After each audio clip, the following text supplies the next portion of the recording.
Incredible base spinning by Queen Walkers. Gets it just in time!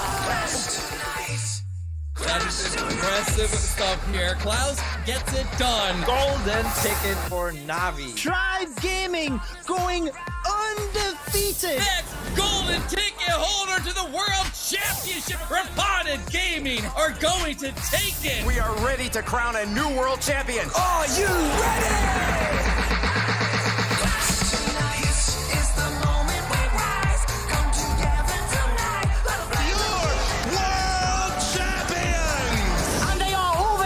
Queen Walkers, it is JX Tiger. The World Championship is claimed.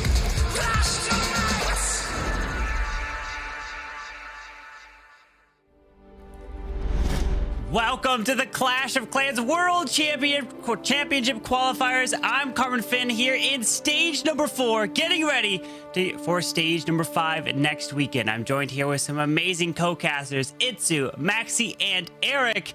Welcome back, Itzu. How are you doing? I'm doing great. I mean, I watched you guys yesterday with some incredible matches. I hope the matches today will be as insane as the matches yesterday. And I think we have so many good matches to come that I think we should have a great rest of our day with some amazing Clash content. But Maxi, how are you doing, good sir? I'm doing great. I couldn't be more excited for the action that we're expecting today either. We've seen so much from these teams yesterday, and we're going to be seeing even more because some of them were just not able to get that third win yesterday, but they have their chance today. And at the end of this day, we will have the 8 finalists for next stage that will then decide which 4 of them will move on to the World Championship. Eric, how are you doing today? Good. There's going to be a lot of eliminations today. We saw 2 eliminations yesterday. We lost Milsim SG, we lost Titans, and now we need to take the remaining 14 teams and we need to narrow it down to 8. So that's what we're going to stand by the end of the broadcast today. Yeah, we're going to have to be finding out the teams joining into the Clash of Clans World Championship Finals because we already know the 4 teams that are going to be there. And who are they, Itzu?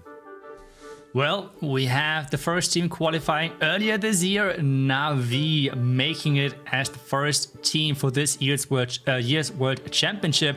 Tribe Gaming followed shortly after with the next golden ticket qualifier. The Chinese qualifier was won by Team Super, and then the qualifier, which was just recently with the Clash Masters, it was Reported Gaming claiming that golden ticket, but there's 4 more available slots, which means those are going to be given away actually next week already, with the stage 5 being around the corner, Maxi.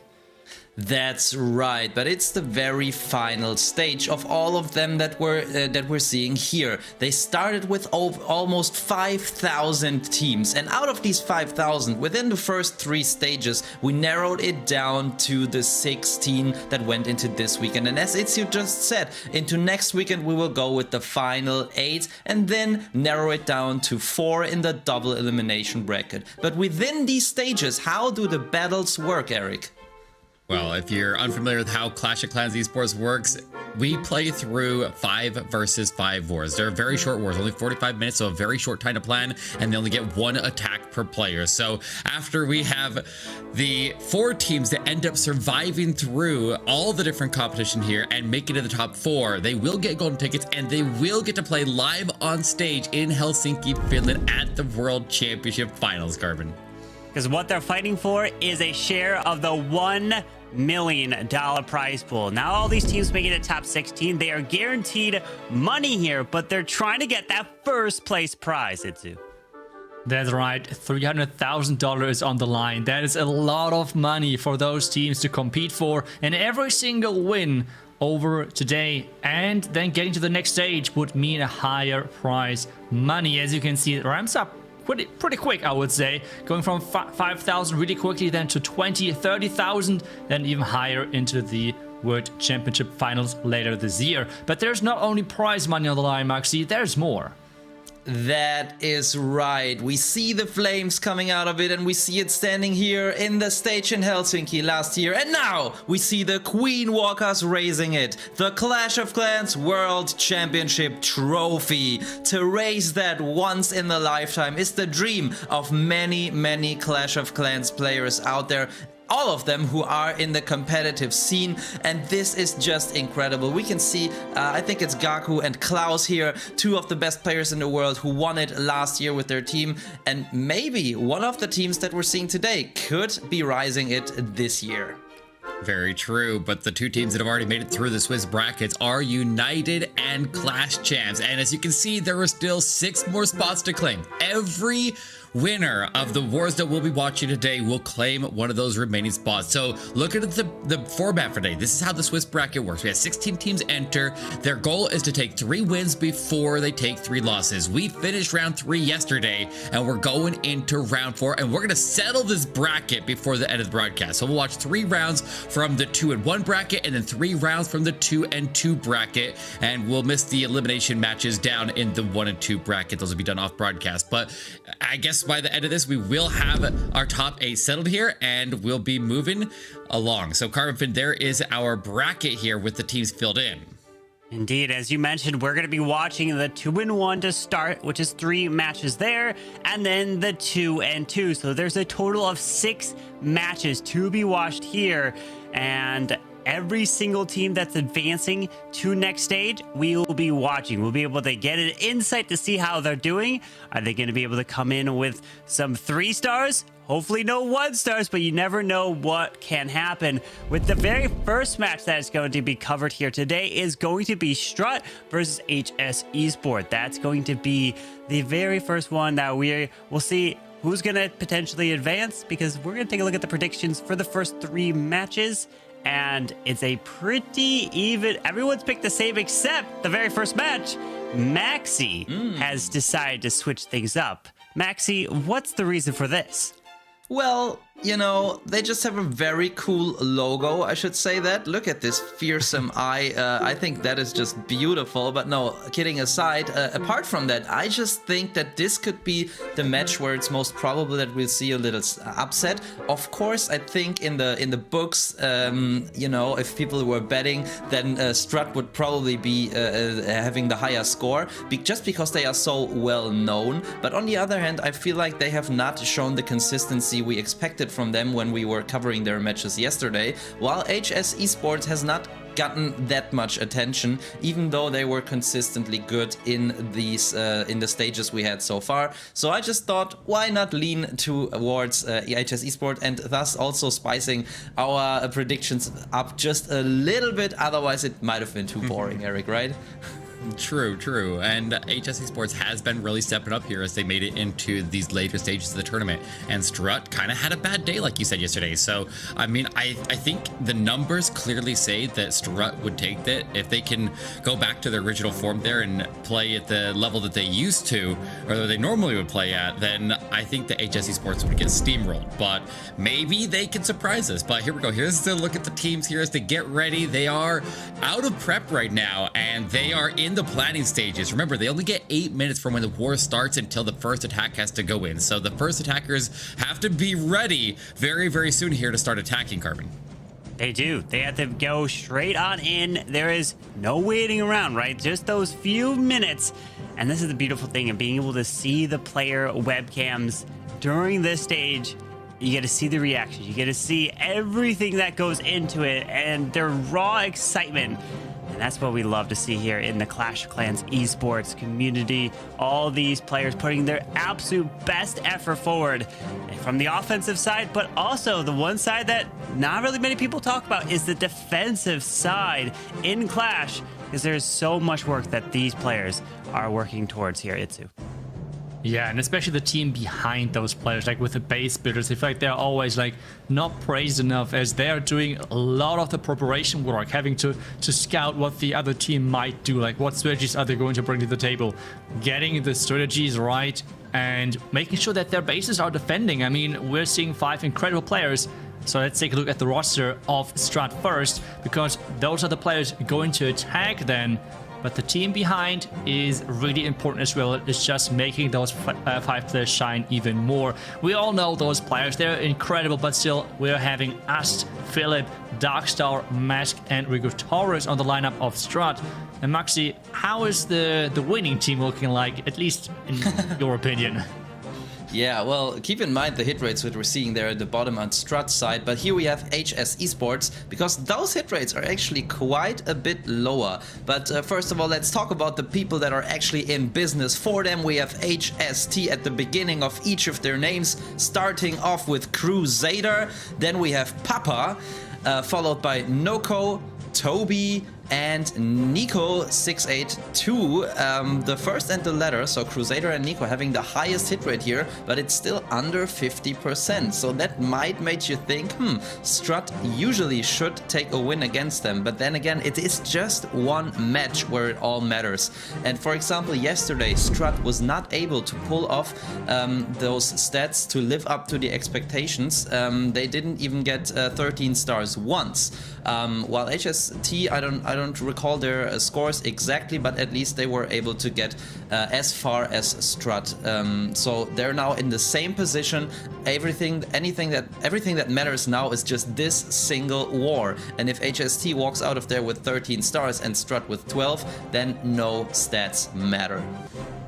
Yeah, and I've seen a lot of the teams that end up with low scores tend to have a lower hit rates there and make it to this stage of the tournament tend to have some very good bases. So like you don't know what Strut's going to be running into. Maybe they just run some really trolly bases and they've been able to consistently stop their opponent to just hold them to low scores, and then they don't need a huge amount of offense to be able to pull through. So you can win on both ends here, and that's what makes it interesting, and that's where that preparation comes into play. So I think we could see a good fight out of HS Esports, and they have stepped it up here as they moved into the Swiss stages. So I'm definitely looking forward to this match here. I think this one might be a very tight match to the end. Indeed, it's going to be a fantastic match. As we're getting ready, we're going to say goodbye to Maxi and Eric. Itzu and I will take you into match number 1, because there is going to be 6 matches here today to be covering. The first 3 all from the 2-in-1 stance, and then after that will be all the teams at 2-and-2. So we will see every single team that is going to be advancing. There are 3 other matches that are happening behind the scenes, which we will be updating you out throughout the broadcast. But Itzu, it's time to see what the chat has decided in this match. Let's see. So, okay, they're going with the numbers. I mean, it's respectable. I mean, we know Strut is the clear favorite in this one. It really comes down to, as Eric said, like how good are they today? Like, are they as good as their stats are showing, or are they playing like yesterday where they struggled quite a bit, especially versus ring bases yesterday, one of their first matches? And we have seen a comeback of ring bases. Like, ring bases and legends are like dominating the meta at the moment in higher legends, and even those pro matches, because there is not many answers to those ring bases. So let's see if they're getting used in this match, or if we're seeing them in general later today in a couple of the matches, because they can really throw you off. And if it's a 1-star, if it's a low percentage 2-star, we have seen those type of attacks deciding entire matches, especially on this high level. Absolutely. One small mistake can cost you your tournament life. And when it comes to a ring base, if you don't 3-star, you've talked about before, it typically results in a lower percentage 2-star, or even the 1-stars for sure. Definitely gonna happen versus ring bases. If you're sending in those super minions, those super archer blimps, and then you find all the traps, they disappear within seconds. As we are getting ready for this very first attack here, remember, if you the teams that advance are going to be going to stage 5, the double elimination. And if you're in this match right now, technically, all you have to do is win 1, 2, 3 matches. If you are winning this match and 2 more back to back, you get a golden ticket. Isn't that just crazy? I mean, it is crazy indeed. Those teams are just so close to this golden ticket, to the World Championship. And we have the first attack coming in, and we have the Super Archer Blimp. I'm really looking forward to see if the use rate is going up or down, because remember, well, the Blimp is getting fixed a little with the next update, so let's see if that's having an impact later. But for now, it has the same strength as always, and we have the Blimp landing really far away from the channel though. Yep, wasn't going for the town hall here. Wanted to grab this whole compartment, including the Eagle Artillery, the Monolith, the Multi-Target Inferno. One more Invis to grab the Ground Expo.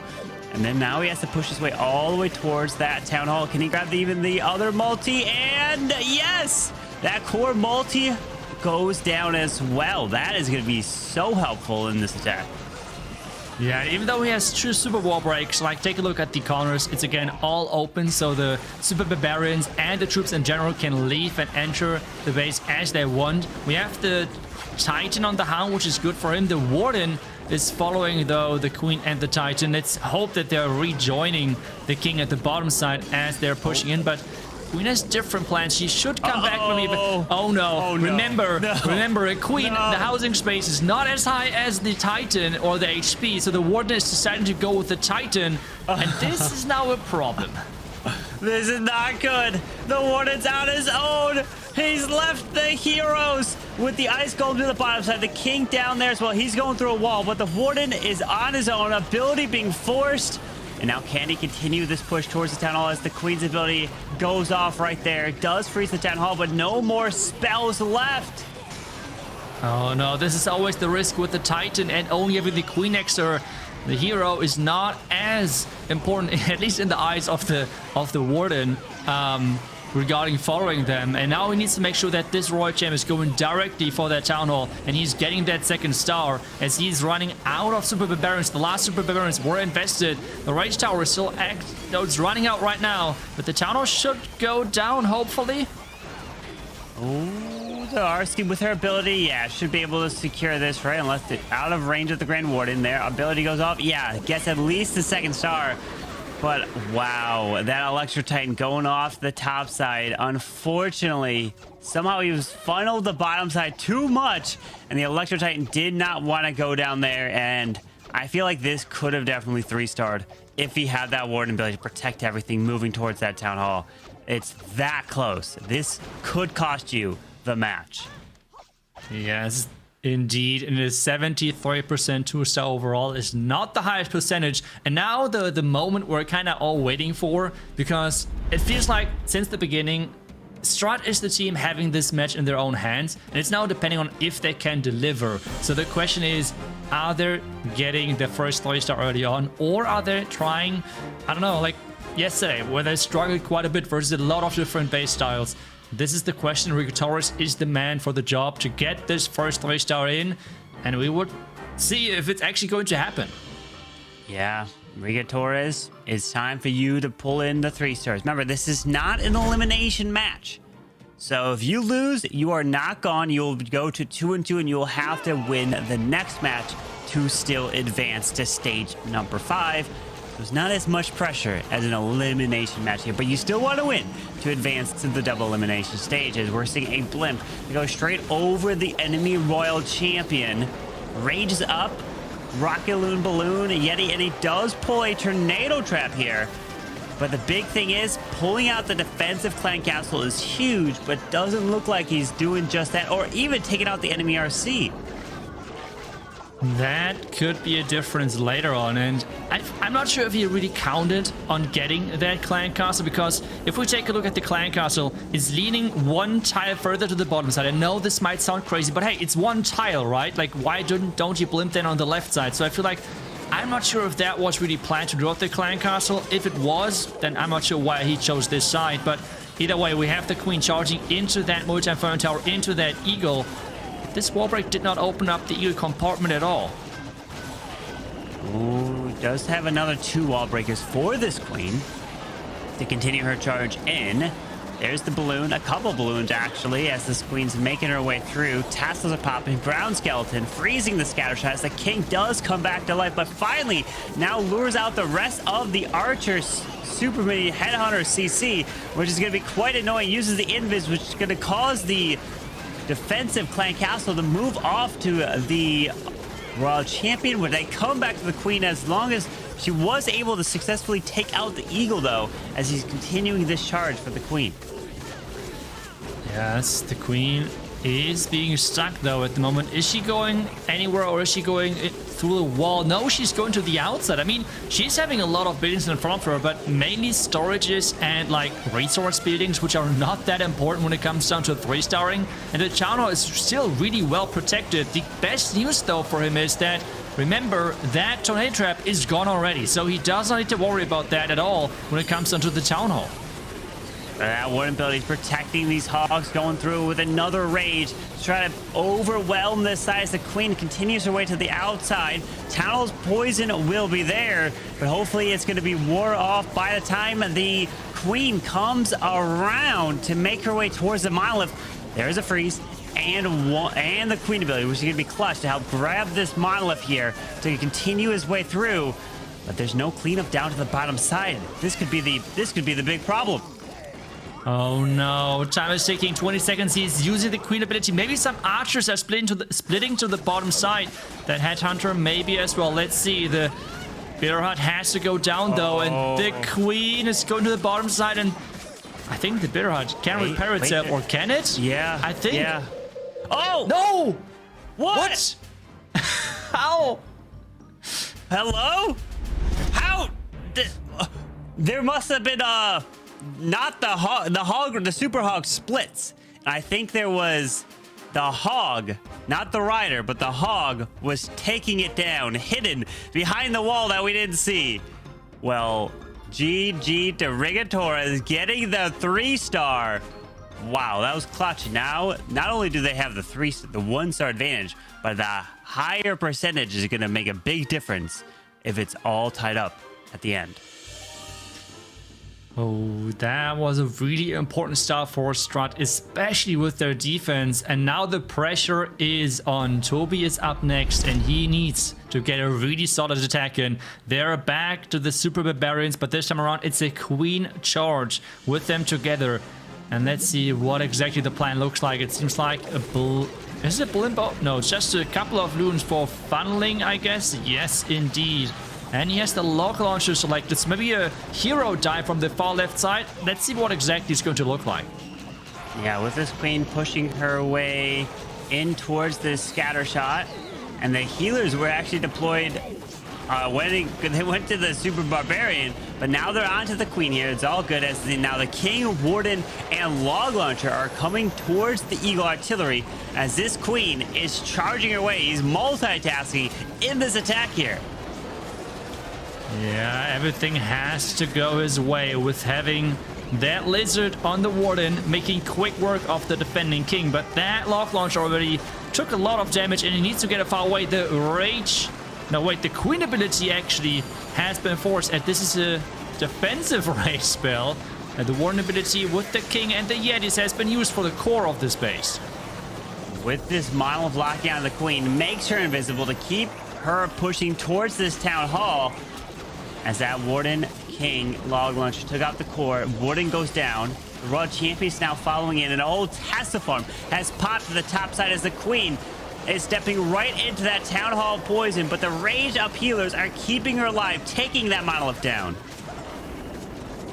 Ooh, with the monolith down and that Apprentice Warden going down, though, this means a little less damage, but he has still 1 minute and 25 seconds left.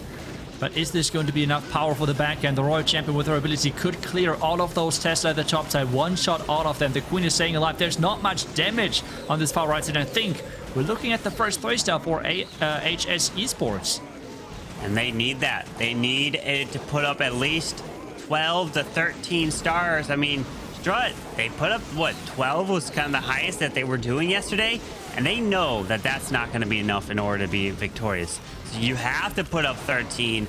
And we were seeing even matches that putting up 14 wasn't even enough, because we were seeing actually some perfect wars yesterday. Multiple, as HS Esports getting it done for the 3-star. Well done.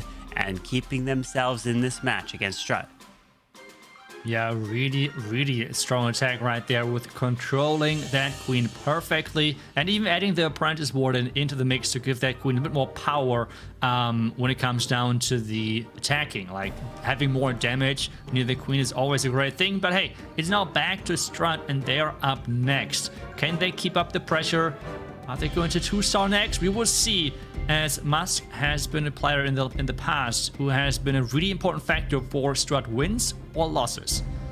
Absolutely. Maxi is hitting at the highest hit right now for Strut, and how he attacks is going to play a huge role in the outcome of this match. And he's looking to 3-star with a Queen charge.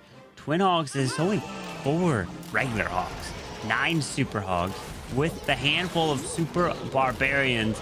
But it's all going to come down to this Queen charge. Placed to the bottom side of the space. Looks like he funneled a little bit to the left, and that means he wants to get this Queen going towards the right side. So there's the invisibility spell, which will make it so the Queen does not target that building. But does she still? Okay, forced with a freeze on the monolith. Okay, because he funneled to the left, allows this Queen now to go to the right and step her way in towards this monolith and continue towards the right side, while the blimp not only grabs the town hall but also lures out the clan castle in the process. Yeah, really nice blimp right there, getting all the value he's looking for. But at this stage, it's just so important that he's funneling his Queen correctly. He does not have any wall breaks whatsoever. So if the Queen is going the wrong way, this is really bad news then for him, because there is no wall breaks or something to get her like back on track, for example. So he has to funnel her now into this next opening and get that Queen into the scatter, defending Queen and export compartment right there. Yeah, that queen using the freeze on the enemy queen, continue her charge. Does not have any more balloons, so if there is red air bombs, seeking air mines in this section, the healers will go down. As we're seeing Hogs now coming down straight to the bottom side. Needs to move his way in before the defensive rage spell comes back, because it will do so much damage. Hopefully he can take that down, can pair it up with this warden ability, maybe even a rage to really push his way through. Oh, the defensive rage at the bottom side. The queen, he has to use the the queen. And there goes that queen ability. The rage scatter is kind of like one-shotting the queen. You have to be really careful with that. The Hogs are going through the core, but there's still the raged up multi-inferno tower wrecking those little Hogs. And now, can he push through the back end with the Royal Champion still having her ability? Yeah, with Four headhunters for a king. Yeah, the headhunter's going straight to the king to help slow him down, freezing up that multi in the ground expo while the queen continues to make her way through these Teslas on the backside. Royal Champion's got her ability. One more freeze left, and Mask is delivering with a 3-star for Strut as the RC ability skips across, and now it's a matter of cleaning up the rest of this base. One wizard tower left. No worries there. Royal Champion will continue her way around, and Strut adding another 3-star. Well done, Mask. And you see he's loving it here, as it's going to give them 2 3-stars in this match. Carbon, Strut is back. They're back in form. They're getting the first triples already in. By this, if they're averaging at least now 2 stars with the remaining attacks, they're already on the form of yesterday and getting like really close to their highest scores yesterday. So they're really, really good looking today. And this is exactly the form you need today if you want to survive this Swiss stage and get to the final stage of this last chance qualifier, of the champion qualifier. And now we have Crusader attacking for HS Esports. And he has 3 different opponents still left to pick from. That's what he's going to bring, and let's see how he's going to attack. With this attack being a Super Barbarian, okay, we're seeing again another Sarge into Super Barbarians. There's a bunch of rocket loons. It looks like he does not want to invest the Warden. He wants the Warden to protect his heroes and that ability. So when you pair it with your King ability, you get so much value. And looks like he doesn't even need a Warden ability. Well done there. He lands exactly where it looks like he wants to with the double flow to really gut this core out here. Yeah, the question now is how much more can he get with a couple of archers being inside their middle. Let's see if his own super archers are going to target them. Maybe he can even skip that clan castle from that with that. But it seems like those super archers cannot reach any further into the base. And this means, I mean, the value was pretty good, but was it enough? That's the question. The big thing now which he needs to make sure of is the Warden is supposed to follow his heroes and not a random Titan to the outside. Yeah, with his King now running around, taking out the Ice Golem, going to continue his way into the defensive Queen section. The Super Barbarians coming to the left. Headhunter to slow down the enemy Queen, and he's continued to push his way towards this Town Hall with no wall breakers. So he's going to rely on his King to run around at this point. The Queen's kind of stepped inside these walls, and she's going for a set of walls at this point here, Itzu. Yeah, that's the problem. She's going to be kind of stuck now, not really helping anyone pretty much. He has to combine most likely the King and the Warden ability maybe to get that Town Hall and get as much value as possible, as the Queen is still hanging behind. She's going for the next expo. She can reach the clan castle from there, but she cannot reach the next expo, which is a big problem. The Barbarians actually took down the Town Hall, and that's really good news for him. That is huge, because then the King did not take that extra damage from the Town Hall explosion. As the Royal Champion is coming to the bottom side, moving around, this Queen is actually tanking the ground expo. Does have her ability with a handful more of Super Barbarians to use to go straight into the Archer Towers down south.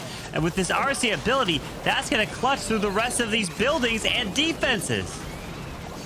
Yeah, that Roger ability is going to carry this attack. You can see he is pumped. He knows he's getting that next 3-star in, which is just so important in their current position with Strut non-stop 3-starring as well. This match is just one attack difference right now.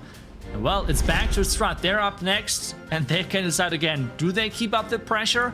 Can they get another 3-star? Or, well, are they going to tie things up with maybe a 1-star or 2-star? Yeah, and one thing that we learned there is that the Barbarians are very important to protect with your Warden ability, because a lot of people at home At the lower town halls, you're probably, oh, I'm not going to upgrade my barbarian. I'm not going to upgrade my archer. Nah, I don't need to. Well, if you did not realize that whatever level your barbarian is the level that the barbarian spawns when you pop the king ability. And same thing for the archer. Whatever level the archer is the level archer that spawns for the queen ability. So it's very important actually to prioritize upgrading the barbarian and the archer, so when you pop your hero abilities, they are stronger and to move through and get more value. Keep that in mind, as now Philip is doing a queen charge, looks to be a recall into Electro Titans. Yeah, this is the strategy as well, which he's running in Legends. So let's see if he can pull that off and really get some great value with that queen. Then go into recall there. There goes the rage and the freeze. Tornado trap into the base. So a lot of things already got triggered. There goes the recall. Where is he going to get the recall in? From the left side, 9 o'clock side? Yes, that's what it looks like. But this one Expo being out of range, just a little bit above that eagle, might be a problem for the back end. Yeah, while that Flame Flinger is clearing the bottom side, there is one skeleton on the Flame Flinger, which no one is telling about. Finally, it goes down. The Archer took it out as the Electro Titans are pushing with the Queen, the Warden, across into the Eagle Artillery. We have a jump spell that connects the tunnel compartment, but they have to run down and around to the multi first as he continues through with the Warden ability, going off to protect everything. Ooh. Warden ability, protect everything. Indeed, the jump spell is placed, but that queen has to follow. Is she going to go for the wall? No, she's going around. But this one Expo, as we said, this one Expo just shooting at those troops non-stop. The Royal Gem has to be invested to get this Expo off his troops. But this means with the scatter shot, there's a lot of damage now on the Royal Champion instead. And there's not many spells left on this one. Yeah, only one invis left. He can use it for his queen as she's going to make her way to the town hall, or even the Royal Champion, because this queen might just have to burn her ability to secure this town hall, as some Electro Titans, or at least one from the Flame Flinger, is running to the bottom side as the town hall goes down. The invis is going to be clutch for the Royal Champ with her ability. This queen does have the healers on her, but it's slowly going to go down, as I'm assuming there's going to be traps near this tunnel compartment. But he's smiling because it's looking good as the ability goes off, and it's a matter of now cleanup for Philip. Yeah, the sneaky goblins are in place. They are just so good in cleaning things up and helping him to secure this 3-star in Strut. 3 out of 3. We were doubting them. We were not sure how they would show up today after their performance yesterday. But they are showing up as the team. We know them as the team. Most of us has predicted them to get one of those golden tickets. And they're showing that today in style. They are indeed. What a great attack there. 3 for 3, keeping the 3 stars rolling in. And they know that's exactly what they need to do. And in a matter of, if they get 2 stars, they have already done better than all their attacks that they did yesterday. And that's what they are telling themselves that they have to deliver, because you have one bad day at this point that can cost you your tournament life and all the preparation, all the work you put to get to this point. It's unfortunately going down. You will take home some prize money, right? So that is good, but you don't want that. You want the golden ticket and play in the World Finals. That's exactly the case. You want to have that golden ticket, as we have the next attack coming in, and it's going to be a Queen Charge Twin Hog Rider attack with the Yeti to funnel as well, it looks like, and a Yeti Blimp to start things off. But with this Testa form, the left Testa is staying up, and this could mess up the pathing of the Queen really badly. While she is clearing these skellies here, we're taking a look at the scores around the league coming in. Time to throw at a couple of 8 stars there. So if you want to see any other matches that are going on, they're at the bottom of the screen, because those are elimination matches. Those matches, if you lose that one, you are out of this. But as we're seeing Nico moving this queen, oh, she does path her way back in towards this multi-target Inferno. That'll get some fantastic value.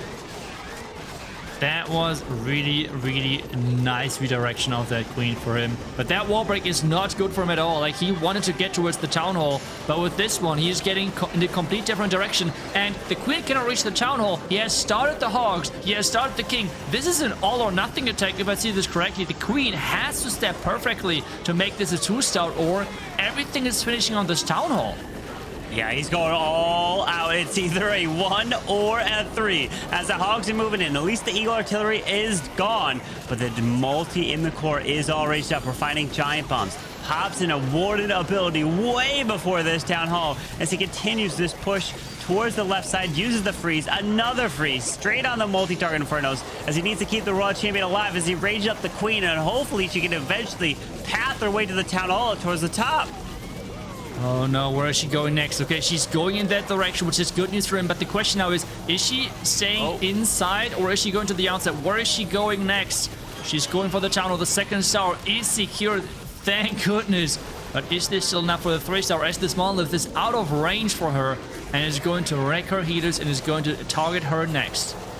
Yeah, now he decides to invest the rage onto the Queen and the healers with a headhunter to try to take down the King, which he does go down. Now it's up to the Royal Champion to try to stay alive, but no, the Archer Tower is going to pick her off, and the Queen's going down to the monolith, and Dark Star is going to have the defense. So a 2-star for Strut would keep the advantage by a star here in this match, going to the final set of attacks. But you know, Darks, you know that Strut wants to add a 3-star to go 4 for 4.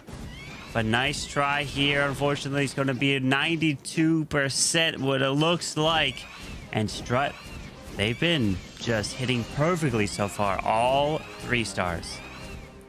Yeah, and I think that one wall break, he did not see which wall got targeted by the wall break, I assume, because starting that early with your Hogs when the Queen has no direct pathing to the Town Hall, that was crazy. I think no one really on voice spotted that when they did the attack, but in the end, luckily, it still went their way. But the bad news, though, for them is that at this stage, they need 2 incredible defenses now next from Strut to still have a chance in this one, and they have to non-stop 3-star on their own, so they're not in the best spots. And Dark Star is up next for Strut, and he wants to finish this off with getting another 3-star for his team. As he's planning to come in with a 1 healer. Am I seeing this right? There's 1 healer in this attack. All right, well, we're seeing what looks to be a Blizzard Lalo coming in with a 1 healer walk. Maybe just going to invest onto the Queen as the Super Wizards are clearing the enemy Royal Champion. Not going to get the Eagle Artillery because it opened up quite early as that Ground Expo, and the defensive range is still up. And here comes some Super Barbarians towards the left side, and the Queen is down with her 1 healer. The 1 healer charge, the classic, getting into the direction of the Town Hall, but he still needs to make sure that this Queen somehow is reaching that Town Hall. I mean, technically it's a 2 healer charge, right? Because the Unicorn counts as healer. So still, there's a long way to that Town Hall, and the Wizard Tower might get her distracted in the wrong direction. As the minion is invested onto the bomb tower, but the sweeper is pushing it back as the Queen continues her path towards the gold storage. And yeah, like you said, that Wizard Tower might just pull her up top towards the top side, and then the bomb tower up there as well, and even the builder hut to be wrapping around. No, she comes back to this air defense down south.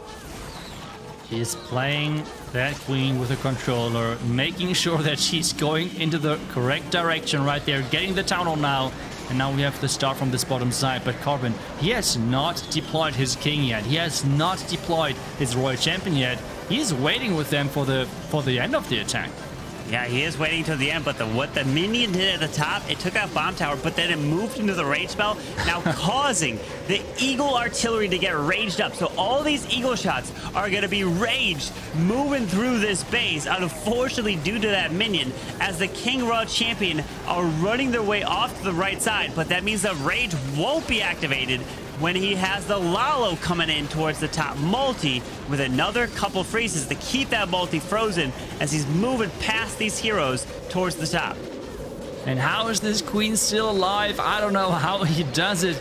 Loons are flying everywhere. He has the Royal Champion ability to skip across the last couple of buildings And that should be the next 3-star for Strut. Strut is back. I mean, we know how good they can be, and they're showing that really off in today's match. They want to get this golden ticket, and they want to guarantee their spot in the stage 5 of this qualifier to give them the most optimal chance.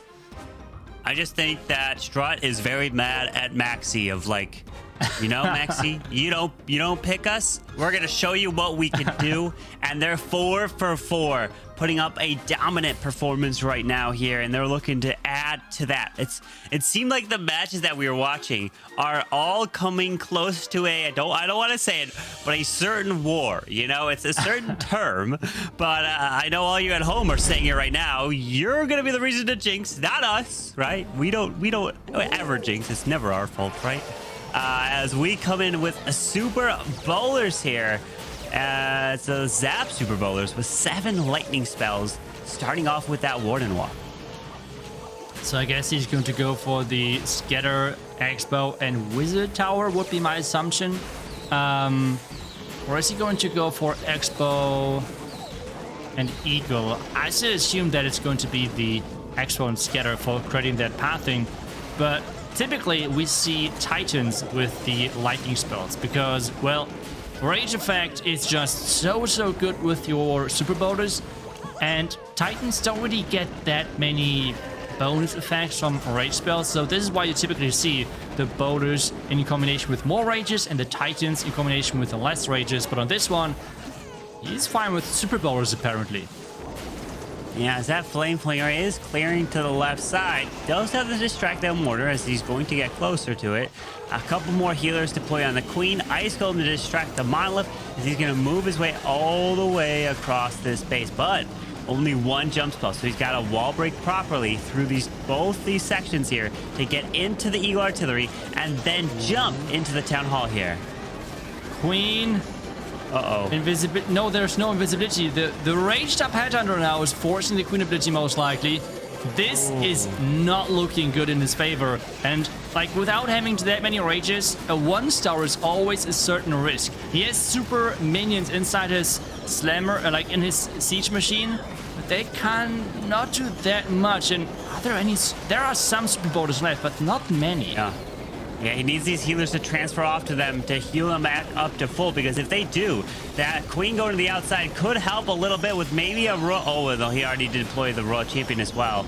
But he did freeze up the tunnel and the defensive Rage. Now rages up these Expos, rages up the tunnel. The Queen goes down, but the tunnel looks like it will get secured. We do have a multi to the backside with a defensive King up there.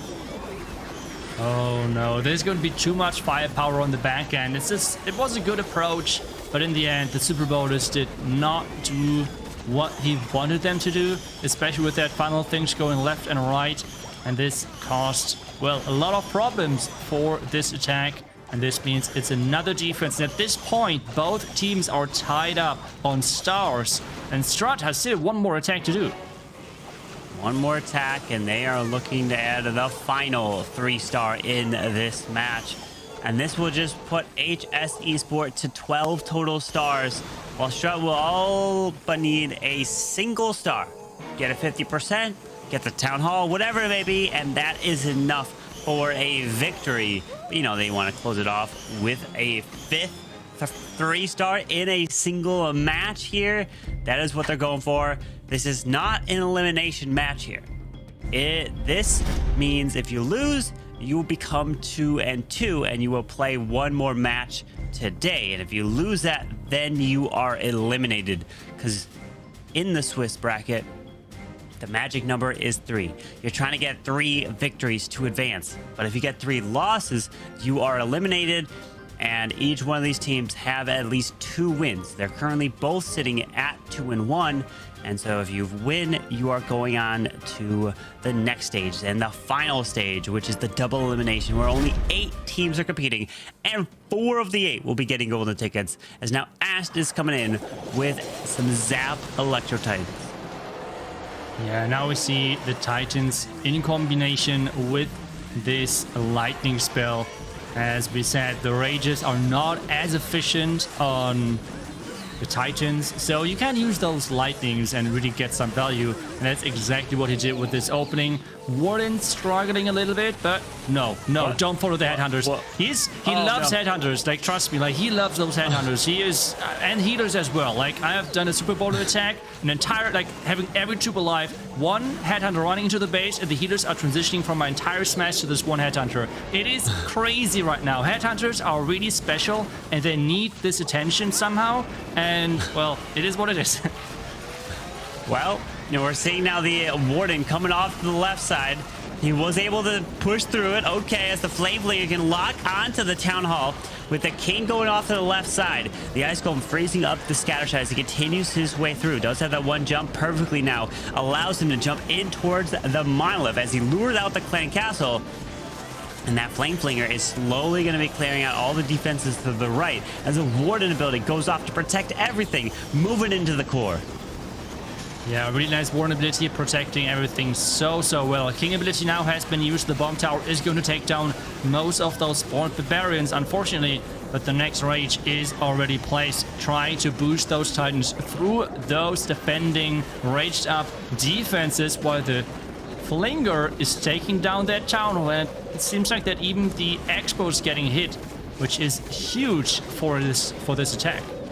Yeah, that's going to be a lot of value from that Flame Flinger. With taking out an Expo through the Town Hall, as the Royal Champion is going to the top side, does have one freeze, decides to invest it on the enemy Royal Champion. No headhunters to use, but that Diggy is going to be able to provide some distraction while he locks onto the enemy RC, maybe, but the ability goes off, skips across, and the RC is going to be going down, so he's going to rely on whatever's inside that Flame Flinger to continue through. It's 45 seconds. What is in there? Is it a Titan and Yeti, which is a really common combination? Is it super minions, which we have seen earlier? That's the big question. It's one multi-fire tower inside this base, and the Clan Castle, which might be a problem. As the King is going down, the Phoenix is now unhatched, and the Titan is stuck, and there is actually... No, they're going for the Skeleton Trap first, and now it's 20 seconds, Carbon. I don't think he looks that happy. No, he's trying his best. He finds the Tornado Trap. I would just guess there's also red air bombs. There's something that's going to be behind the Town Hall as he's trying to make an approach towards the multi and the Clan Castle. Don't tell me he's going to get... What? Well, it's going to be a 98%. And anyone that said the perfect war, unfortunately, it was not. Falls just a bit short, 98, 2 buildings shy of a perfect war. Because we saw 2 perfect wars yesterday. We saw a 14-star 99%. We saw 14 stars 98 yesterday. And this is the second time we're now seeing 14 stars at a 98%. What a performance. Strut delivery here. And a strong way to start this off as they have locked up their position in stage number 5. As they are joining now United and Clash Champs. Just to wait and see who's going to be joining now. Yeah, this means on the other side, HS Esports have their chance later today with a record of 2 wins and 2 losses to claim their spot in the stage 5 with another win or dropping out with another loss. But let's re-invite Maxi and Eric.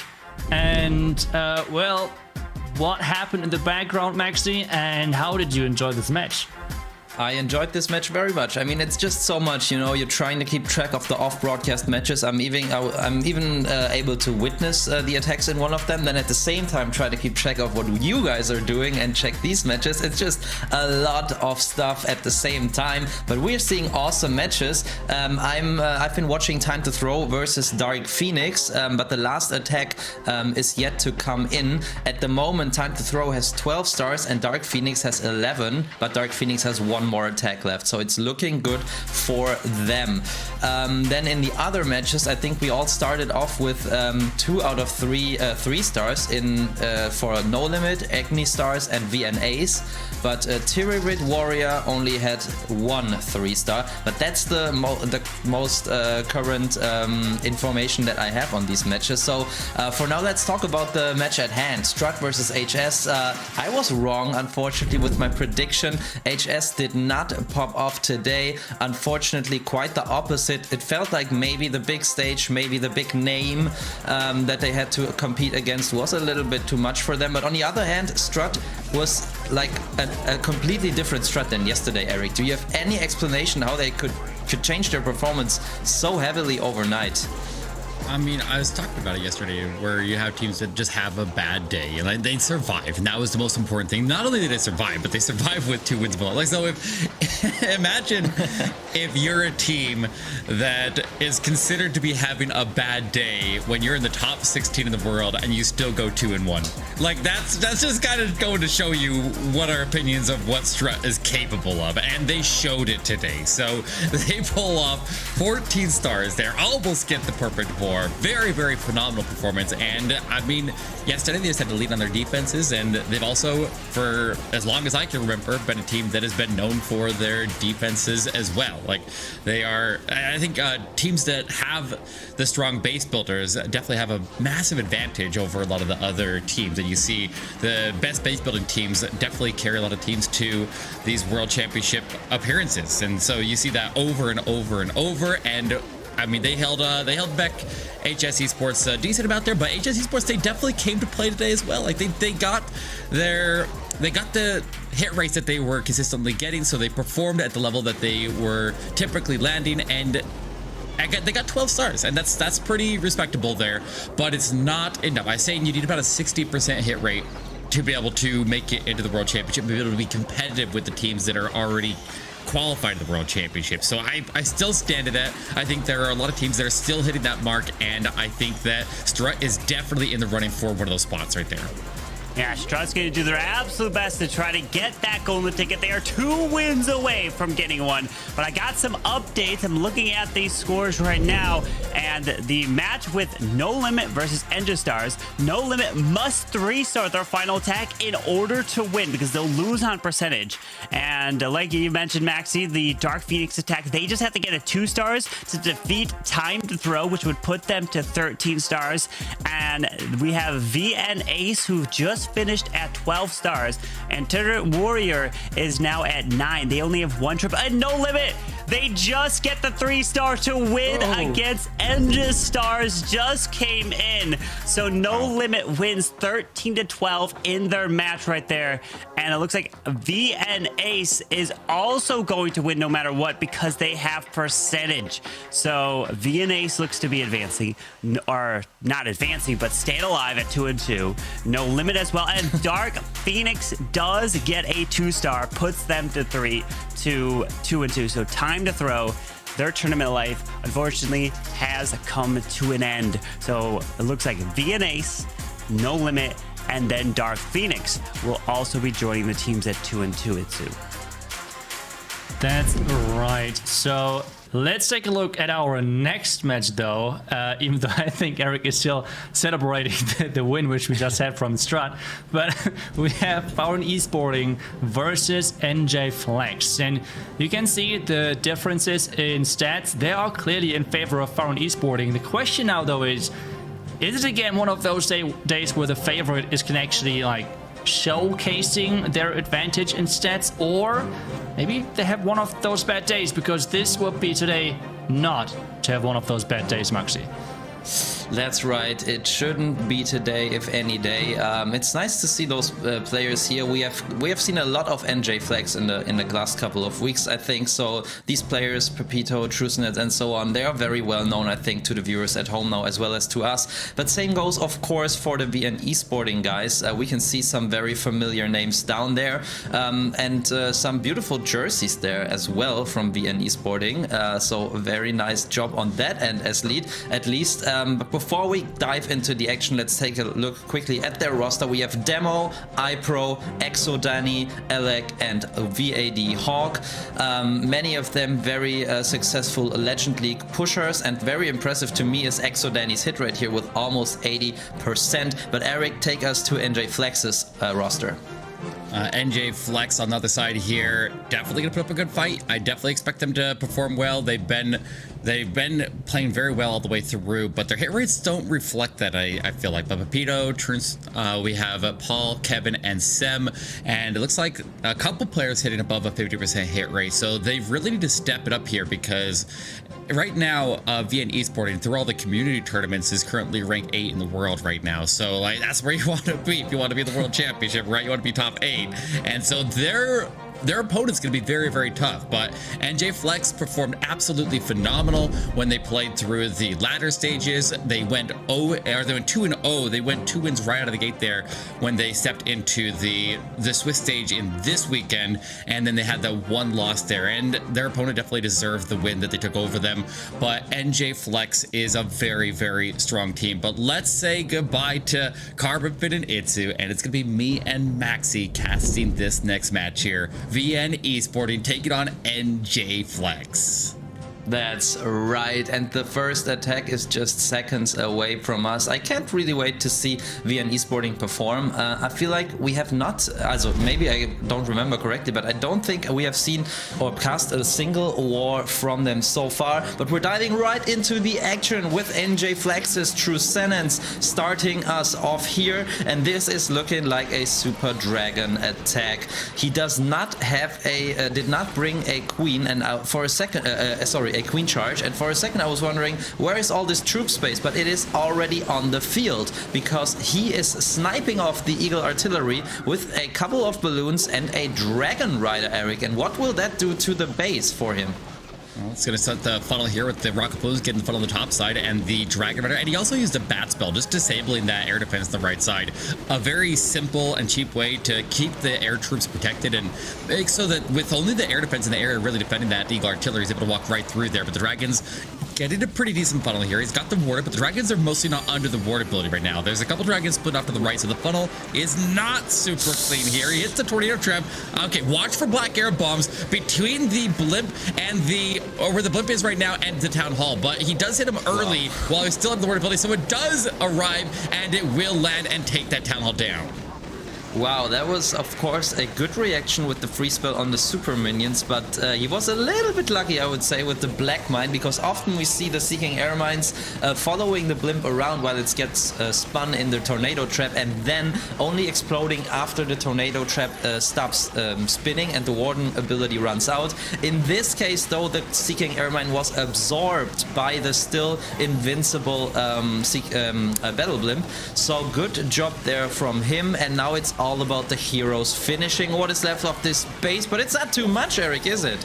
No, and he just got the Dragons to destroy the rest of the clan castle. I think there were still some rocket balloons inside, but looks like he's got the Royal Champion joining in with everybody. There's 2 Dragons on that left side still surviving. The Phoenix on the right side gets the range tower pre-triggered over there, and it's working on that Expo, which will take a ton of damage off the heroes on the backside. He's got an RC ability attack. He's got a Queen ability attack. Like, that was kind of, it felt a little bit sloppy. I'll be honest with you. It did feel a bit sloppy there to start it off, but he still delivered it. The Super Dragons get it done, and he just got so much out of the initial setup there, and the Dragons weren't really under any major threat at any point through the attack there, so they're just kind of coasting, and they just were not getting shot down. Yeah, and even though these Super Dragons, as you said, split up quite a bit at the start to the left and right side of the base, and he didn't even catch too many in the Warden ability, as you said, they didn't receive too much damage at the path that they were taking through the base. So great job from True Sentence here starting us off. I mean, it could have been going another way if the blimp wouldn't have reached the town hall. Then it would have been all about saving the 2-star, but that's not what it was. So let's take a look at Danny now, the man with the almost 80% hit rate. And Eric, he's coming in with a Queen Charge Lalo. He's starting off with the blimp, diving into the multi-inferno here, trying to set the funnel on the left side of the Queen, but that blimp is not going to be able to pull the CC, so he's going to have to fight the CC once he's into the gut of the base here, and that means he's going to be under the range tower roughly when he actually ends up holding that CC. So he needs to be careful. He needs to be very mindful of how much damage the Queen is receiving at any given time here. Have the freezes on standby, but he's got, since it's going to be a Queen charge into Lalo and not like a super Barbarian attack here, he still needs to save some spell support for the actual Lalo portion of the attack, and also make sure that he at least keeps a rage and a freeze on standby for the Town Hall takedown as well. But the Queen makes her way in, gets right into that open corner, and will make her approach into the scatter shot. The wall breakers here are going to be paramount to whether he can succeed this attack or not, though. Yeah, that's right. I think it's pretty good for him that he pulled parts of the CC already. Okay, unfortunately now he pulls the whole CC, and with these raged up super minions he had to react, but was quick on his feet with a couple of spells there and the Queen ability. But now he still has to fight through all of the defenses there and use those wall breakers in time so the Queen can finally get what she's supposed to get. And I think he's trying to get the Town Hall with her. He's got the Archer Tower tanked at the bottom side of the Queen there. She turns that direction. Maybe not. She's going north there. The wall breakers are kind of going all over the place here, but she does get access to the multi, and she does go directly into it, so she will get the healers protected as soon as she takes it down, but they're taking damage in the meantime, and there's a lot of damage coming at them. They need to hurry up and take it. These losing healers. Oh, there's still a couple there hanging on by a thread, Maxi, but that is a bit of a problem if he hits any air traps there. Yes, but the Queen doesn't have any damage on her, so that is fine. Unfortunately, okay, finds the tornado trap in an expected spot right behind that Town Hall, and he doesn't have any more spells to get into that back end scatter shot. And with it being raged up, those loons will have a short life left. There they go. The multi-inferno also still up.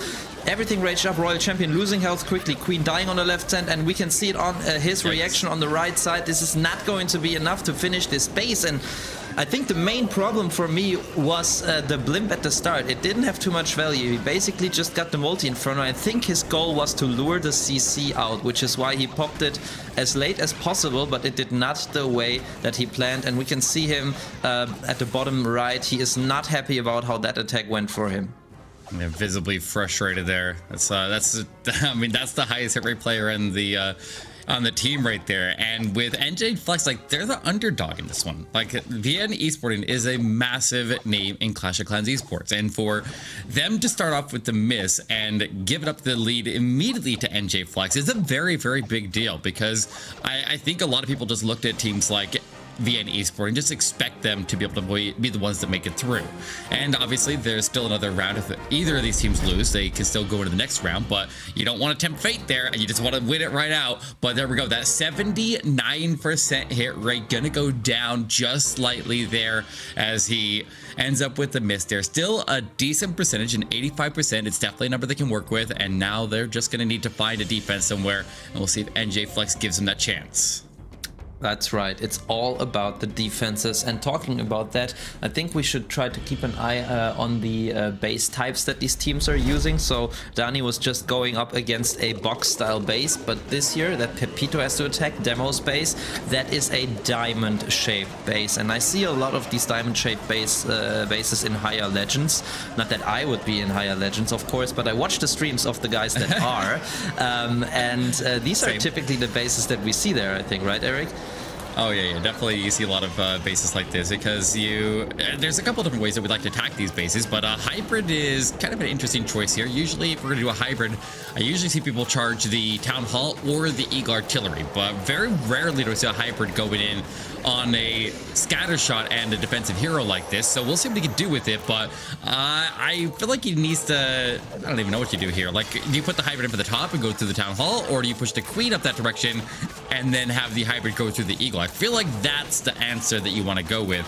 So we'll probably need to get the charge into the Eagle Artillery soon here, or before the Eagle Artillery activates there as he continues to deploy troops with the Queen kind of veering towards the bottom side of that compartment. And if the hybrid needs to come from the bottom, that means that the Queen would need to go to the Town Hall. But he's actually going to push the hybrid through the Town Hall. Oh, that's a bit surprising. Yeah, I mean, I wasn't sure what he was going to do either, but once he started the Kinder, it became clear. Now the question is he going to use the wall break for the Queen? He could wall break to this sweeper, but now it's gone, so he cannot wall break anymore. Queen will beat through a wall, but more importantly, oh no, Queen goes around, but more important now is the Town Hall takedown. It needs to be activated, but all of the Hawk Riders are already past the Town Hall, dying in the multi-inferno. He needs to pop the Warden soon. There it goes. Queen ability as well, and this is not a great wall because she will stay in range of the monolith but not have too much value. Yeah, but on top of that, the Eagle Artillery is staying standing. That's why I was saying, like, go after the Eagle Artillery because they're hammering down on you this entire attack there, and the monolith right next to it. Like, there were some big threats over there. The Town Hall, like, I feel like was a lower priority to go after here. Obviously, you want to get the 2-star. You don't want to risk it, full. So I feel like this was more of a safe play than anything, but these healers are staying alive. They transfer over to the Hogs, and they go down now, but they gave them some extra healing boost there. Is the World Champion alive anywhere? No, she looks like she's gone. Let's start to pit her out here. I'm pretty sure, look at this, he still has 2 super wall breakers left, so I'm pretty sure that he lost track of his queen charge there when he was trying to figure out the timing for his hybrid and the king funneling it. And maybe with someone on voice spotting for him and telling him to use the wall breakers in the right moment, like not just when I said it to break through to this sweeper, but also beforehand to break into the multi compartment would have been a great use of the wall breakers. That would have been given him access to this monolith, and the queen could have taken it out instead of walking around it, and she would have ended on the Eagle Artillery as well. This way she walked the same way that the hybrid was going, so didn't have additional value and was in range of the monolith. So I feel like that is where this attack went south. With the help of the queen, the back end wouldn't have been as fearsome as it then appeared. He might have also intended to push the queen to the Town Hall, which is what I would have expected during that attack. I would have expected the queen to go to the Town Hall, hybrid go to the Eagle Artillery. It's the safest and the strongest way to use that attack there, and I think he maybe was late on the wall breakers to be able to transition the queen over to the Town Hall compartment, and the queen was kind of veering off down south there. It's really hard to say exactly what his plan was because, like, it seemed very unclear, and that should be a pretty good indication that things were not going the way that he intended. So let's now see if Vienna Sporting can take advantage of the miss, because right now if Vienna Sporting triples, then it looks like they will be 7 buildings in the lead. So looks like Demo gonna be diving in with a queen charge recall into Electro Dragons. He's got the flame flick working at the very bottom of the base here, and it will be engaged in a mortar here momentarily. You see, already have Teslas popping up the bottom compartment, so he needs to be mindful of traps. He needs to be making sure that he keeps the mortar under control, but at the same time, he has to manage the queen charge. That's right, and I wanted to add something for you guys at home. In case you're wondering, why are these guys using diamond bases and box bases like this one?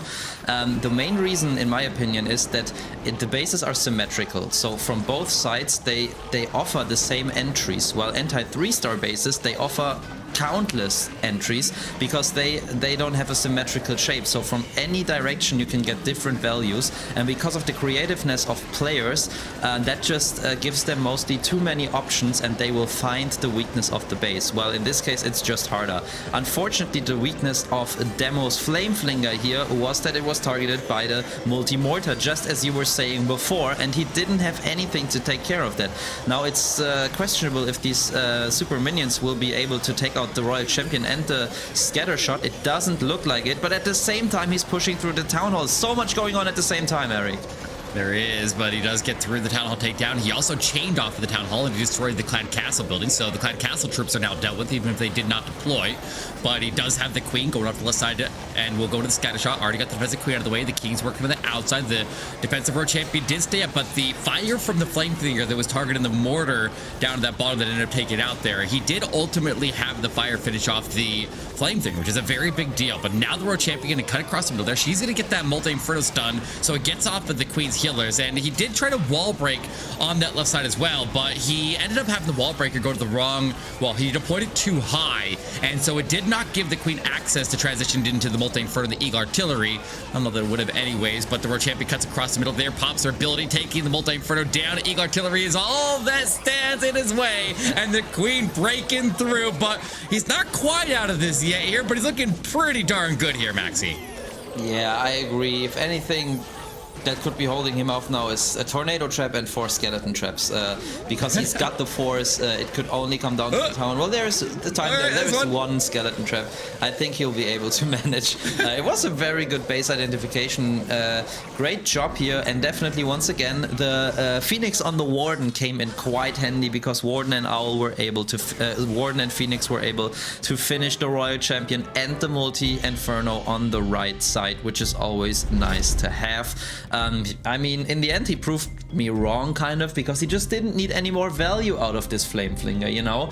He didn't care about it, but sometimes it is better to concentrate on what you need to do rather than doing too many things at the same time, and you know, then you might lose focus on somewhere where it matters. So in this case, he just let the Flame Flinger be and cared about his queen and the Electro Dragons, and that was the right call. I find it interesting that their highest hit rate player ends up with a miss, and then one of their lower end players hits the triple. And so it just goes to show you that it's just about the overall team averages. You just get when one player ends up throwing, the other players pick up the slack there, and in the end, the net is a win here a lot of times for that VN Esports team. But now they have a 7 building advantage, and now we'll see if Paul can fight back here as he drops in all the rocket balloons to go clear the way here for the blimp. Looks like it's going to be a super archer bomb. He drops all the way in, clones it up there. He did wait until after the wall breakers blew up the wall into the clan castle building before he cloned. A slight delay on that clone is extremely important, and he's kind of just sitting back, put his hands up in the air there as he just kind of drops in, and he's not. I'm like watching how he's like his body language there as he attacks, and it's like interesting that he's in a very like difficult situation right there, trying to get accurate spells and timing, and he's just kind of sitting back and relaxing. But he does miss the Eagle Artillery, doesn't quite get all the way over to the multi for the left side or the Monolith. So there was some extra value there that he could have got, but he did not get. Yeah, you should have seen my body language while this was going on.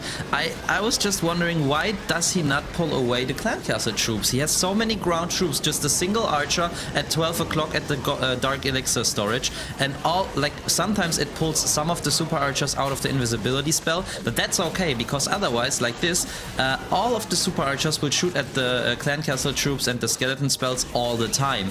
And then another thing would be, he could have made these troops invisible and still gotten the invisibility onto his super archers, and I feel like yeah, this can only have to do with him not having too much practice with the super archer blimp, because I feel like the players that usually use it also in Legend League, that they are so good with their spell placement that they can still get the value they intend. But yeah, a good shout there from you. The town hall there was critical for a second with the invisibility spell tower being activated, but now he's got that taken care of. However, the space is not going to be entirely destroyed by him. Yeah, that Monolith has done so much work here. He needed more value out of the Super Archers. If he would have got just the Monolith, and even if he left over that left side Expo and Multi-Inferno, and if he just picked up the Monolith with the Super Archers, he'd be in a much better spot there, because that thing just took out the Warden, it took out the Queen, it took out a ton of his heaviest troops there, and that's what it's built for, so it makes sense, but you got to keep him safe there, and one of the key targets on the base there, staying standing, definitely doesn't do you any favors. So it's gonna be a miss. It's going to have this archer hit it away for another 30 seconds, but that archer not gonna be able to take the sword out, so it'll end at a 79%. And they were already a 7 building deficit, so now we're gonna need to see an even bigger miss out of VN Esporting to be able to level out this war and I guess put it in the favor of NJ Flex there. So VN Esporting looking very, very promising going to this next exchange. Yeah, that is right. VN Esporting was in the lead before that, so to maintain it, they only need a high percent 2-star, and yeah, to make it even higher, a 3-star would be the way to go. It's definitely in VN Esporting's hands now. If they perform well, it's going to be hard for NJ Flex to come back from this, but still, we're just 5 attacks in, so anything can still happen.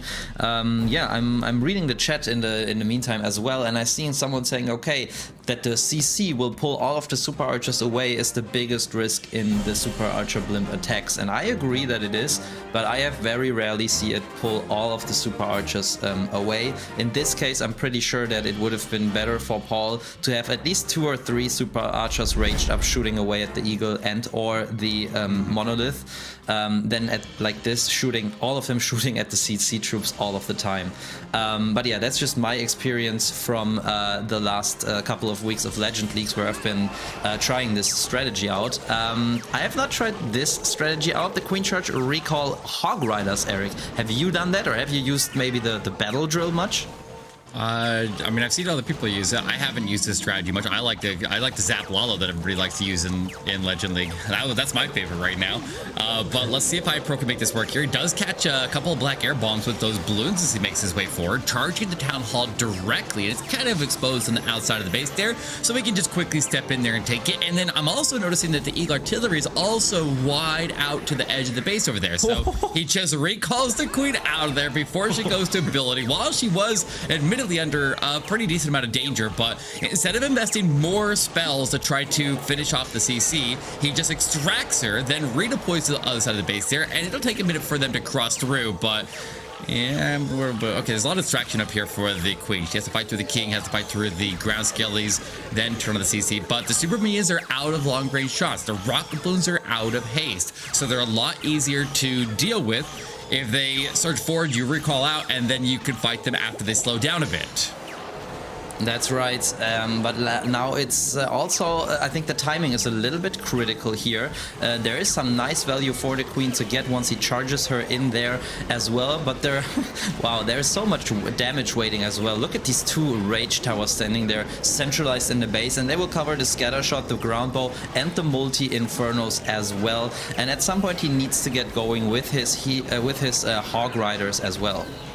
Yeah, I like how he saves the King until he's ready to get the Eagle Artillery to activate, using less than the 200 troop count space to be able to activate the Eagle Artillery up until he's ready for it. And then the King is what puts him over that threshold, and he takes the Eagle Artillery strikes, or he makes so that he's the one that activates it there, so he can keep the damage off of the Queen with the Hogs.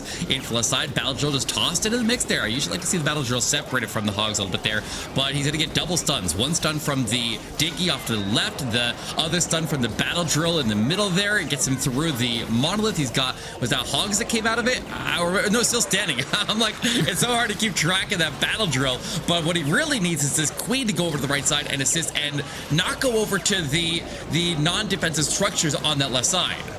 That's right, the Queen is definitely not going where he would want her to go, yet he could have still enough force. With these couple of Hawk Riders that he's also spreading it from the outside. Interesting freeze there onto these two buildings, rather than freezing the multi or the scatter shot that can do splash damage. But he's still got the Battle Drill, and the Battle Drill will finish this base, but the time is his biggest problem right now, which is also why he's using the Queen ability. But there are so many structures left on the right side, Carbon. Eric, I'm too excited.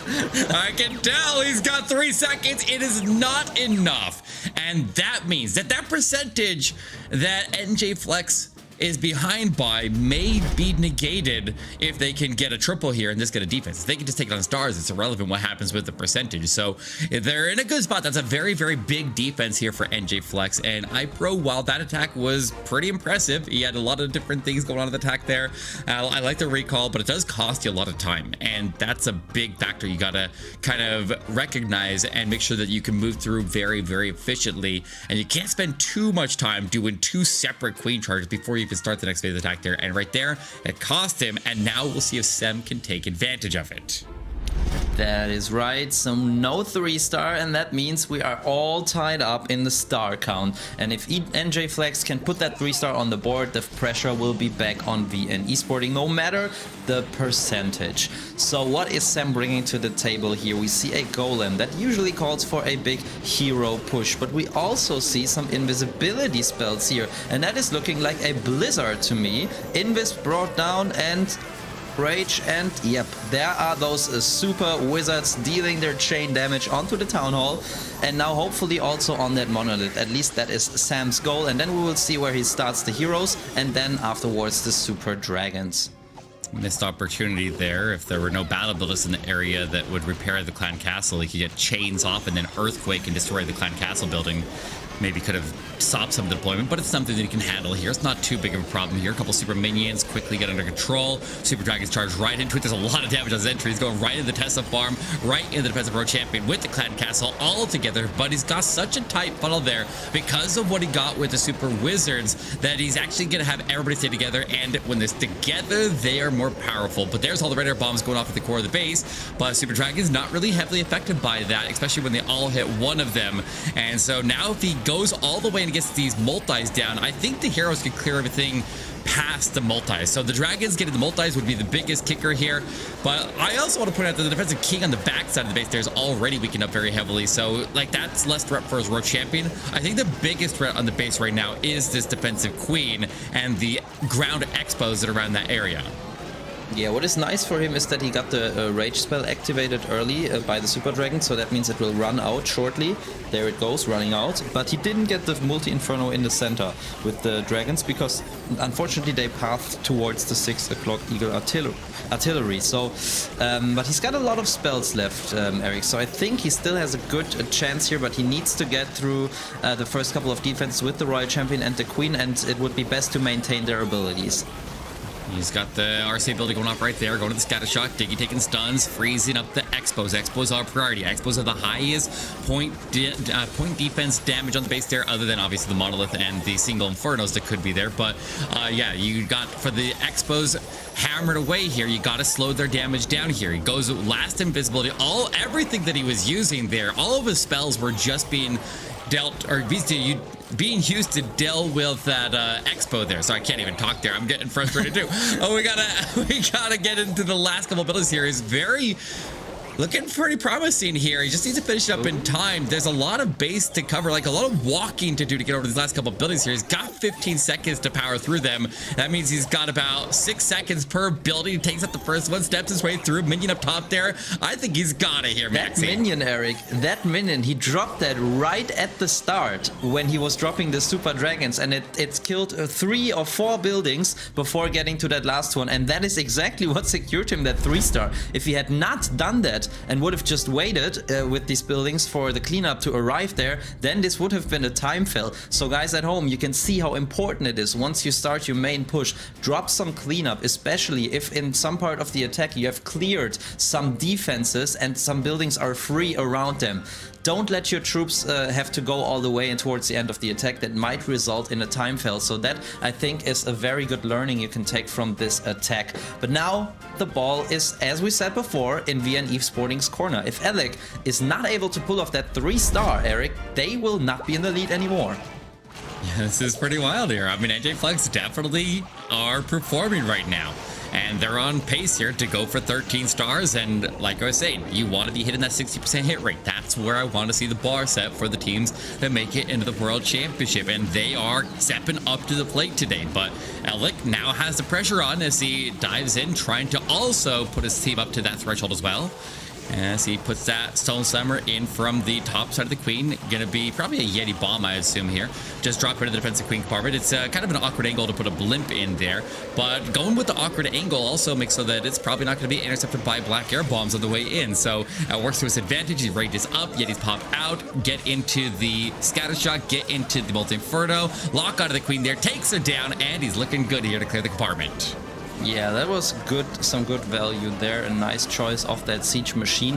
Now he's getting into a lot of damage, but yeah, just partially. First, he can take care of the scatter shot, and the royal champion is not even shooting away at the queen. That gives him some time, and he's waiting patiently here. He's got a bug in his room apparently, or a wasp or something. Oh no! Well, good thing there were ice golems in the CC that left him some time to fight it off. All right, don't get distracted. Don't let a pesky bug in your room buzzing around your ear cost you the difference of thousands of dollars. Remember, if they make it through and take a win in any of their next 2 matches, then their prizes ramp up in the tens of thousands. So you really, really have to be able to hold it together here and keep your composure. But he's seeming to get it back under control here. And here comes the Lalo in from the top of the base. The Queen taking the wall break into the core, going after the Multi Inferno. Lalo through the Town Hall. Ward ability on standby right until that Town Hall is popping. And he also got the Invisibility Tower out of the way nice and early. Gets to get the Monolith down. Oh, no. The Monolith stays standing there as the Invisibility Tower ends up protecting it. He'll have to go back for it, but he puts the World Champion right there. The World Champion will go in right behind the Lalo and go deal with it, so he has the resources to make his way through. Queen lost her healers, but she can reach the scatter shot with her ability active, and he's already cheering. Alec will sustain the advantage for VN Esporting.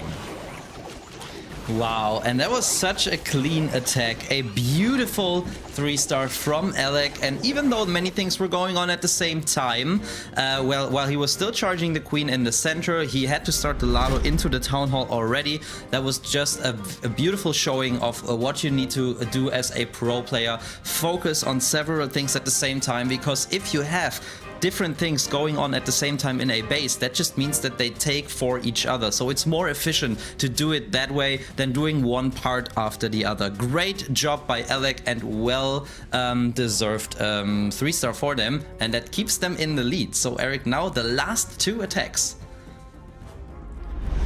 They're gonna decide it. Here we go. Kevin diving in. A lot of pressure on now for NJ Flex, playing from behind. 22 buildings down. They're gonna need probably a triple here. I don't know if they'll reasonably be able to make up that percentage unless we see a big throw at the end of the war here for VN Esports. So you just need to make this one happen. I guess it could happen. It could always happen. Anything could happen, but I wouldn't count on it. I would not bank on it. You just got to get it done here. He drops in the invisibility onto the blimps. Heals in. It is Super Archers dropping in on this left side of the town hall. And they arrive where they need to arrive, and great job here with the invisibility spells.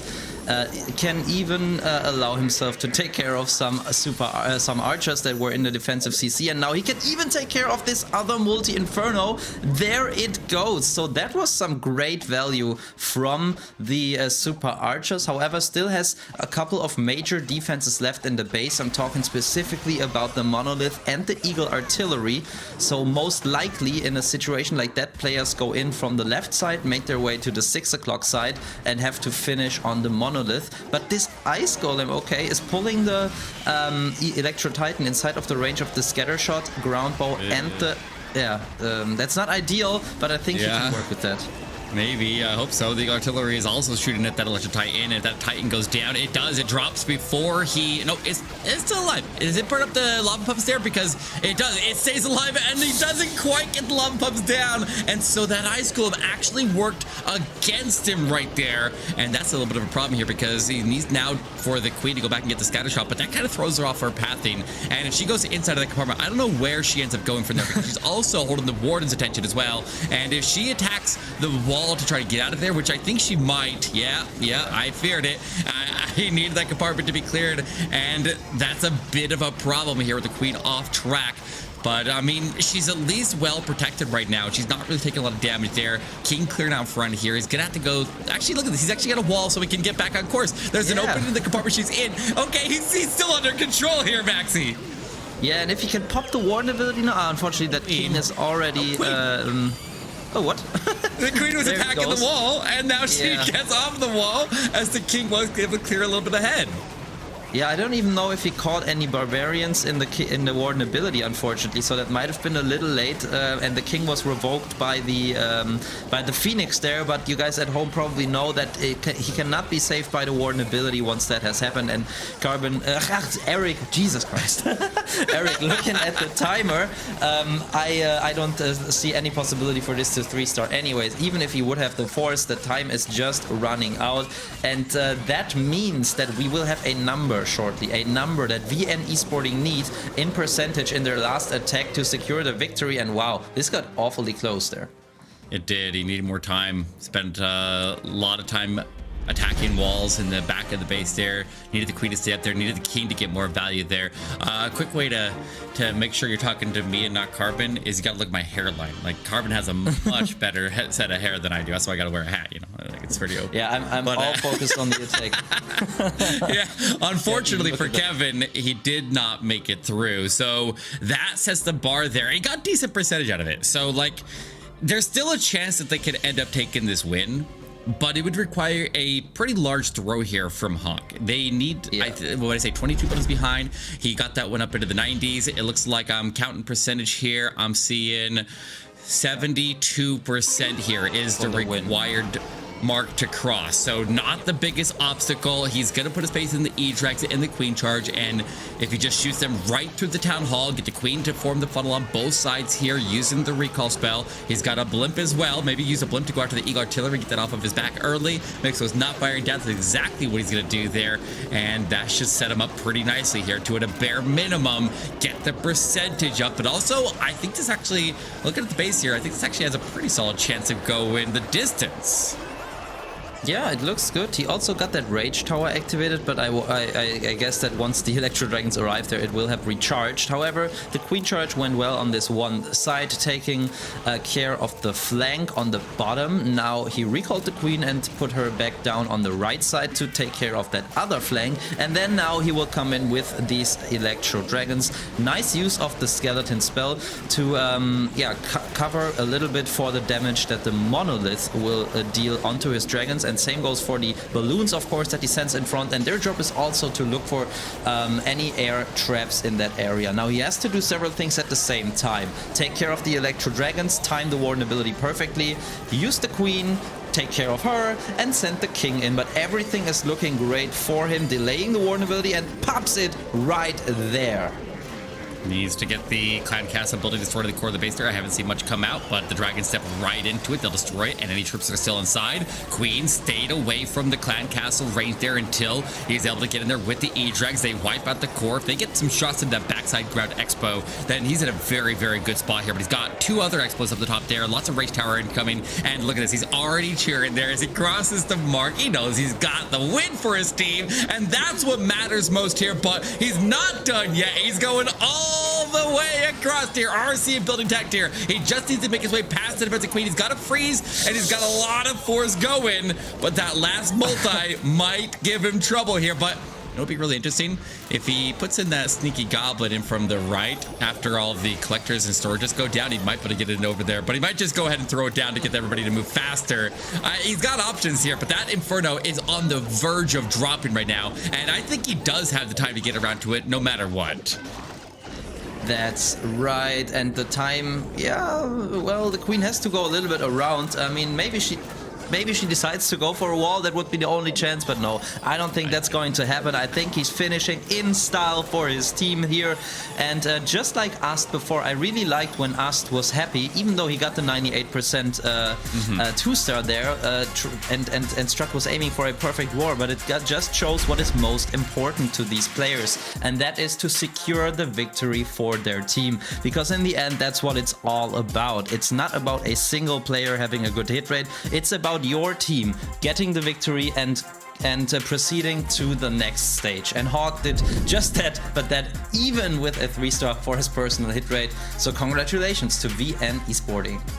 Yeah, and these brackets are collapsing kind of the way that I expected them to. Like there was a couple of teams that got knocked out of the competition that I didn't expect to get knocked out as early as they did, but a lot of the teams that I did expect to go through, Clash Champs, Strut, we now see VN Esporting. Now, the one that was on my list there from the start is still waiting to play the next match here over in early attacks there, and we'll see what happens here. But let's bring back CarbonFin and Itzu, and let's get their opinions on this match here, as we do see that locked in there for VN Esporting.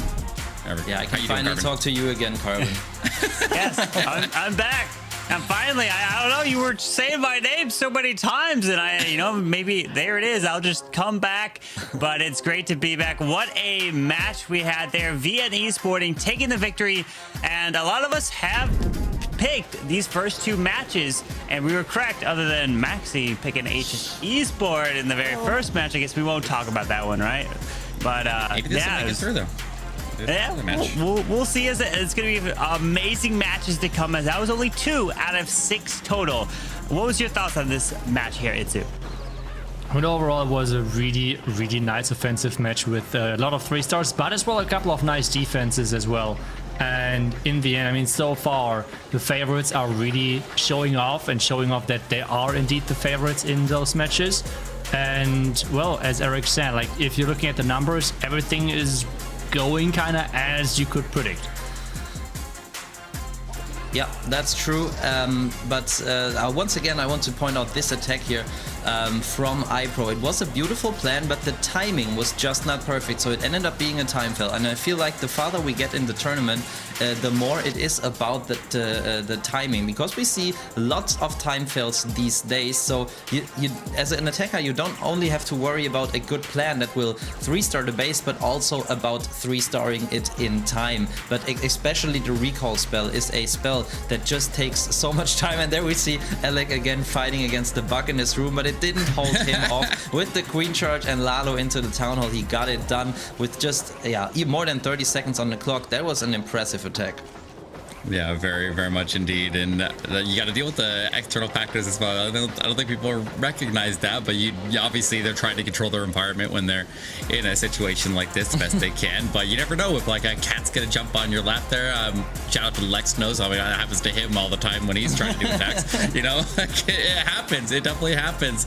Or you have to deal with those while you're in the middle of the attack there, and it can be distracting. But you got to be able to handle everything that's thrown your way. And if you can't handle a bug, you're probably not going to be able to handle the crowd screaming at you on stage in Helsinki, Finland. You know, like you got to be able to play with all the distraction in the world. And if that whole stadium starts chanting player's name and distracting you, then you got to be able to play under that kind of pressure as well. And maybe this is just preparation for that. Yeah, one bug is enough for training to get these players ready for that. But really, what you can't beat is that previous experience, which a lot of these teams have. They were able to go through something like that to then get them back. They want to earn another golden ticket, because we already have the 4 teams that got golden tickets who are waiting. And we are going to be giving away 4 more golden tickets next weekend, because this is stage 4 in the Swiss bracket, and next weekend is a double elimination. And we have one more match here that's in the 2-in-1 stage, and then we'll have 3 more that are at 2-in-2. And at that point, if you lose, you are eliminated, Itzu. That's right. So at this stage, you have this one option of still losing, at least like for this specific Swiss stage. But we have seen this in the past, like teams getting early on a couple of wins and then they're dropping down all out of the tournaments. And so you should really view this match as your last chance, because I feel like this then like gives you even more energy in those attacks and really want to make you win even more, if that's even possible. I mean, all of those teams are really looking for the money and for the option of like competing next week for the golden ticket. But next match is well, only a couple of minutes away, and that should be a really good one, I think, Maxi. I agree. It's going to be none other than Early Attacks versus TPM Esports, which you can also, you could see it at the bottom of the screen, but now you can see even more. You can see all of the 10 players while they are preparing. We can see Chihuahua on the bottom left, who has apparently lost his Nida hat for just a second. Let's see if he will wear it again when he is attacking. But yeah, definitely all of them, some players that we have gotten to know a little bit about the past couple of weeks. Marcelo, they're pulling off the captain's hat as well, so I guess he is their team captain apparently.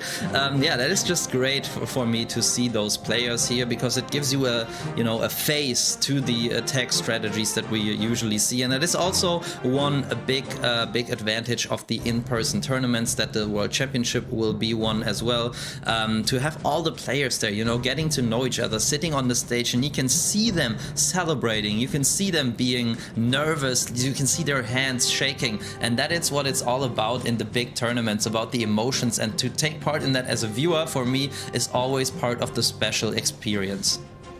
Absolutely. But I mean, you have the other teams that came out of the lower side of the bracket there that are going to be able to face off whoever ends up losing here. So there were 3 matches that were going on offline, and as whoever ends up winning here obviously goes in the top 8 and goes on to stage 5 of the competition and move on to the double elimination bracket. But the losers will have to have one more war that they'll have to play, and those wars and their opponents are already actually waiting for their matchups right now in the lower bracket. So I'll give you an update on that in just a minute, who those teams are. I forgot who ended up winning. Maybe CarbonFin knows, but Chihuahua, Haraya, Kuma, Yada, and Hades are representing out of Early Attacks. 4 Japanese player, 1 player. Hades is from South Africa. The international roster here, but primarily Japanese, and those hit rates are through the roof. They are one of my top picks to get a golden ticket here, Carbon. Yeah, early attacks is going to be a heavy favorite for a lot of people, but that doesn't mean that their opponents, TPM Esports, cannot win because they made it to the stage. So let's take a look at their roster, which is Marcelo, Rami, Juan, Hero, and Mohammed. They're coming in looking to try to advance next weekend. They are sitting at 2-1, right? A loss, they are still in it at 2-2. And to answer your question, Eric, the teams that have advanced are able to go from the 1-2 situation to a 2-2 situation, which will be VNAce, No Limit, and Dark Phoenix. Those are the three teams that will be waiting to see who they are going to be playing next. And because we have 4 more matches here today, including this next one that we have early attacks and TPM. So much is still on the line here. But let's take a look at the predictions here and see how we are doing. Well, we are perfect so far, other than Mr. Maxi. But unfortunate, Maxi, you know, well, we still have 3 more matches that we'll be predicting, so we'll have a lot to happen here today. But Itzu, what's your thoughts so far on these matches that we're seeing here to start today?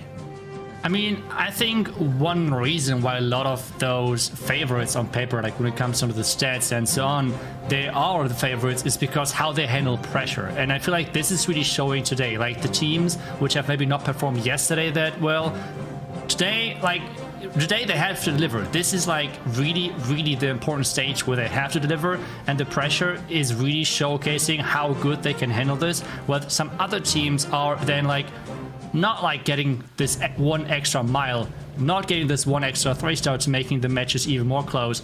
And I feel like this is really showcasing in today's matches so far. Let's see if this is going to happen in this next match as well, because I feel like we have this clear favorite yet again in this next match with early attacks, and this is why we all went with the prediction of them winning, right, Maxi? That's absolutely right, but TPM Esports is a huge opponent for them as well, and we're just a couple of seconds away from the action. So for now, let's say goodbye to Itzu and Eric. We will see you guys later on. And from here on, it's going to be Carbon and me showcasing this war to you. Finally, Carbon, I can cast with you, but I don't know, maybe I'm going to be calling you Eric the whole time. I don't know what was wrong there. Yeah. Hey, I'm just saying it's going to be easier now. So whenever you say Carbon, there you go. I'm actually here by, you know, he's saying Eric and Itzu. We're all part of this together. So we're getting ready for the very first attack. But before that, it's time for the chat poll here. And 76% on early attacks. Yes, we're thinking they're the heavy favorites coming in. But TPM definitely can do it. They have to deliver. And what do you think is the minimum score you would need to defeat a team like early attacks? 13.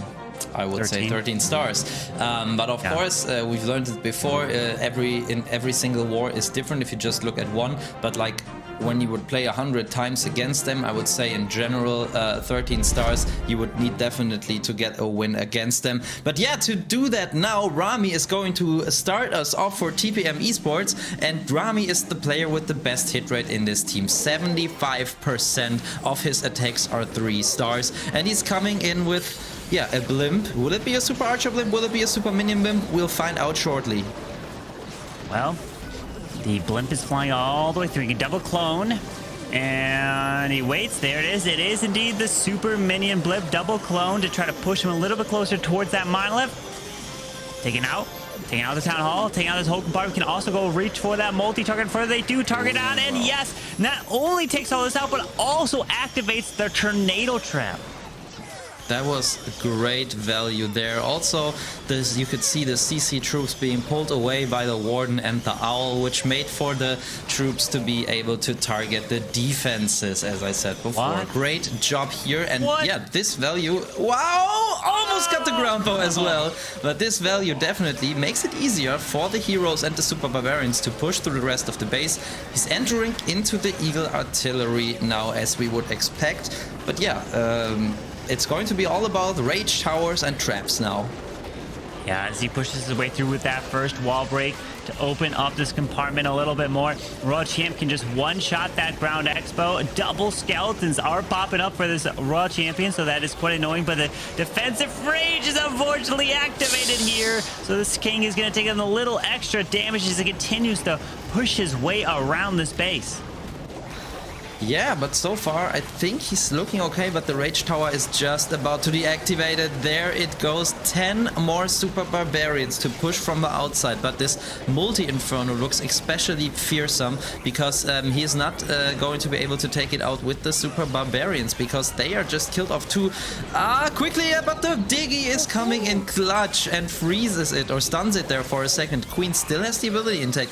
He even held on to a Ice Golem, and I think that he wants to send it in the back end to tank for these defenses there at the top side, and he realizes that he cannot wait for the Queen to bust through these two wall sets that she's going at, so he's just sending everything in from the top side, and it is looking good for Rami for the first 3-star. Delivering here, taking out Yada's base. That Queen is continuing to finish this off. The Super Barbarians, you know how strong it is. When you have all these openings in the wall, you just have to invest some super wall breakers to bust the walls open to the bottom side, but still, the super minions allow them to reach over the walls, but then reach so far. So much better than the Blizzard. If you're setting into a compartment like that with the clones to get all that value, and then Super Barbarians to just run through this space. A fantastic way to start, especially against a team like early attacks. Absolutely, but he's and he lived up to the expectations for sure. But now it's none other than Chihawa, our beloved Nita head attacker, coming in, and I can't wait to see what he's got in store for us today. Maybe he's got another head that he'll be wearing, maybe from another Supercell game. No, there it is, pulling off the Nita head once again. Yesterday he got 1 3-star and 1 2-star wearing it, so let's see what it's going to be today. Uses 2 lightning spells to take care of a sweeper there, which will make for an easier way for his Electro Dragons to get through the base. Now, nice use of the bat spell towards the 6 o'clock air defense that can now be taken out easily by the balloons, and 1 Electro Dragon to funnel. That took like 20-30 seconds of the clock, but then he will start his main push in 1 second. Yeah, with these E-Dragons down, getting the value, he's got the rest of them moving straight in to the base. He's going to pair this in with the Blimp, the Warden ability. Got to pop the Warden to protect. Yes! Clips everything. Under the range, so the Blimp can go all the way to the Town Hall. But look, he does have a clone, so he might land just before it. So he can reach and grab the Monolith, the Town Hall, and the multi-target for what a perfectly placed clone spell. Yeah, that was great, and there you can see how important it is to have a good spell placement in these blimps, be it super archers or be it super minions. And there are still a lot of Electro Dragons alive, some super minions still doing work as well. And there's just an air defense at the top side, so not too much damage waiting there. But now he has to get with his heroes through this fearsome area. 2 ground balls, all raged up, a scatter shot as well. But I feel like the value was so immense already, and he is not looking too bad. Yeah, as his Royal Champion is going to be able to move through. E-Dragons are going to be slowly going down, taking some damage as the wall break comes off from the left side, but he's continuing to now allow this Queen to step directly in towards this multi-target Inferno since he was able to break the wall open. Royal Champion's got her ability, and it's looking like an answer from early attacks, and he's celebrating, getting it done with the 3-star. Oh my, it's gonna be a match here, my friends. That's right, that is nothing less than we expected from those two teams. And yeah, there we can see him celebrating, petting his Clash of Clans characters he has there. Nice job from Chihawa, and I can understand his excitement there. When you have a successful attack in a moment of pressure like this, you know just so much falls off of you, so much pressure, so much weight, and yeah, great to see those emotions of the players. Now I can actually rock the proper Nita hat. I've got it on. Look at this. I've got it on. When he gets the 3-star, you know, I tried yesterday. It didn't work, but this time it works. Well done. Nita hat is successful. Chihuahua, what an amazing attack. Getting it done with the E-Dragons. Oh my. Well, yeah, that was great. Now another head is going to come into play. We've got Marcelo, who burst out the captain's hat. Let's see. Yep, he is wearing it as well. So let's see if it gives him luck as well. He is the captain indeed of his team, which I just confirmed in the meantime. So yeah, that explains the captain's hat, I think.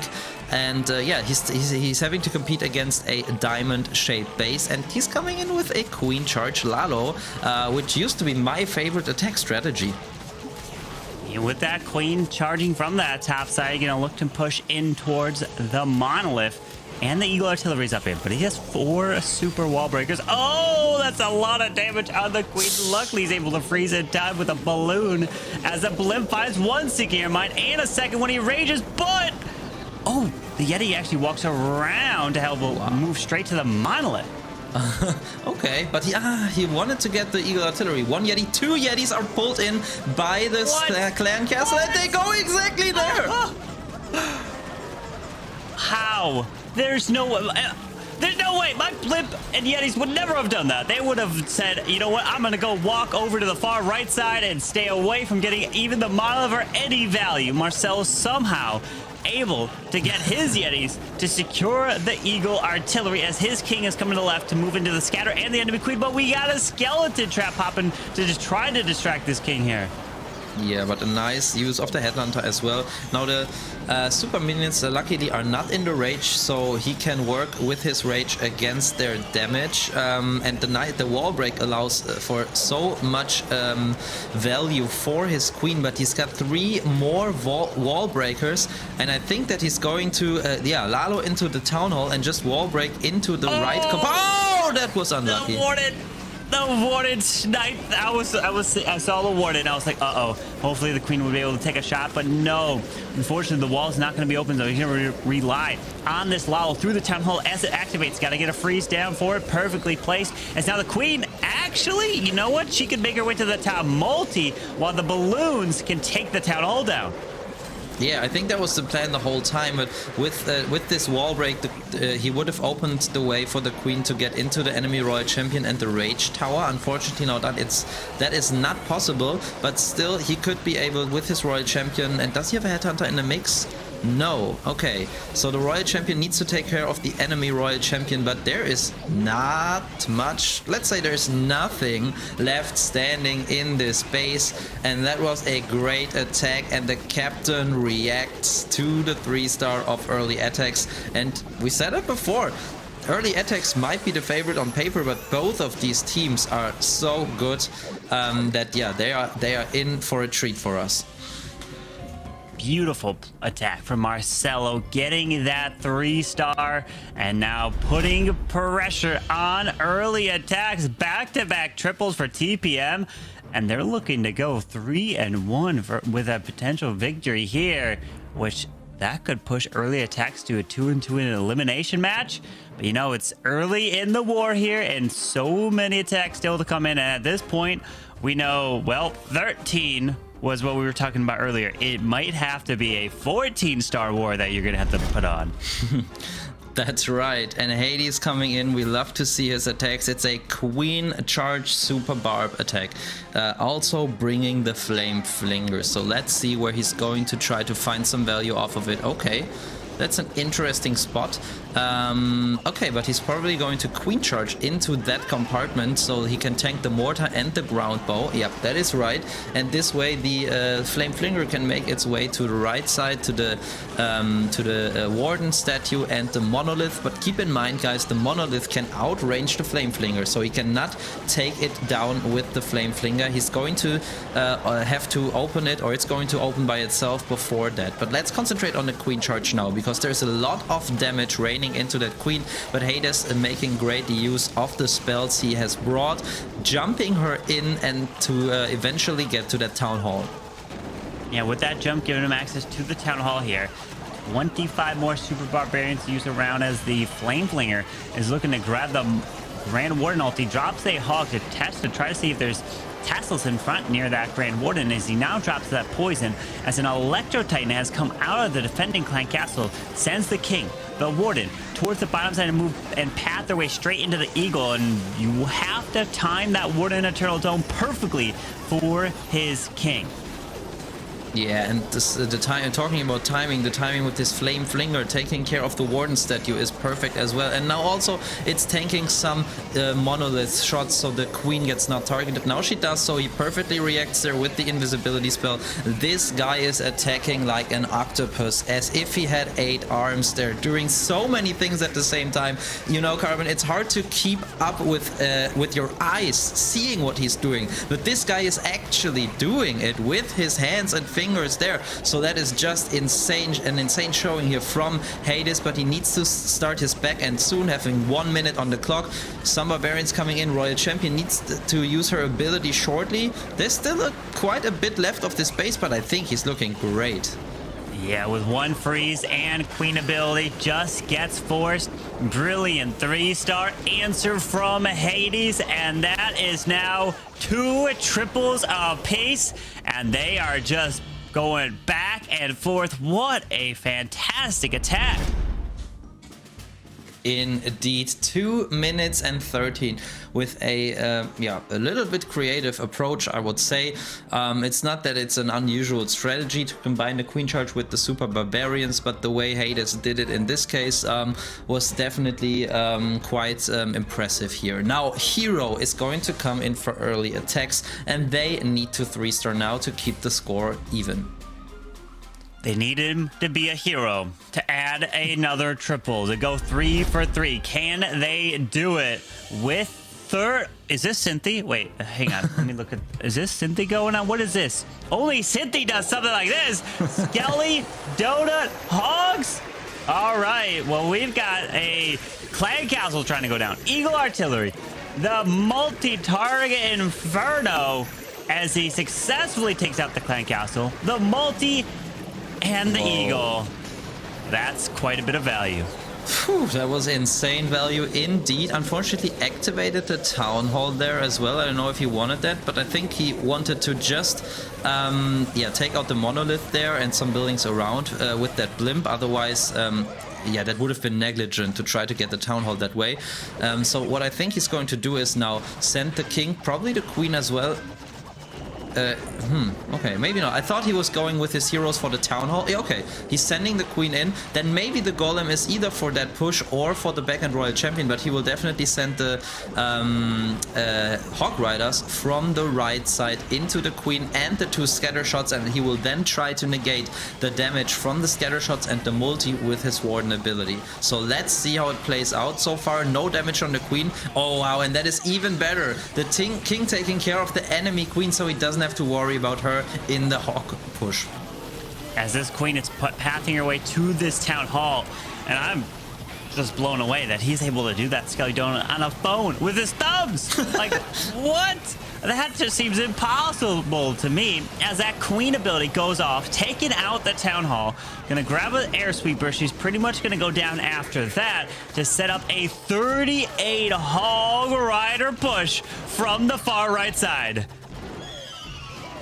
I'm just, you know, staring and waiting what he's going to do, because I think he just wanted to wait for this Rage Tower to run out. I don't know if that was the right call though, with just over a minute on the clock and everything pathing around there into the double bomb towers. I don't know if he's doing it the best he could so far. He needs to freeze that scatter. Yeah, there he does. And yeah, we have to wait and see how many Hog Riders can survive. Yeah, these hogs might just turn into bacon real quick. They're disappearing. The defensive rage spells are doing so much.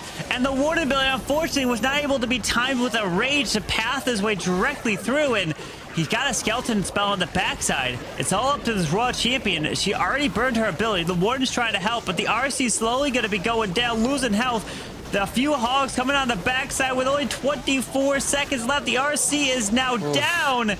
There's not too many buildings left. It is really close, but I just feel like that was not the ideal hog part there from him. You need you need to split the Hog Riders a little bit. In this case, like a huge group of more than 25 Hog Riders was all going around the center of the base, around alongside these 2 bomb towers on the outside. I think just 4 or maybe 6 onto the bomb tower to create a hole in the ring of defenses and then send everything onto the scatter shots directly. That would have been a little bit better, and then he could have surgically spawned or sprinkled a couple of Hog Riders from the outside. That is very unfortunate, and I think it was not how he planned it out to be, because he used the Warden ability, I feel like kind of spontaneously, when he realized all of those Hogs were staying on the outside and taking the shots from the scatter shot. But yeah, in the end, it's a high percent 2-star, so not too bad, but I feel like after the start, this could have been a 3-star as well. And now as Heroic comes in with a Warden ability for that blimp, because if you remember from the previous match that he was in, he used the battle drill with the clone spell Blizzard, which blew my mind, and can't wait to see how he uses now this here with the blimp going in, taking out the multi, the Eagle Artillery, placing these invises in a way so that he could keep his troops under the invis belt but continue to take out other buildings around. But he's still going to have 3 freezes to use as that Warden's decided, you know what, I'm going to stay up and now continue to help this queen. Yeah, and he had a combination of super archers and super wizards in the blimp, which was very interesting. And yeah, you said it. Yesterday he used the battle drill and the 2 invisibility spells to get his blizzard in. So this is definitely... he's a candidate for creative super troop blimps or whatever siege machines that are brought into the base. But now he has to push into that town hall. There's a lot of damage now raining onto his troops. So nice job here sending in the Ice Golem and the Barbarians from the outside to create some tanking for his queen. I don't know, Carbon. He has 10 super barbs left. Even if he gets around this town hall with the 10 super barbs and his royal champion, he still needs to get the remainder of this base down. Yeah, with the queen continuing towards that town hall, only 6 super barbs, defensive rage, scatter shot with 2 X-Bows and backside, and wait, queen, where are you going? Oh no. Oh no. No, Queen, don't go for the wall. The town hall is still up, and she's not even pathing to it. He uses the freeze on the town hall, but the other Expo locks onto his queen, and the town hall stayed. He does decide to send in the royal champion to help secure the town hall, but TPM failed with a 2-star, and it's looking like early attacks is going to fail as well, and it's just going to be answering each other in this match. Yeah, he's trying the best he can to collect some more percentage points. It would be nice to take care of the ground bow, but he does not, unfortunately. It stays up or is just being repaired by the raged up battle builder. And this is probably not going to match the 93% or 94%, no, 93% that we saw from TPM before. So even though the attacker before was not able to secure the 3-star, that high percent 2-star is now paying off. Yeah, that high percentage 2-stars is what you need to get in these matches if you don't 3-star. Because when you're all tied up on stars, 12-12, 13-13, whatever it may be, it will come down to the percentage game. So you want to make sure you're taking down every single building, as many as possible. You never end the attack early. There is a 79% 2-star. Great effort there, but unfortunately the Super Barbarians was not the call on that base, sending the blimp in with a few Super Wizards. Maybe he just didn't get all the value that he was hoping for. Yeah, and it's crazy. Look at this. He's got a 78% hit rate. That means out of 5 attacks he does, he usually 3-stars 4 of them. And yeah, especially in this war, it would have been quite preferable for his team for him to 3-star. But yeah, in the end, it just means that that TPM Esports are now in the lead by percentage. So every attack still matters, and Mohammad Marawi is going to be the next attacker for TPM Esports, and he can take on either Chihuahua or Kuma's base. So let's see what it's going to be. With the Zap Lalo, 6 lightning spells to invest in the Expo, the multi-target Inferno. Pairing up with that Earthquake here, we got the queen on the left side and the royal champion on the right side, but setting the king and queen straight into the defensive king, but also the eagle artillery. So pairing it in with a headhunter, very nice, able to help to completely take out this whole bottom side. But he's going to pair in a log launcher, which typically, if you're going to use a log launcher, you want to help snipe another Inferno tower. So the multi-target Inferno is right there as the Ground Expo locks onto his queen. You have to be careful because that queen's health is going to fade pretty quick through this Expo. That's right. He might have to freeze once. Yeah, I think he should freeze. Come on, freeze, Mohammed! He freezes just in time, but unfortunately the log launcher gets locked onto by that cannon and queen ability is forced. So that freeze might have been just a little too late. Can the log launcher open the wall? One more log? Ah, it cannot, but maybe the Yetis can still be able to take out the monolith. And the Yeti Mites will be able to jump the wall as the Lalo is starting from the top side. The multi is doing a lot of work, freezing the multi. The Grand Warden altar as the Warden is following with the Lalo. He does have an Ice Hound, so he can drop the Ice Hound over the Warden. Fly across. No, he does not, because sometimes what you typically may see is popping the Warden ability, protect the Hound. That flies all the way across as the Town Hall explodes. And here is the poison as the Ice Hound is coming from the far left, moving straight over that Queen. And this is looking amazing. I love how some of the pro players use a big Lalo with the Warden into the Town Hall, and then they sacrifice them because they know a well-placed tornado trap, some red mines and so on, they will be able to take out, in combination with the Town Hall poison I should say, they are able to take out the whole Lalo portion you send into the Town Hall. And that is why players like Mohammad Morawi hold on to a couple of balloons, in this case 10 of them, and an Ice Hound, so a second Lalo that he is holding onto for the remainder of the base, in this case the 9 o'clock scattershot compartment. And that was an amazing attack, like really impressive if you ask me. 2 minutes just, and so overwhelming. There was no doubt about that base being finished off by what Mohammad Marawi had left here. And now EA early attacks have to deliver. They have to start answering to keep pace with what TPM is doing. And we're talking about 13 stars is the mark. Maybe even you have to keep as many stars and percentage as possible. But Kuma is now going to be attacking next. We've been seeing a mix of literally everything here, as now it is another Lalo, but not going to be a queen charge, but a Skelly Donut looking to remove the multi, the clan castle. Both those go down, then you don't have to worry about the defensive clan castle coming out to slow you down, as a few Teslas did pop up next to that royal champion. Ooh, he decided last second to use that last invisibility as well. I think it was the right decision, because it was not clear to me if a clan castle would fall.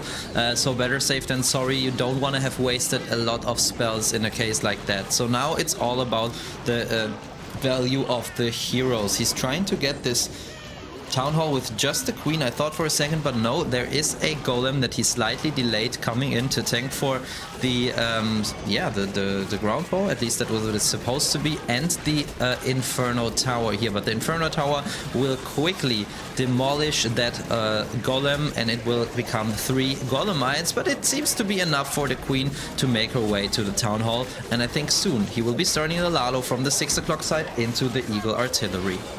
Yes, that king does come back alive with that Phoenix straight over the Royal Champion. His RCA will help take out these Teslas, and those going down is going to help tremendously for the Lalo, as the queen secures the Town Hall and looking to try to maybe grab that single target. Inferno! Barely, yes! Wow. The single goes down, as he can still have the Stone Slammer and an Ice Hound to fly through. Oh, and he tried to redirect the Royal Champion, but was just a little bit late. No, okay, she still made her way to the Eagle Artillery, and I think that was his goal, that she would step in there, maybe to even protect her with the Warden ability, but he could not wait that long. But she got the stun with the Diggy onto the Eagle Artillery, and that was already worth something. Now 2 more freezes and a rage spell. If he freezes now early, okay, maybe the Scattershot as well, come on, otherwise the Loons will die.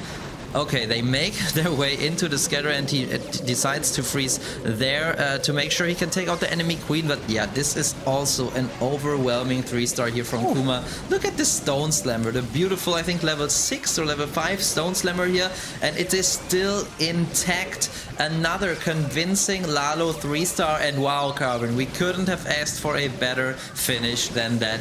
The teams have done 8 attacks, 1 more attack left per team, and we have a tie on stars.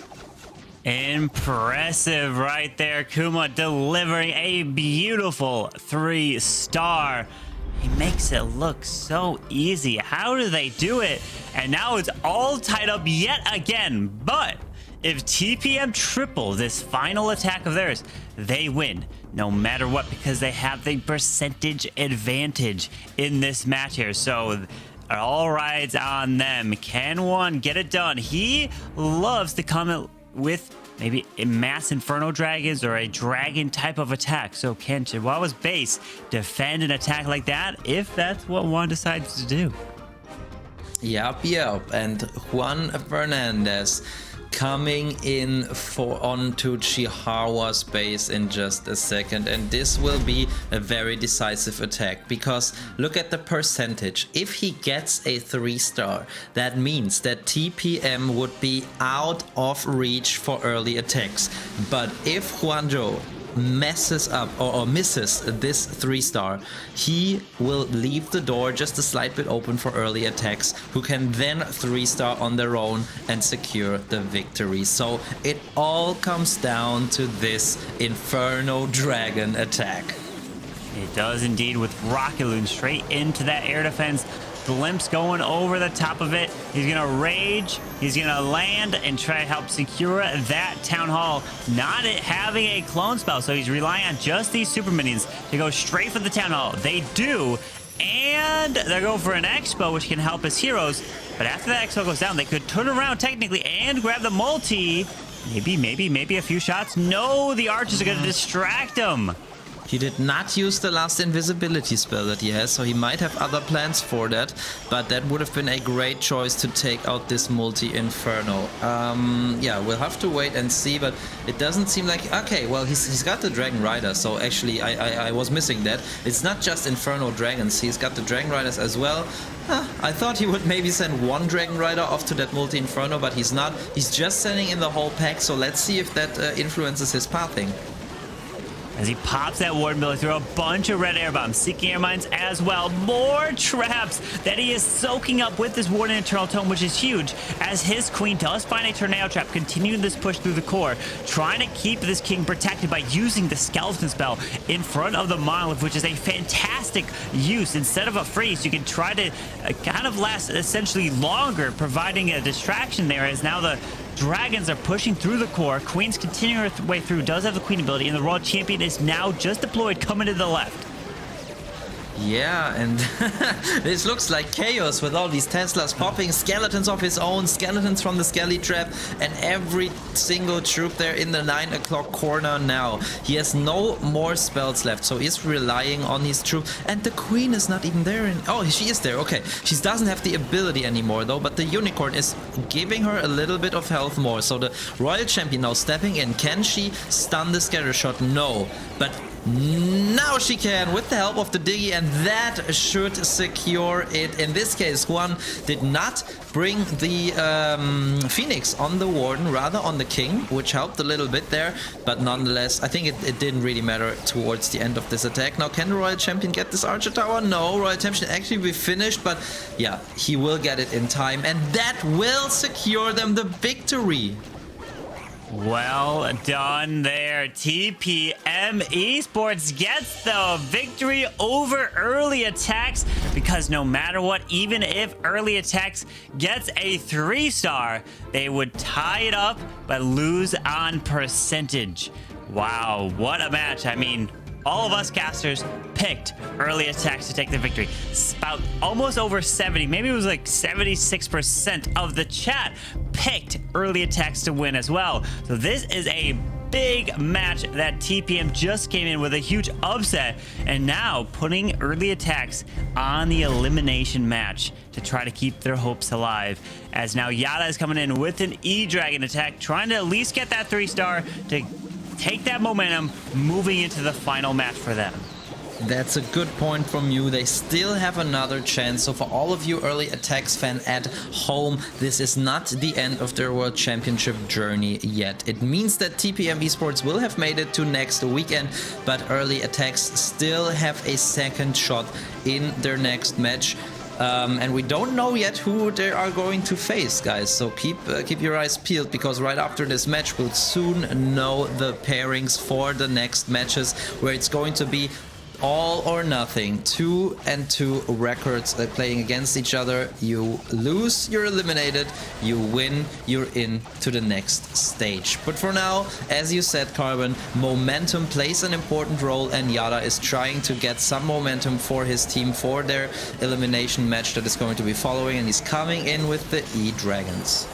Yeah, with that Warden ability protecting the E-Dragons, and the Blumpy finds a tornado trap right there as this base was trying to test and maybe baiting a attack from that angle as he's flying across another Sigirba, so he does not get anywhere close to this town hall.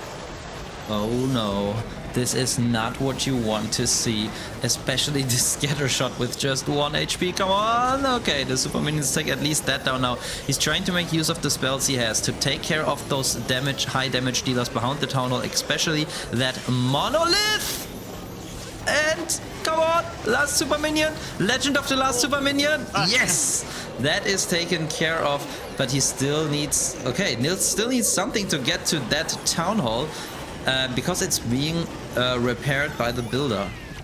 Yes, he can pop the king ability to run all the way up and around. Definitely needs to get that queen into the town hall compartment, but no, she does not make her way there. So he does decide to send in the Raw Champion to help secure that second star. No ground skeleton, so the Raw Champion is perfectly safe to continue to move on through as the king ability goes off, pushing his way into the defensive queen, but all of the E-Dragons are gone.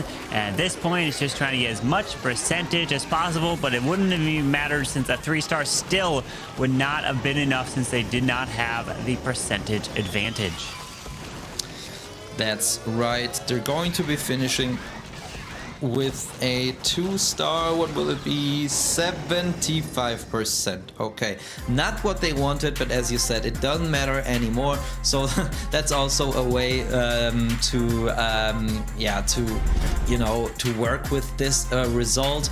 Just like, okay, there was no more pressure for Yada. You know, there was no more what's it called, like these hormones that make you like flight mode, you know. He was not in flight mode anymore, when you're like, okay, I have to give it my all or otherwise we're out. He knew it already, it didn't matter anymore. So in my opinion, you can always not really say too much from or take too much from a attack like that in the end, when it didn't really have an impact anymore. Yeah, well, we're going to have to bring back our other co-casters, Itzu and Eric, to help talk about that last match and what an upset it was. Let's go and start with you, Itzu. What was your thoughts? I mean, we all predicted early attacks, and they have looked incredible, but in the end, upsets can happen. Luckily for them, this is not the end of the tournament live, right? Because there is still another chance for them. But this was a big surprise, but congrats to TPM. They did an amazing job. Or what do you think, Eric? I mean, it feels like every single time we do a Swiss stage, we have a team that goes all the way up to the very top of the bracket, goes 2-0, and then starts to fall. And you can't let yourself go into free fall like that. Not at this point, not with this much on the line. And it is kind of a morale blow to the team when you end up losing a match like this. And when you have your next opponent here coming off of the lower half of the teams there, that maybe we're thinking, oh man, we're so screwed, we're out of this, we already lost 2, we're riding on the elimination matches, and then they start winning, and then they start to gain confidence, and they start to think, hey, we actually have a chance to take this. And when you're now having a team losing momentum coming at the top and then gaining momentum coming at the bottom here. This is where you see those potential swaps. So I'm a little bit nervous here for early attackers that go into their next war. Obviously, they're still not out of it, but they need to regroup. They need to regather the team here. They need to get back into it psychologically. They cannot let this loss affect them. They still put up 13 stars. They performed very, very well. They just had a couple of hiccups. They just need to reinforce where they made the mistakes there and then go into the next war swinging. And I think their next opponents could be a little bit easier, maybe. I don't know. TPM's a very difficult team, and I've had my eye on them from the very start of the tournament. I think between them and Dark Phoenix, I think those are like two of the biggest underdog team stories that I've kind of been watching from the start of the tournament. They've been performing very, very well, and they're both now one into the top 8 and the other one in a matchup coming here. Yeah, and I'm actually receiving words of the upcoming matches that we're going to have. With the first match that we're going to have, there's 3 more that we're going to have in the 2-2 stage, meaning if you win, you advance, you lose, you are eliminated. The first one is going to be NJ Flex taking on Early Attack. So that's going to be match number 1. The second match that we're going to be watching after that in the 2-2 stage is going to be HS Esports versus Dark Phoenix. Remember, only one of these teams is going to be able to be advanced in each one of these matches. That if you lose, you are out. And the last one we're going to be watching today is going to be VNAs versus No Limit. So 3 more teams are looking to advance to stage number 5, which is the double elimination. And then 4 of those 8 will be getting golden tickets to the Clash of Clans World Championship Finals later at the end of November, Itzu. That's right. And I mean, there's going to be so many good matches still left. And with every single match, it's like not only this qualifier life is on the line, like it's overall the dream of getting to the World Championship and obviously a huge prize pool being on the line as well. And this match decides, or like the next 3 matches are actually going to decide for a lot of those teams, a lot overall with how this tournament is going to turn out. And there's no second chances left. There's no second chances left. All of those teams have lost all of their second chances over this tournament, and this is going to be exciting, especially having with the first match already with NJ Flex versus Early Attacks, and both teams performing really well earlier today. And I mean, in the end, 13 stars is not bad whatsoever. So let's see if they can step it up, or if they can keep that and maybe do a better job on the base building side. That might be an option as well, depending on what bases they have prepared for the next one. Yeah, that's right. So it definitely depends on that. But before we dive deeper into our next matchup, let's take a look at one matchup we have missed, the Dark Phoenix versus Time to Throw match. We have prepared some highlights for you about it, and then we can talk about the performance of these teams. So here we see, I think it was the opening attack from Maziar TK, and that set the path for Dark Phoenix to get a good result in this match. I won't say more than that now, Eric. Yeah, but we know that Dark Phoenix already won this Time to Throw. The North American champions hopefully they put up a good fight. I don't know what the final score was here. I have no idea, actually.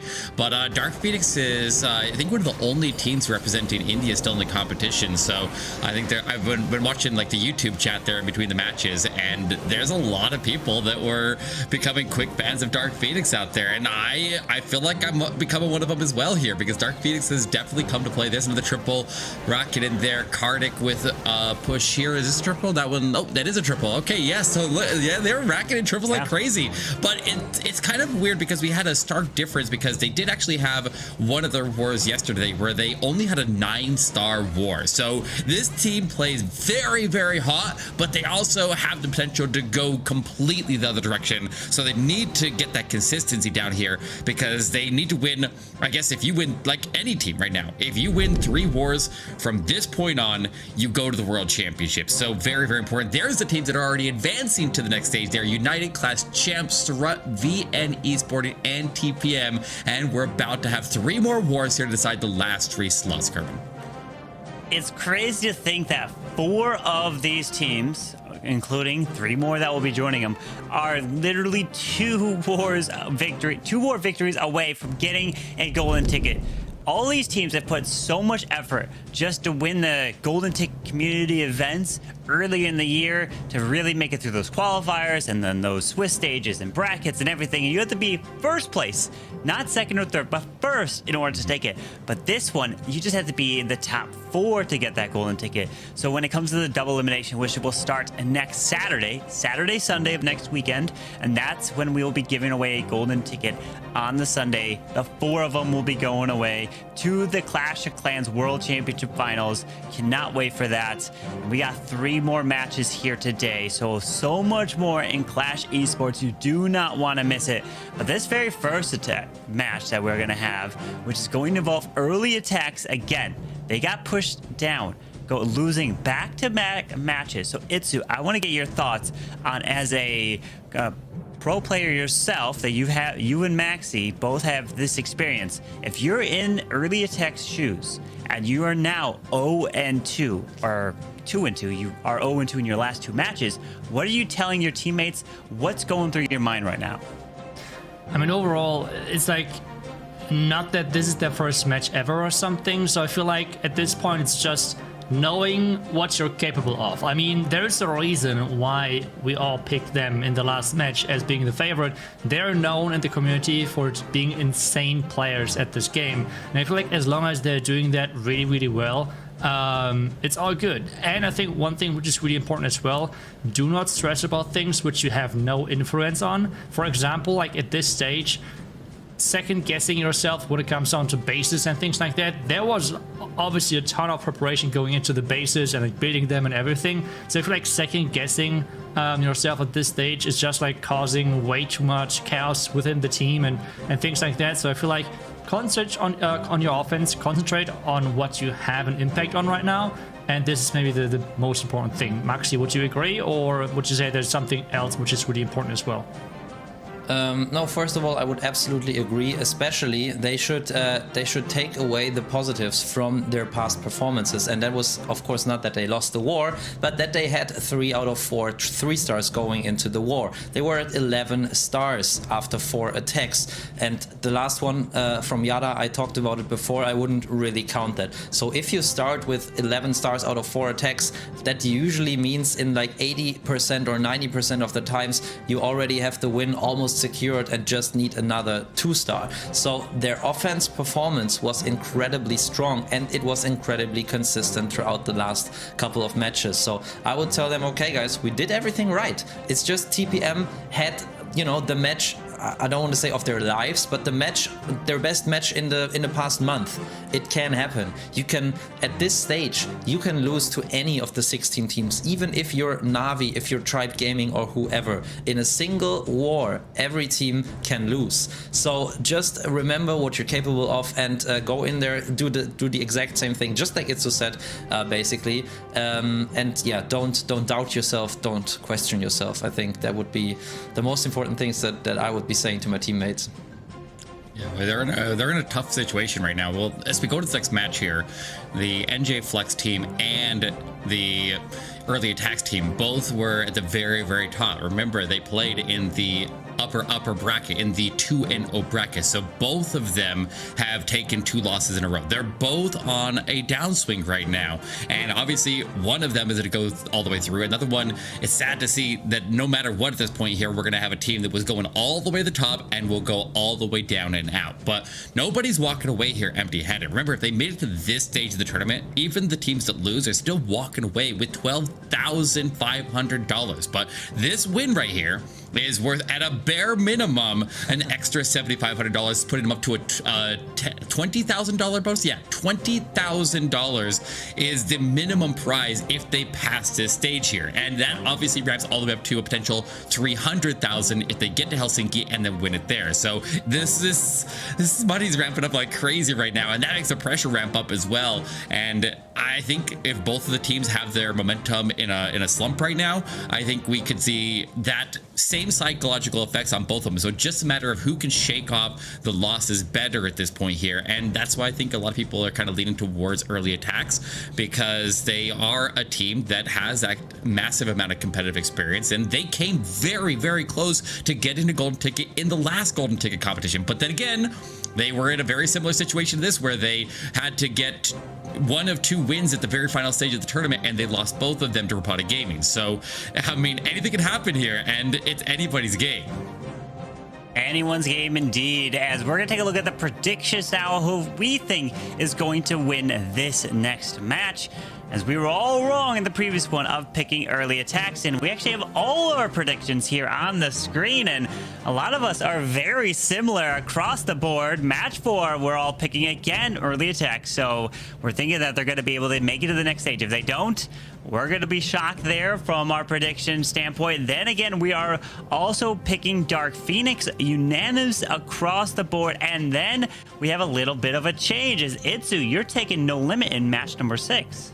Yeah, I mean, like, sometimes you have to, like, trust the underdog. And I feel like I'm going, like, Maxi, I guess, because always predicting the favorite is kind of, like, boring at some point. For me, like, this might be the match where the underdog team can, like, clutch out the victory.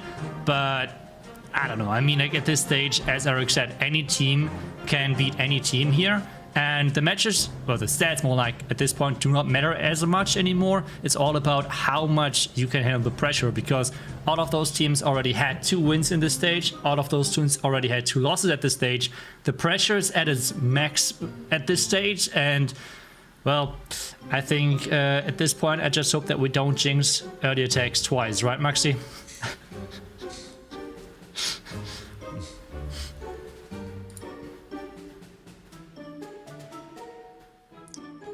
Oh, we lost you. Your microphone cut out there. I do find it interesting that we have a split between VN Ace and No Limit, though. I like you're saying Vienna Ace is the favorite, and they did have some very impactful wins there. Like they are the team that knocked out Milsim MG. They clutched it in that war there. But actually, I think that No Limit actually was the higher ranking team. I think they were number 3 or number 4, right next to NJ Flex in the world rankings there in the stage 1 of the competition when they played 40 different wars, which is definitely a battle of consistency, right? But if you look at where VN Ace landed, they were actually on the bottom end of the teams there. There were 72 teams that made it through to stage 2 to the competition there when they collapsed down from 5,000, and VN Ace was on the lower end of them. So like every win that I think they take, there is a big upset for any team that is losing to them, but they just keep on marching through. And I think the fact that we had three of us choose them is just kind of testament to the kind of run that they're having right now. They are definitely on a hot streak right now, and maybe they end up pulling through. It's kind of interesting there. But I mean, what do you think about that, Carbon? Well, I think it's going to be that's a really good point in terms of VNS. I think I remember hearing something about they were like the last team maybe to make it. I'll go back into the ladder stage and check it out. But here is the averages, as early attacks is just a bit above in terms of the percentage, and 95.9 to the 93. But you're going to have to be putting up 13 stars, as we saw early attacks. They went down to their opponent's TPM, putting up 14 against them, Itzu. That's right, indeed. But let's just take a look at the first roster and their hit rates as players, as we're moving them forward and getting closer to the first match. But we have the graphic hopefully up soon, as we're still figuring out with the Maxi voice. At least on Discord we can hear you already again, buddy. Yep, but, I'm here. Yay, he's back. Yeah, back. all Let's good go. again. Just like the early attacks guys that were here just a second ago, so am I. We can see them here. Chihuahua lost the Niederhead once again and is apparently already planning. So these two teams are facing off now. And Hiroya taking a deep look into the camera, checking if we're there. Yes, we can see you, Hiroya. It's all you're doing great. It's all good.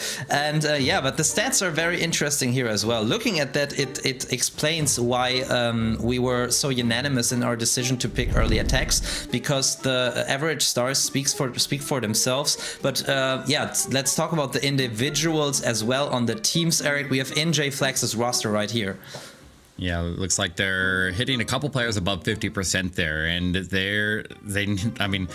they had a really good run at the start here, but they need to get back to where they were when they made that good run at the start of the Swiss bracket here. But we can see that timer in the corner there counting past that 8 minutes. That means the prep of the war is coming to a close, and that means you have 8 minutes to start planning as soon as that hits 8 minutes. So that's when the battle map is going to be shown. That's when the bases are revealed. That's when they can start their final journey to see whether they can make it into the World Championship or get eliminated. So very, very high pressure situation. It really starts to ramp up now, and they got to let the nerves settle there, as this is a very, not just for making it to the next stage there, but all the money that's involved as well. This is a life-changing amount of money for some players. So like, this is kind of crazy here, but yeah, this is a hit rate that I think is on the lower end compared to what we are seeing out of Chasmac EA, or excuse me, they're not Chasmac EA, they're now just EA. my apologies.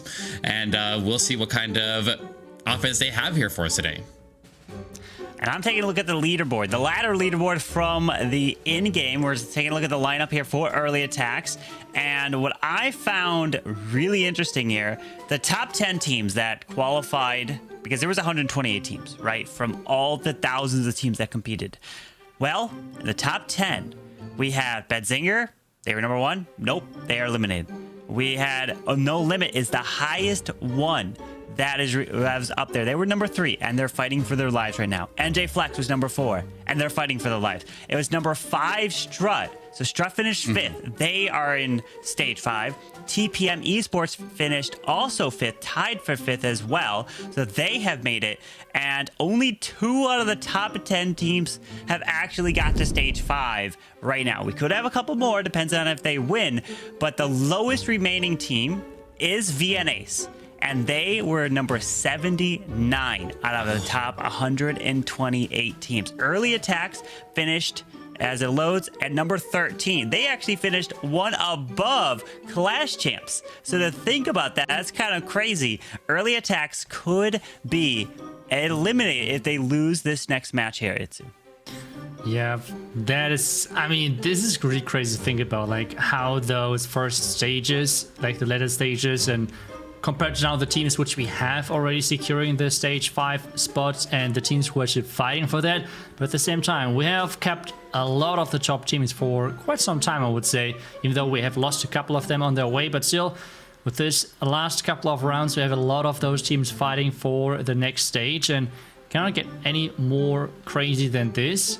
And with the next match now, with the different stats and everything, we have talked about the stats many times, but now it's coming down to how good you can recover from your first losses, because this is now a do or die situation for this tournament. And I mean, I think experience is key, and I just think Early Attacks is having this experience over NJ Flex in this one. Yeah, I think they definitely have the upper end when it comes to the experience, I agree. However, NJ Flex, they have collected quite some experience just in the last couple of weeks, you know. I don't know how many wars with NJ Flex we have cast, I think like 3 at least. I have seen so many attacks from these guys that I barely knew before, and they have done some impressive stuff as well. And I would say for a team that is fairly new to the scene, all of those wars are high pressure wars. So they got to practice their attacking under pressure. Of course, just like Itzu was saying, now there's even more on the line, because now it's all or nothing, but they definitely were able to gain that experience in the last couple of weeks and also gain a momentum in playing on stage. So it might not have that big of an impact for NJ Flex. I'm just very excited to see how close this war gets, because I just love it when, just like in the last war, it depends on the last attacks, or maybe even the very last attack, who will win the war and who will have to go home. Yeah, and you're saying the stage experience, but I don't think Early Attacks has ever actually played on a stage. I think they've come quite close to be able to make it into like a stage event there. But I think this, if they make it through and then win next weekend like that, I mean, imagine the first stage event that you ever do is on the World Championship. So maybe that's a lot of the team's dream right here. I think it's a lot of Clash of Clans players' dream in general. But I mean, that does have an important factor. But I think they're in the comfort of their home here. It's obviously a little bit different there when you're playing with the player camera cameras and you know that there are literally thousands of people watching there at home, and then you know that, well, I mean, they're kind of used to that. They're like, it seems like early attacks there, they're used to knowing that a lot of people are going to end up seeing their attacks there because they're such a popular team. So YouTube's flooded with videos covering their wars and their push through events there, and they obviously have a lot of competitive experience there on camera as well. So obviously we see like Chiawa playing around with his Supercell merch there. He likes to have some fun with the camera, and they're just a fun team to watch in general, but I do have a high hopes that they end up making it through, Carbon. Yeah, well, we are about to be underway, so we're going to go ahead and throw it off to the two casters to take it over here for this next match. Good luck. Thank you, Carbon. And yes, it's going to be a really epic showdown. I think if I see this correctly, we have already the poll of the viewers, like what you as a community think who is going to make it in this next match. And if I see this right, you're overall agreeing with our prediction with early attacks. You should see the graphic in just a second. But overall, the viewers agree. The numbers are, yep, there we go. Early attack 60%. It's overall, like, I would say pretty close, considering how one-sided the stats might look like. So I think hopefully the match is as close as this prediction. Yeah, I was kind of expecting a prediction to be a lot more into the favor of early attacks there. So I'm actually surprised there's a lot of believers out there that NJ Flex can get this upset. I mean, they are definitely the underdog. The stat line definitely is in the favor of early attacks here by a large margin. And so the fact that the predictions don't match as much of a difference as the stat lines do is a little bit surprising. I was kind of expecting like an 80-20 split there, but chat has some believers out there. So I guess we'll see what happens there, or maybe they just see that we all voted for early attacks and we have some very good combined Jinx energy there, and we might have just thrown the war already for them. I don't know.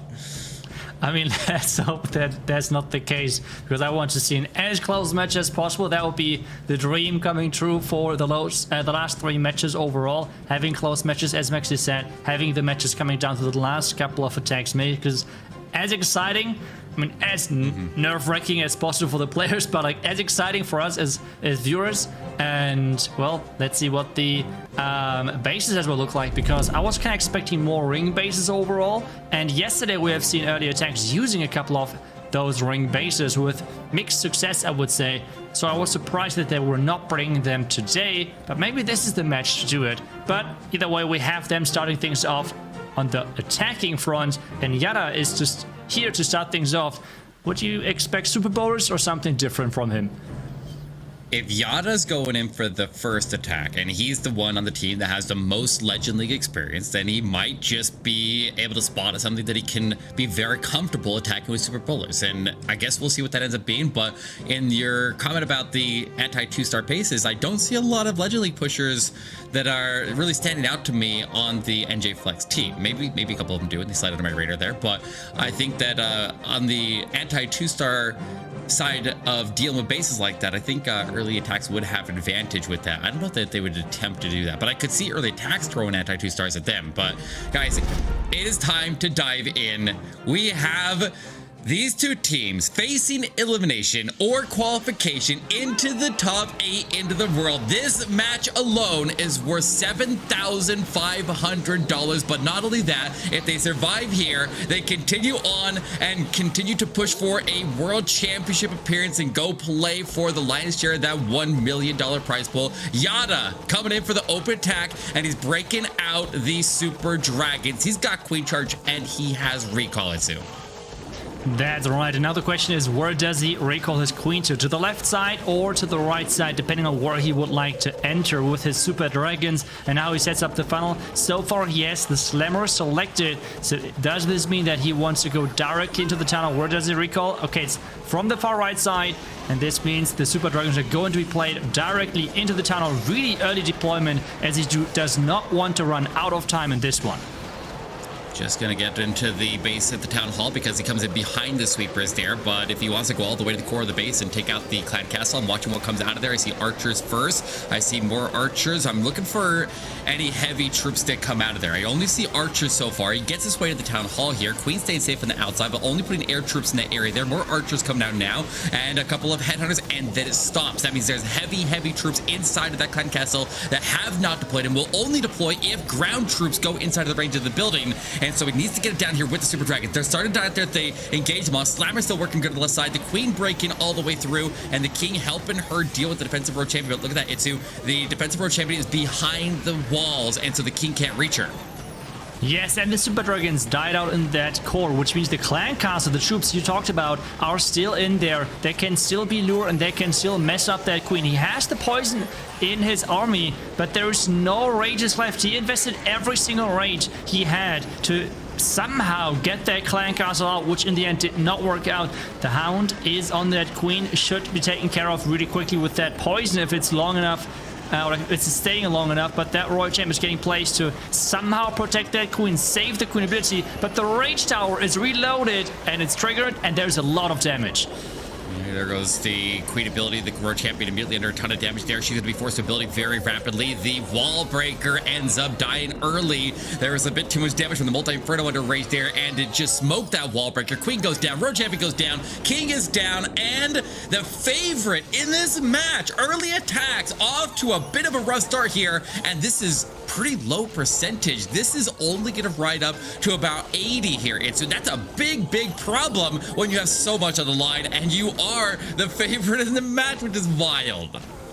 Yeah, and I'm just so surprised. I mean, Yatta is just so well known for his Super Bowler attacks. He is considered being one of the best Super Bowler attacker in the entire world and is really consistently high up in Legend League, which is not easy to accomplish whatsoever. And he is bringing the Super Dragons instead. So surprised about that, but it's got close to the 80%, just not there. But in the end, this means now we're switching to NJ Flex side, and they're attacking next. The question now is, first off, what they're bringing to the table on their offense, and what type of bases are early attacks using, since they had already brought a wide variety of different bases. Ring bases, diamond bases, box. They have used pretty much everything, so it's really hard to expect what they're going to bring on defense. So let's see what NJ Flex is going to bring on offense. Absolutely. I'm just really surprised that didn't go through. Like, it looked like a perfect base for it. Like, I felt like that was a good call on the Dragons there with that attack, but it just didn't work. But now Pepito gonna be diving in with a Queen Charge into Hogminer Hybrid. Almost always with a Queen Charge Hogminer Hybrid, when I see it having the most success. Oh, what is this? He's going after the Town Hall with Sneaky Goblins. He rages up and drops in. He pops out rage very early, but he's already cleared traps, pops that invisibility, well placed on that, takes the Town Hall down, and I don't know if that was really necessary to put a rage there. I feel like a second invisibility would have done just the same job and saved a spell slot there, but I guess that's what he decides to go with. And with that out of the way, it does free up the Queen to charge in a completely different section of the base there, and we'll see how that works out for him. Yes, but both bomb towers are still alive there, and the Queen seems to go the wrong direction as the Bay Dragon is funneling. Is she going to come back? Yes, she is. Okay, that is really good for him. But now the question is, where does the hybrid start? Is it going to be into the Eagle to really get that out of the way really early on? But this still means there's a lot of damage on the back end with the 2 bomb towers and the King, as the Queen is charging into the first rage and having to face 2 X-bows, which are raged up right now. Not only that, but the Eagle Artillery strikes as well. Gets one of the X-bows off of the Queen. She's sustaining right now. I see her HP going up right now.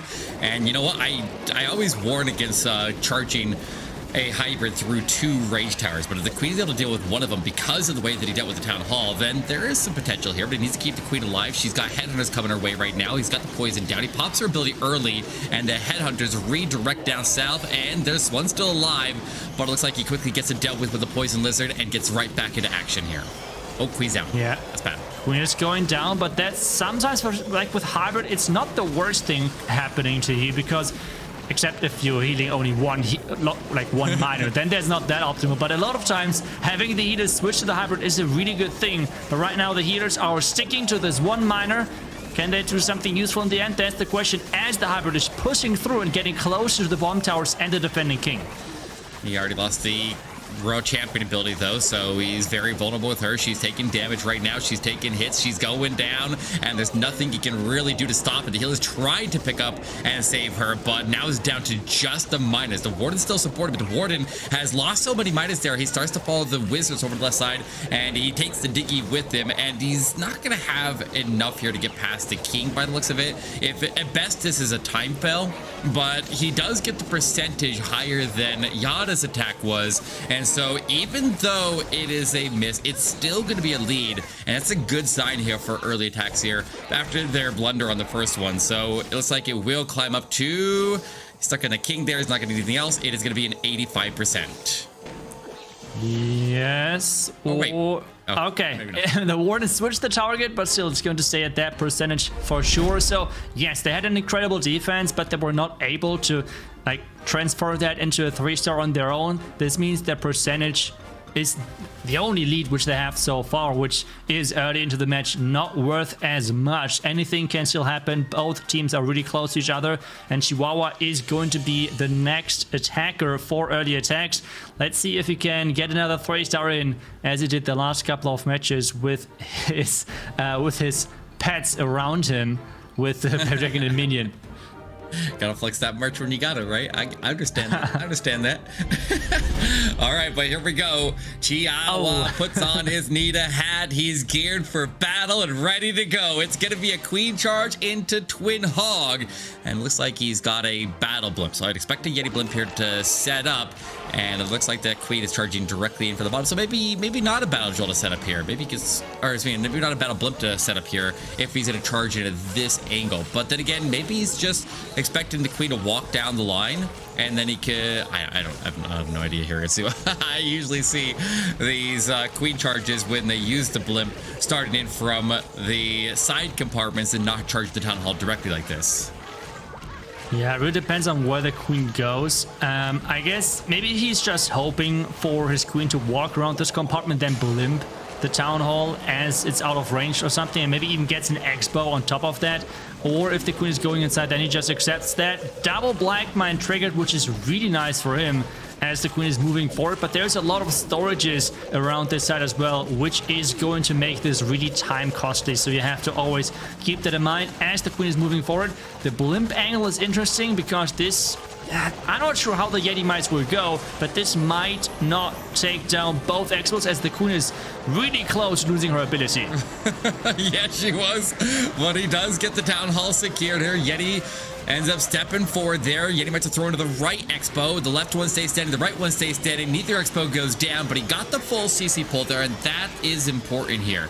Because if you can then have the Queen fight up the CC on the relative safety to the outside of the base there, and the King gets some support up ahead here, then he has a chance to get this under control here, and it looks like the Queen is going to follow the King of the base here is my assumption. Yep, that's where she's going.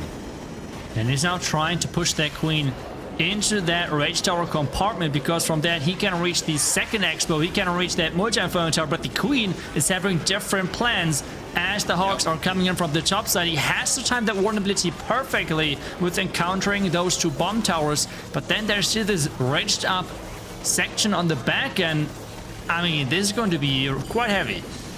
Yeah, the Queen's at least gonna pull her healers to safety here pretty soon if she can get away from that multi-inferno, but she's definitely not turning back to it. The healers are going down. All of them drop, and the Twin Hogs are gonna have to pick up slack here. He's got the Super Hogs go right down the gun to the base there, and then the regular Hogs provide flank support. The World Champions staying safe behind the Super Hogs. They have a very large HP pool. They're a lot more resilient, and they're just geared towards not really putting out a ton of damage for the most part. It's just to direct the Warden and the World Champion through the base there and give them a shield.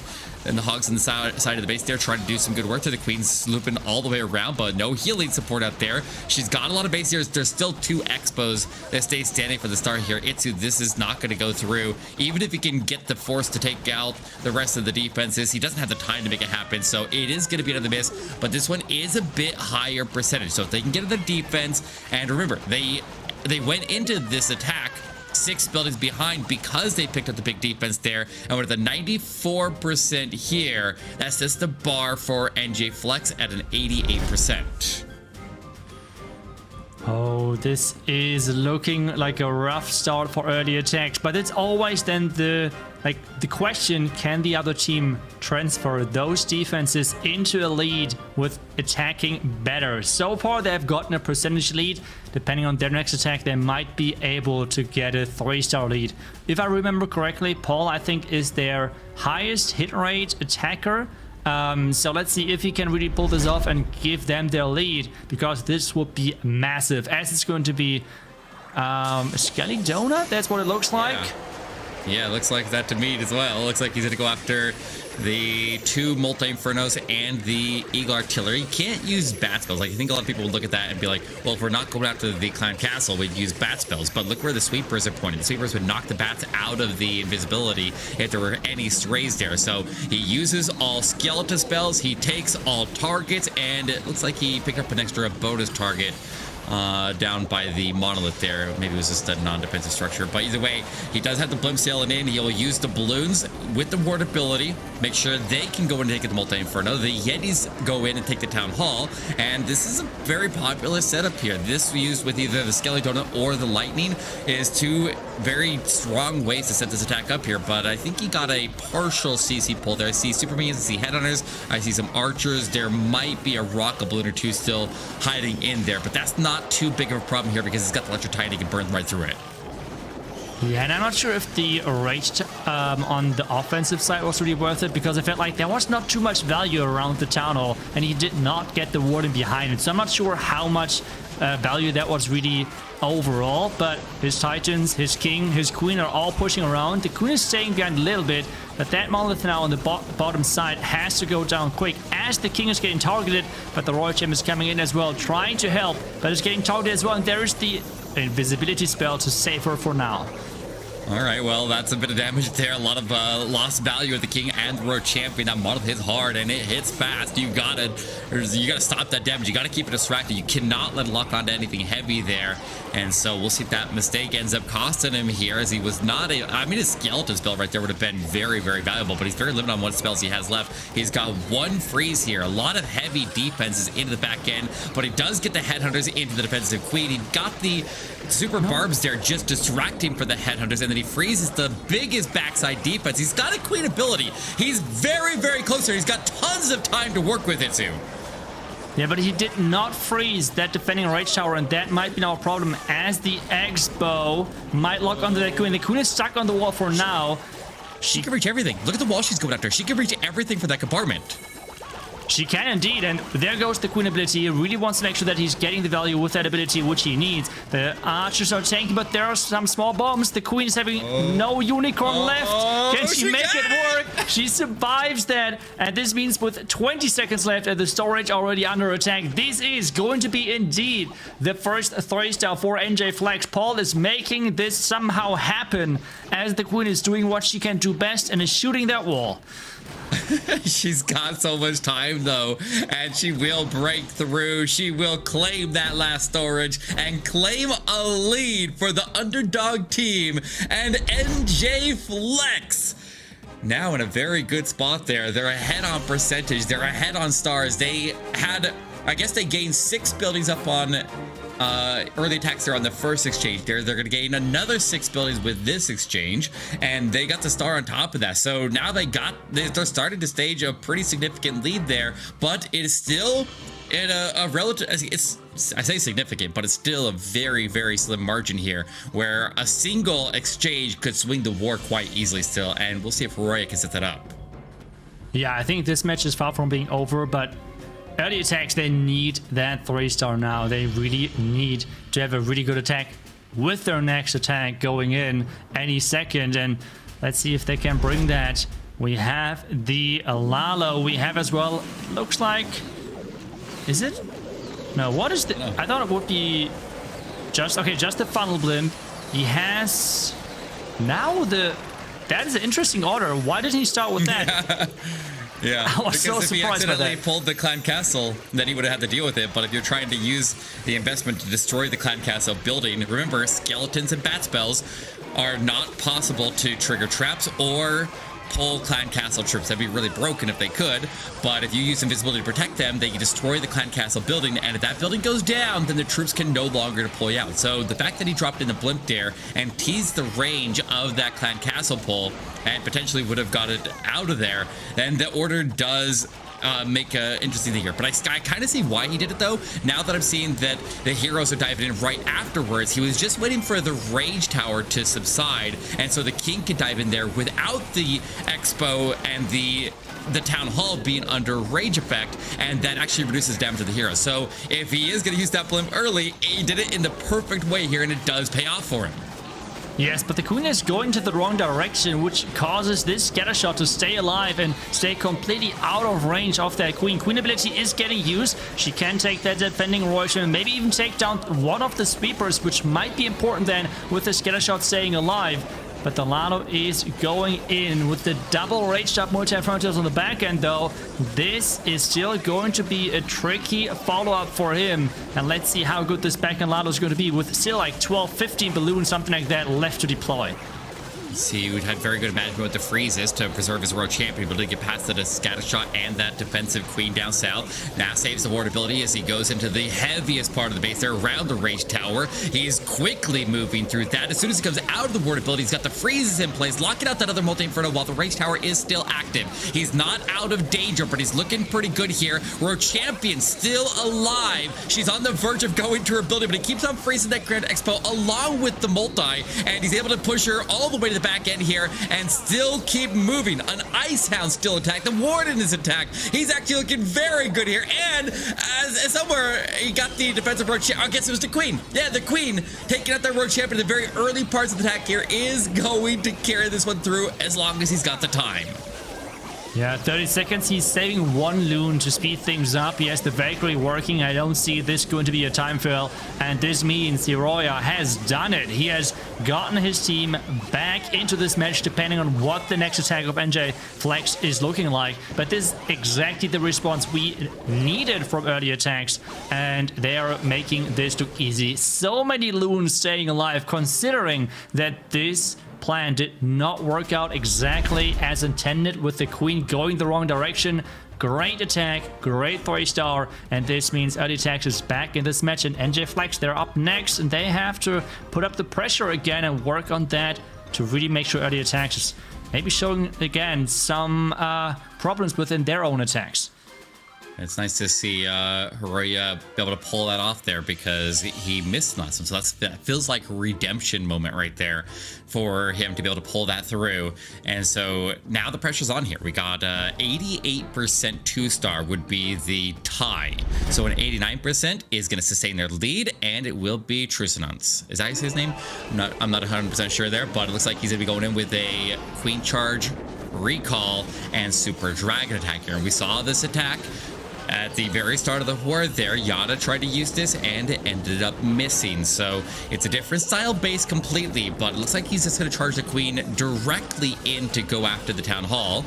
And if he can just stay out of the CC range and take the town hall and the multi and then get out of there before he invests too much resources and then redeploy to go get the other side of the funnel. The only thing I'm concerned about here is how much time this is going to take. I think he definitely handle this though. Yeah, time is always such an important thing with the recall spell. I already had like a couple of times players suggesting, okay, the recall spell should not only recall your troops, but as well like adds like 5 to 10 seconds to their attacks. That would be pretty cool, not gonna lie. But on this one, it's another rage invested. This means only one rage for whatever he wants to use it in the end. Recalling his queen right away. It's already 1 minute gone off the attack as he's recalling the queen to the far right side, starting his super dragons right away. But with only 1 rage left, this means he needs to really place this perfectly. As there's the first freeze happening, the slammer is tanking nicely, but this rage is really dealing a lot of damage to that king. With the clan castle now coming out as well, that's archers to delay things even more.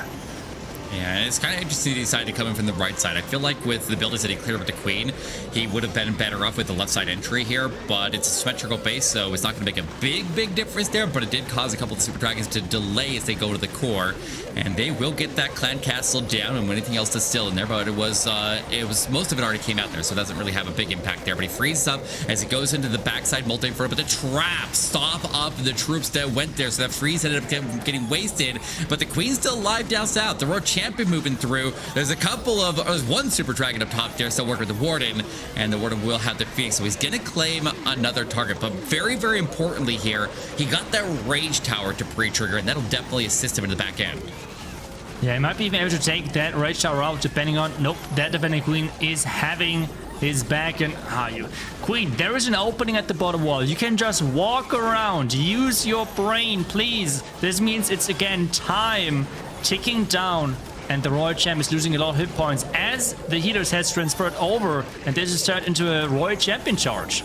Yeah, the Queen doing a lot of damage here, distracted on ground scale. He's Frosty trying to slow things down. Nice freeze right there, but I don't know if the Queen can finish this on her own, but look at the percentage climbing here. He's about to cross over that threshold. He pops the Queen ability. He needs an 88%. The Queen's going through the wall. Ability active, trying to get the defensive Queen. He does take her down. He needs one more building for the tie, and then one building past it for the lead, and he's got it. It is two buildings. Maybe three. He's got three. It was three. It was 3 buildings up here for NJ Flex, and they do sustain their advantage, but the stars are now tied. Yeah, this match is getting closer and closer again after the early lead from NJ Flex. There's only a couple of buildings being the lead right now, and it's now back to early attacks. They're up next. They can set up the pressure. They can set up the next couple of attacks, and Hades is going to be exactly that next attacker. He has done so far a lot of Queen charges. That's as well the strategy which he is running in Legend. In Legend though, he's typically running the Queen charge Twin Hogs, but on this one he is going with the regular Hog Riders and bringing some Super Barbarians as some Wall Breakers.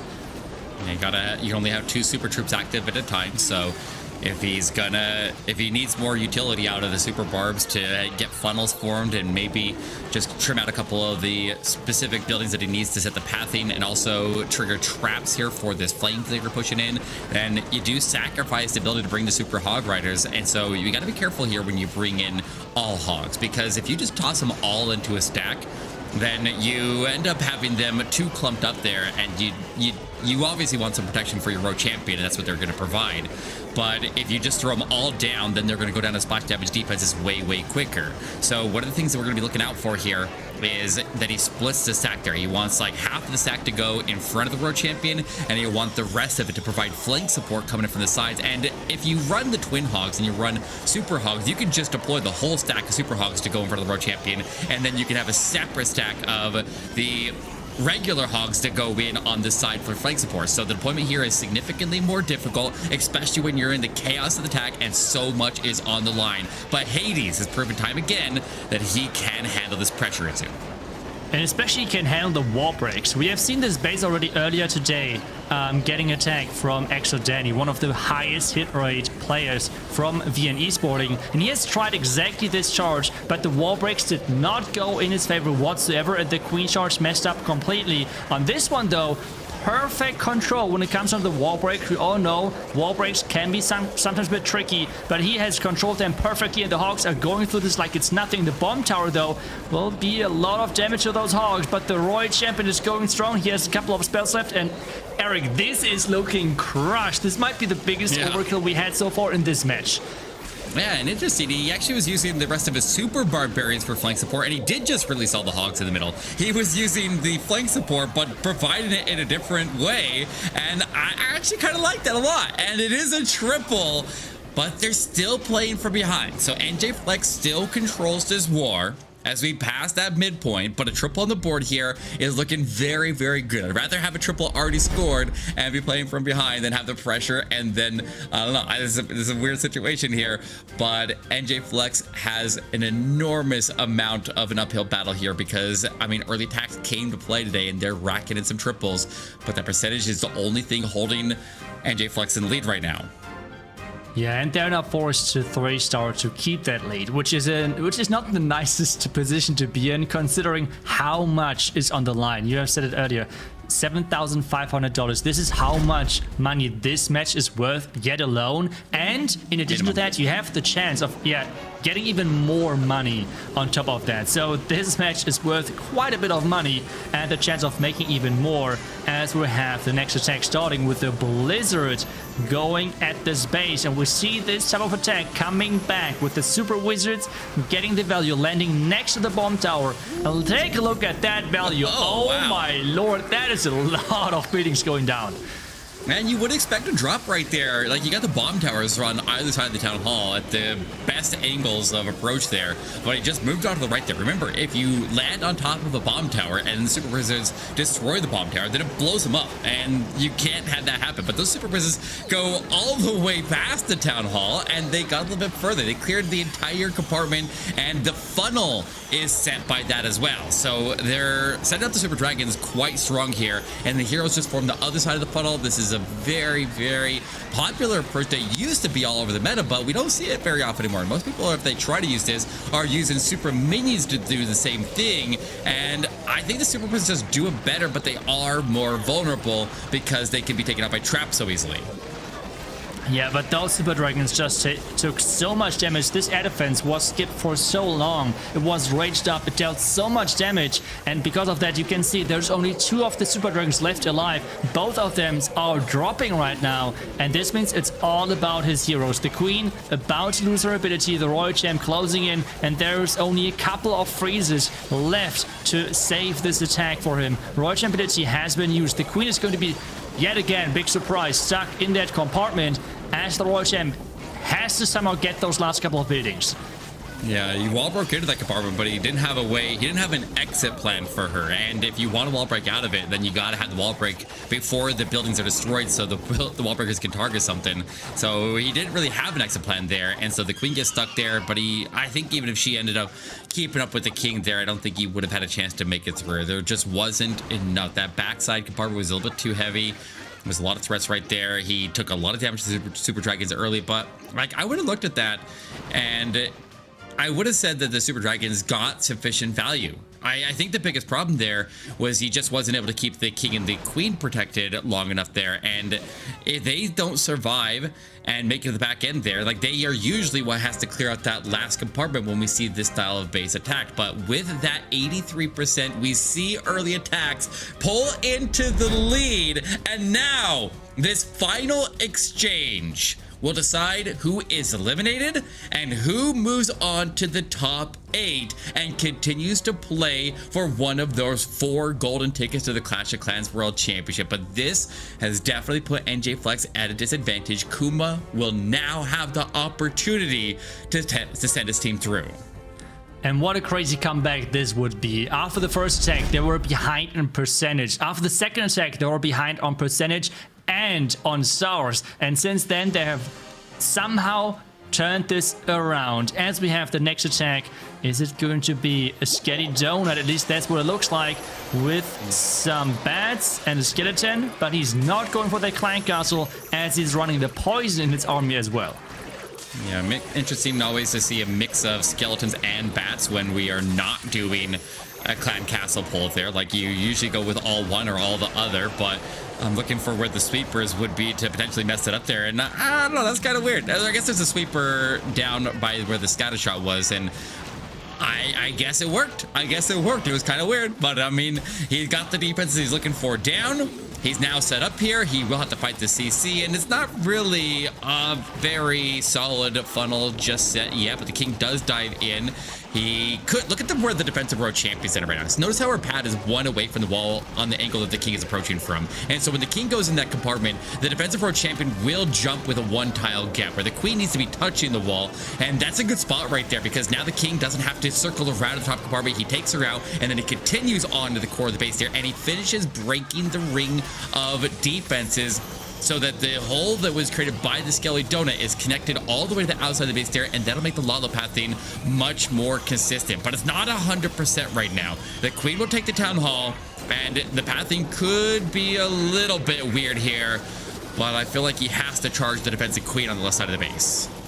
Yeah, and use a nice invisibility spell to redirect that queen as he's using the battle drill with the lot. A lot of people might be surprised, like, why is he using a ground siege with that air combination together? But that's typically because you want to protect your royal champion. As we're talking about that, the royal champ already went down because of the monolith and the raged up defenses. And the queen. This is not looking as good anymore. The defending queen is staying alive as well. And the rage scatter is shooting once, and all of those dunes just disappear. Oh. And this is not looking good. He's trying to collect as much percentage as possible, but the core is staying alive, and the percentage is not as high just yet at all. I don't know if they sustain a percentage advantage here. Like, they had a large percentage advantage. I'm counting out the percentage here that they need to be able to stay in lead here. I'm counting 2.8, which would be 14 buildings. Is that right there? I hope my math is right here, because this is going to leave more than that on the board, and that means that NJ Flex, if he can't find another couple buildings here and get this up to 87%, then we could see this war swing. He's very, very close here. I think is he gonna hit him right up? No, Itzu. What? This is going to be an exact tie on percentage. Unless that minion, look at that minion over the right. If that minion takes the rate tower, they take the win, but it doesn't have the time. If we see a triple from NJ Flex, then the time will be the tiebreaker of this match. Percentage will be exactly tied, and stars. We need production to let us know, like, who has the quicker attacks, as this Right? might come down to time. What a crazy match. I mean, first, NJ Flex has the 3-star, right? Like, they had already the chance earlier, and they were not able to get it done. But Kevin, everything is relying on this attack. I don't know how, the pressure right now is insane. Let's see if his team can back him up and really push him to the limit, because he needs a 3-star this to somehow make sure that they're getting this 3-star to have a chance for winning on time, having quicker attacks on time, which is crazy.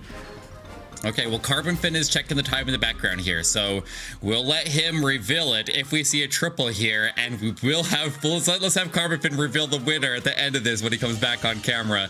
But he's checking into it right now. In the meantime, Kevin absolutely must triple on this attack here, and that would cause the tiebreaker to come into play here. So we'll see what he can do here, because if he doesn't triple, then early attacks is going through. And remember, this is an elimination match. This is the difference of $7,500 at a bare minimum. But Kevin has all the pressure in the world on his shoulders, and he decides to go in with 10 lightnings to take out both sweepers, both multi-infernos, and the eagle artillery. A large investment, but he also needs to get the blimp to go secure the town hall. And he'll use the ward ability to make sure it gets there, and use the balloons to go after the multi. I like this setup. I really do like this setup. I've seen it before. I know it's effective, and we'll see if he can pull it off. Okay, so I'm just like trying to check the time. So he needs a triple in 2 minutes and 39 seconds. So at this point, we're not talking about like a 3-star in general anymore. We're talking about he has to 3-star in 2 minutes and 39 seconds. If it's 2 minute 40, it would be a perfect tie, which would be completely crazy. But let's just see if he can first star 3-star, because there's a lot of archers and super minions making their way towards that king, and the king, it seems like so far, is going to the wrong direction. Yeah, he's going to get those super minions picking away here pretty quick at him. He has to fight the archers one at a time. He does eventually break through, but he's not really providing a ton of tanking. He gives up the tanking of the expos there, which means the queen's going to be under a lot of fire here. And the queen will also veer off to the left here. Guys, this is not going his way. Maybe time is not going to be the factor here. Maybe he just needs to finish it. But like you said, he has to finish it in 1 minute and 39, and things are not going the way he would have wanted so far. That queen somehow staying alive during her ability is crazy. I think the rage effect just ran out on that scatter, which somehow caused that queen to survive. The Lado has started from the bottom side. Remember though, this is a Lado without the warden whatsoever, and he still has to go through a rage scatter on the back end. There's a lot of tests on this bottom side. The monolith is staying alive. Eric, this is not looking good for Kevin.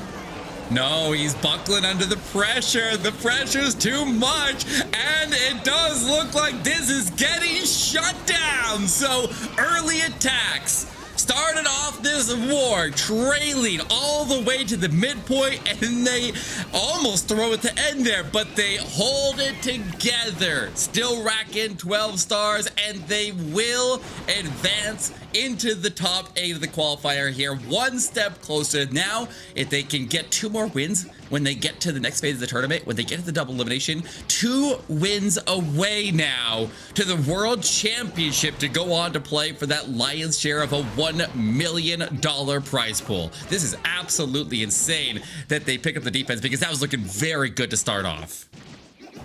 Yeah, that looked really good in the beginning, but I just feel like one wall break was missing. Like, yes, he used the ice sound, that's why he could not use like super wall breakers, but with the angle on how he approached that compartment, the heroes were not they were not going inside, and without clearing that compartment, he had not the power to really push on the bottom side. So really unfortunate. Overall, it was a really good approach, but this means that EA is going to claim this victory and is going to be in stage 5, making the run. And, well, staying alive in this tournament as one of the top 10 teams from the stage 1 bracket, which we have talked earlier about, because there are not that many of the top teams left in this tournament. And, I mean, there's now 6 spots claimed, whereas we have 2 more. So let's bring back CarbonFin, let's bring back Maxi, and now with 2 matches to go, the final moments of this Swiss stage are kind of winding down here, but there's still 2 teams to get eliminated and 2 teams to pass through, Carbon.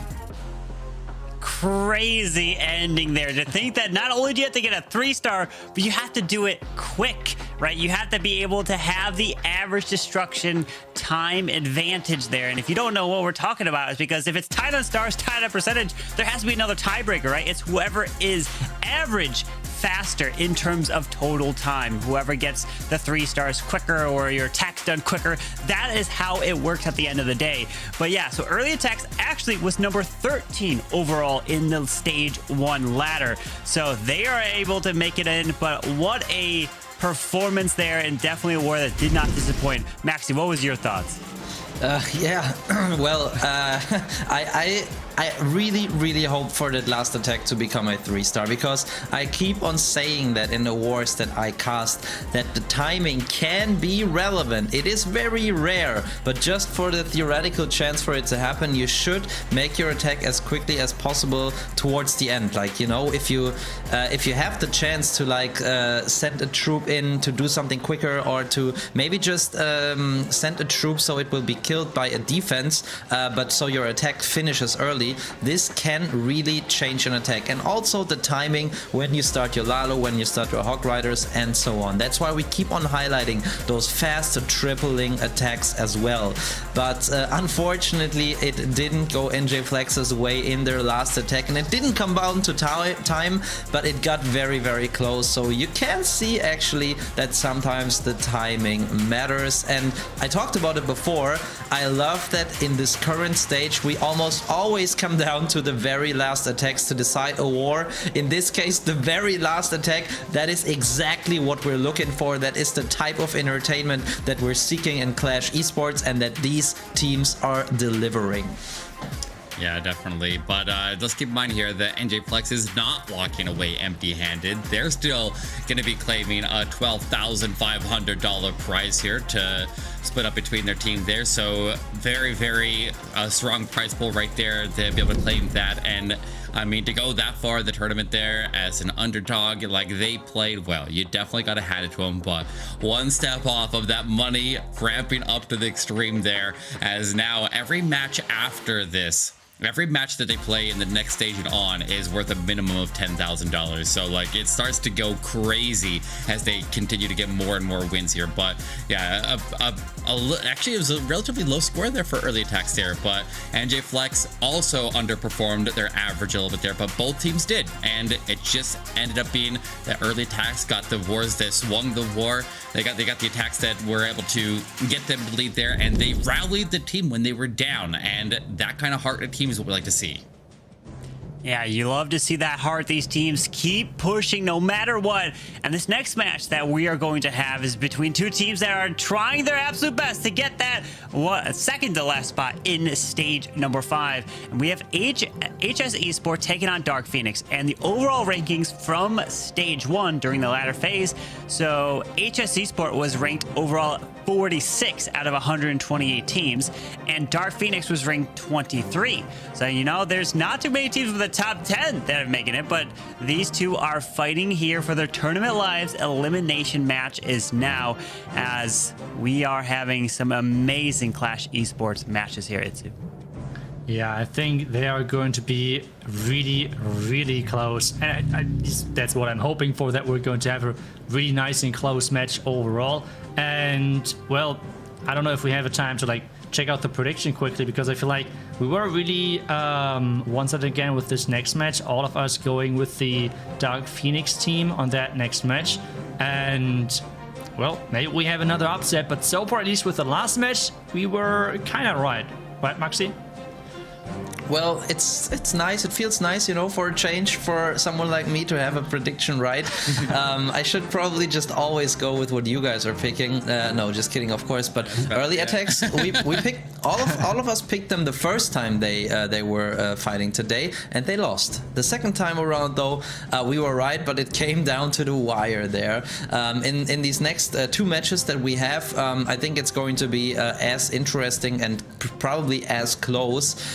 And hopefully also coming down to the last attacks. We've got HS Esports that weren't able to go all the way against Strut in their first match today, but now they have to take on Dark Phoenix, another team that many of you guys have had their eye on for a long time now. They have a very strong Indian roster with Kartik especially, that I think has been up there in the Legend League leaderboards and also in the competitive scene ever since Clash of Clans competitive esports started, I think, back in 2019.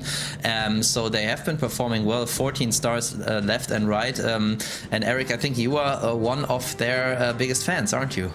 I'm quickly becoming one. I mean, I saw, they caught my eye early on in the tournament there, because I never saw the Dark Phoenix name before, and then I just saw the scores that they just kept putting up over and over and over every single round that they went through. And they have had some hiccups, like earlier in the Swiss stage, they had that one 9-star war where they started off with a 1-star. They just got to shrug that one off there and keep on moving, because as soon as I did actually see the roster that they have, then I knew this team was something special. So I've been keeping my eye on them, but let's see if this Indian squad can get it done here against Head Start Esports, and we'll see what happens, because they are getting ready to start here with about 30 seconds till the first attack. Yeah, we are going to be getting ready for this one here, as we're taking a look at quickly the lineups for each match, as we are going to be saying goodbye to 2 other casters, as Eric and I will take you into this next match here. Match number 5 out of 6 total here today. One more after this to find the top 8 teams going to stage 5, the double elimination, where the next weekend, Saturday, Sunday, after all that concludes, we'll be giving away 4 golden tickets. So here we go, Eric. Are you ready for this next match, which you talked about, Dark Phoenix? You are very excited for them. I mean, they got good hit rates there. I think by the numbers, I think that our Dark Phoenix is going to be able to take this. Like that never means anything until they actually get the stars on the board there, and an elimination match could go any different way. But there's they've been catching a lot of attention. I've been seeing the YouTube chat, I've been seeing the Twitch chat, I've been seeing a lot of people looking forward to this match right here, as the last representation from India surviving in this World Championship Finals. And there is your predictions from the chat. 70% on the Dark Phoenix, but there are some believers out there for Head Start Esports, and we'll see if HS can pull it off here, because I mean, it's anybody's game right now, Carbon. It is. Anyone can take this, as here we go. Dark Phoenix starting this one off with the Super Barbarians. It's the Search into Super Barbs with an Electro Titan to help assist as the Warden is being used on the far outside. And look, notice this. The Warden's actually on ground to pick off his air defense so he can get deeper and wait to pop this Warden ability. Maybe even send that blimp all the way to the tower. But look, both sweepers are pointing in the directions he's flying. It's a very, very heavy investment using all those super barbarians. He freezes one of the sweepers, and the other one never gets a knockback. Soak it up, Giraffes pulls the CC and drops in the super archer bomb, and the archers also pick up an extra archer tower after the eagle artillery as well. But the warden goes down. That's fine. He was a sacrificial troop right there. Just did his job. Got that blimps delivered, and it is ripping through the middle of the base there. But not just taking out the defenses. He also got the entire clan castle destroyed as well, except for one headhunter. But that one, nope, the archers are chasing it. Are they gonna? Okay, they couldn't quite reach it. It ran off on him, but it's fine. He gets it down, and the super archers have actually found themselves in a nice little pocket of safety, and they're gonna break to the outside of the base there. If they end up following the king and the queen around the outside, he can continue to pick up value from them. He did take out one defensive rage tower, and he activated the other. So he's pushing his heroes into the other rage tower so he can take it down before it reactivates as he's making his way into the World Champion. The scatter shot. There are open walls everywhere, so no matter what, his heroes will be able to path their way to the town hall. But at this current position, it looks like where this queen's gonna walk is obviously towards the town hall, but then she may step onto the town hall poison, and once you do that, your heroes go down so quick. He does have the king ability still intact here, but with just an apprentice warden boosting his HP, he won't get the invincible barbarians off of his ability there, so they're gonna die rather quickly here, especially when he hits that bomb tower right there, and then the town hall right afterwards. There goes all the barbarians. The queen steps through, world champion deploys to the outside of the base there, but he already got the defensive king out of the way, and he's got a couple of super barbs out there along with the stuns from the diggy there, stepping his way quickly into the monolith, and he's okay here, but there still are some heavy threats here. It's kind of low on super barbs. Going to do an expo, a low health defensive queen, and a scatter shot back there, but he's out of spells on top of that. Yeah, with 5 more super barbarians, you got to find a way to distract the archer tower and the cannon down on the bottom side with no spells. Headhunter, one headhunter left. Unfortunately, he's not going to be able to get through. Oh, he does take out that queen. But no queen ability anymore. Get the stun, get the stun, get the stun. Save her, save her, give her time. Okay, next one. He goes down, but the scatter shot's still standing. Okay, time. Watch the clock, watch the clock. I'm not sure. Seconds. I don't know, Carbon. I don't know if he has this or not. Look at that last barb going in with the rage, going into the scatter shot. The other barbarians go off. They all get inside the minimum range. He's got to get the storage down. He sits back, gets a giant bomb, and time is up here for Dark Phoenix, and he's gonna give an early potential lead to HS Esports if they can capitalize on it. 99%. You hate to see it, but it's the classic thing to do in Clash of Clans. You come so close. You hate that feel. I mean, it's obviously better than getting a 2-star 80, 86, whatever it may be. If you fail, you want to fail at 2-star 99, but you don't really want to, because then you're one building away from that 3rd star, which plays a huge role. As again, another Sarch with this blimp, but he's investing the Air Warden to really push his way through. And if this blimp can fly all the way towards the core, does he want to land it near the Eagle, grab that, or does he want to go all the way to this town hall? Looks like he will drop into the middle compartment, though. He arrives safely with the protection of the Warden, drops out the super archers. CC's going off to the left there. This is all chasing down the Warden right now. And so he will get the super archers to not have to worry about getting locked onto regular archers on defense. And so he gets the heavier defenses, or the heavier clan castle troops down. And now we can just kind of attack the bigger, more important things there, particularly the monolith and the scatter shot right there, which are both going to stay standing. But I mean, those were just an extra icing on the cake there. After all the value that came to the core, he's actually set up quite nicely. And with that queen down, the assistance of the Electro Titan to help Super Barbarians to take out the hero platform so he can easily path his way in towards this scatter shot. But you have to keep in mind that town hall pretty far away. A couple super wall breakers, World Champions invested in, he's going all out. Now that his World Champion's down, there is no way to save that town hall if somehow he misses that. Yeah, got to circle all the way around here. Got to keep everybody protected. And so we're watching for Super Barbs coming in on the outside of the base there, trying to keep the heroes moving forward and tanking the defenses for them. But also forming funnels up ahead. He's already setting the funnel all the way up to the Town Hall. And he can walk through the multi-inferno compartment and then path right into the Town Hall compartment with what he set up here. But Queen has lost her unicorn. That's a very, very significant thing here because now she's stuck at low HP and it's going to be even harder to protect her. But the World Champion already popped her ability. Diggy's looking to go down there to the monolith strikes here. This is getting real dicey real quick here, Carbon. Well, that Queen ability is going to look to save the day as he's continuing this push through. But remember, since you already used that Royal Champion, you can't use it on the backside as these Super Barbarians are coming around the base. But the problem is that Town Hall boy isn't doing so much as he's got 8 more Super Barbarians. Oh, he tried to pat them into the scatter shot from the top side. Unfortunately, was not able to do that. The Queen goes down. He's got the Super Barbs coming all around. The biggest thing now is that scatter shot on the far left side. He's not really getting the punch to go into it, and I fear that everything will group up that does potentially survive and then get fed right into it. But 30 seconds left here, and he's just kind of dwindling down here. He's very, very close, and so we see a miss out of both teams. Both are high percentages here, so he should be able to pick up that cannon here. He's got a little bit, but I don't think he can do anything with that extra minion and the 2 archers. So he'll claim the cannon. He'll try to get the air defense down if he can. Maybe it's already taking a strike or 2 there from Super Barbs in the area there. That doesn't seem to be the case. It is going to be a 96%, and that means they are down by 3 buildings here in this elimination match. That close. 3 buildings. Not 3 stars, but 3 buildings. That's all it could take. You never know. There's plenty of attacks to come in leading up to the final match, which is the next one after this. But you win this, you are able to advance to the stage 5. But if you lose this, you are eliminated.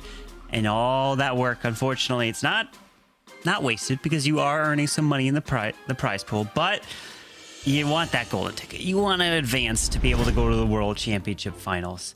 But here we go. Jack is in with the Dragons. It's a Queen Charge Recall Dragons. The Hydra with 6 dragons, 2 Dragon Riders with a balloon to the top side. A couple more to the left. Rocket balloon into the Archer Tower.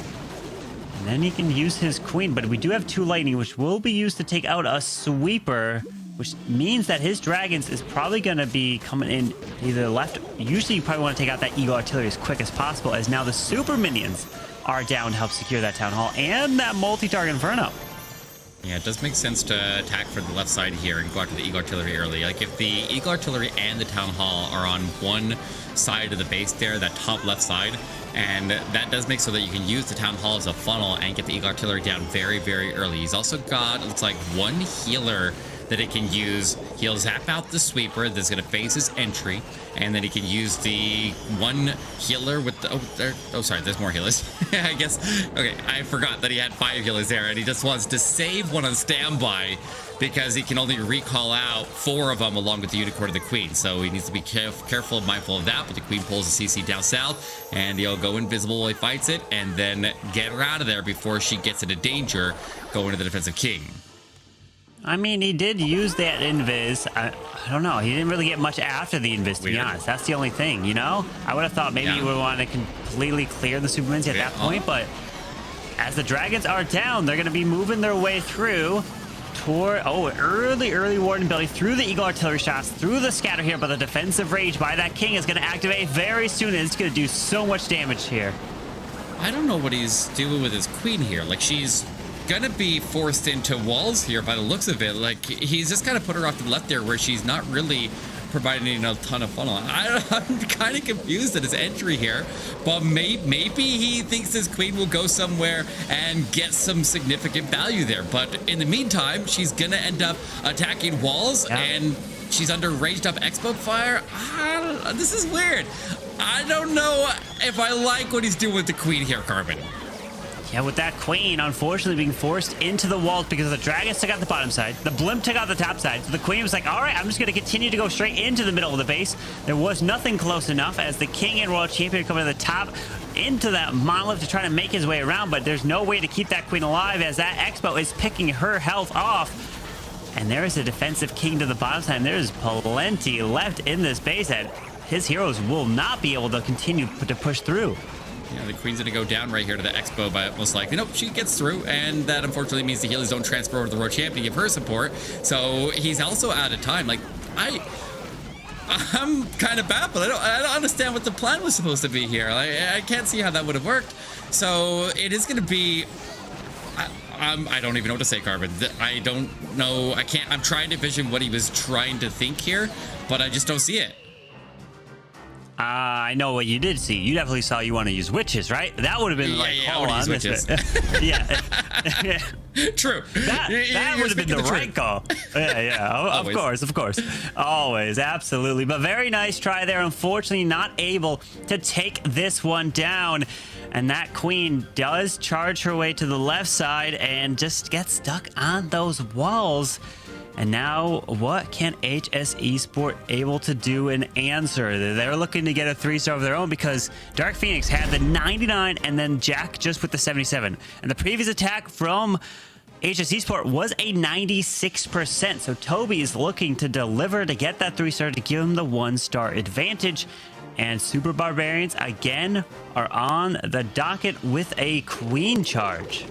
Not only a queen charge, but also has a log launcher selected at the moment here. Has the Apprentice Warden there, which the Apprentice Warden could be going with the queen here. I think it's a good way to just boost your queen here. You get a little bit of extra damage output. The Apprentice Warden typically will stand almost on top of the queen directly, so you get to heal both of them. They do separate a little bit sometimes there, but usually it's not too much of a separation that it causes a problem. But the extra damage output, the extra ability to clear ground skellies a little bit faster there. Like, there's a lot of advantages to just throwing in one Apprentice Warden with the queen charge. It's better than more healers, right? And so he's just going to keep on pushing his way in there. The long launcher goes in with the Warden, since he doesn't need the ward ability for anything other than the king ability, because Super Barbs don't really benefit from it that much because we like to keep them spread out anyways. Using it to protect the long launcher, and the King's Barbarians get a bunch of value out of him, but the King splits to the outside of the base there, and the Barbs go inside and get melted by that multi up top, and so he does end up potentially leaving that multi up in the top compartment there, and we'll see how I guess we'll have to see how he handles that as the queen continues to charge, by the looks of it, towards the town hall. Yeah, with this World Champion being assigned that multi-target I got the monolith. Oh, that is huge. Monolith going down is going to help this queen so much as he's trying to pat this queen. No, queen. Oh, no. He's got Invis. Yes. Invis. Range. Get through this expo time. Yes, maybe. Yes. Oh, that got crazy. That got real dicey real quick there, Carbon. But a very clutch invisibility gets the queen back on track. That was a really nice plan there to help save that queen and push her way to the town hall, because if she did not go to the town hall, this would be a completely different attack here, with the healers then being hit by the town hall, losing them, having to backtrack around as the RC ability goes off with an extra couple, not just a couple spells. He's got 3 freezes and an invis, Eric. Yeah, where do you use that? I assume you use it for the World Champion to push into the scatter shot. As shield break over there, the queen will clear up the trash. He starts to burn it there, saving the Phoenix on top of giving the World Champion protection. I mean, you got so many spells there, you might as well just start burning them and try to get it done as quickly as possible, because you never know. You never know. I mean, when have we ever had time potentially playing a factor in any war anywhere through this entire tournament? No, like, well, that never happens, right? All right, well, Toby gets it done, and HS Esports flashes a smile there as he locks in the lead for his team. You know, I always say, like, when you have so many troops, it's like you have so many troops left over that just take them over to the builder base and use them over there, right, for an attack. Yeah. I mean, Super Barbarians, you could technically, it's the same troop, right? So, right, they would just fit. They'd be like nothing's different, right? That's the craziness about these types of matches, is that these players are so good. Are so good that they have so many troops left over, swag so many spells, and they make it look so easy. And then when we try to do it, it's not. It's a bunch of 1-stars. You know, they give us false hope. Unfortunately, it's like, how do they make this look so easy? But now Dark Phoenix needs to answer with a hybrid attack. All right, hybrid, like we say, the hybrid typically wants to charge after the Town Hall or the Eagle Artillery. The Eagle Artillery is relatively exposed at the top of the base there, so I can definitely see a drop into there. But it's hard to say here because like hybrid is such a specialist strategy here. I feel like it's one of the more difficult ones to make work in the meta right now. You only see a couple people using it, but I see Rishu breaking it out almost every single time. There's very few specialists for hybrid out there, I feel like, nowadays. And he is going to just go ahead and send in the Apprentice Warden there with the Queen, getting down the line there, forms the funnel.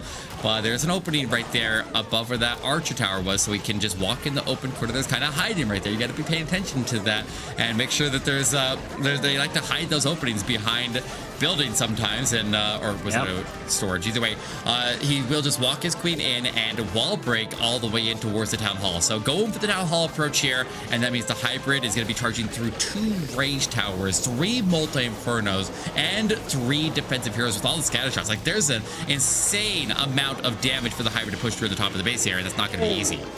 But the problem is the healers were not raged up, so now they finally are stepping in here. Invis is used as this Queen needs to continue to take on these minions, super minions, that eventually make her way to the tunnel, but the scatter shot and her ability goes off and she's not pathing to the Town Hall.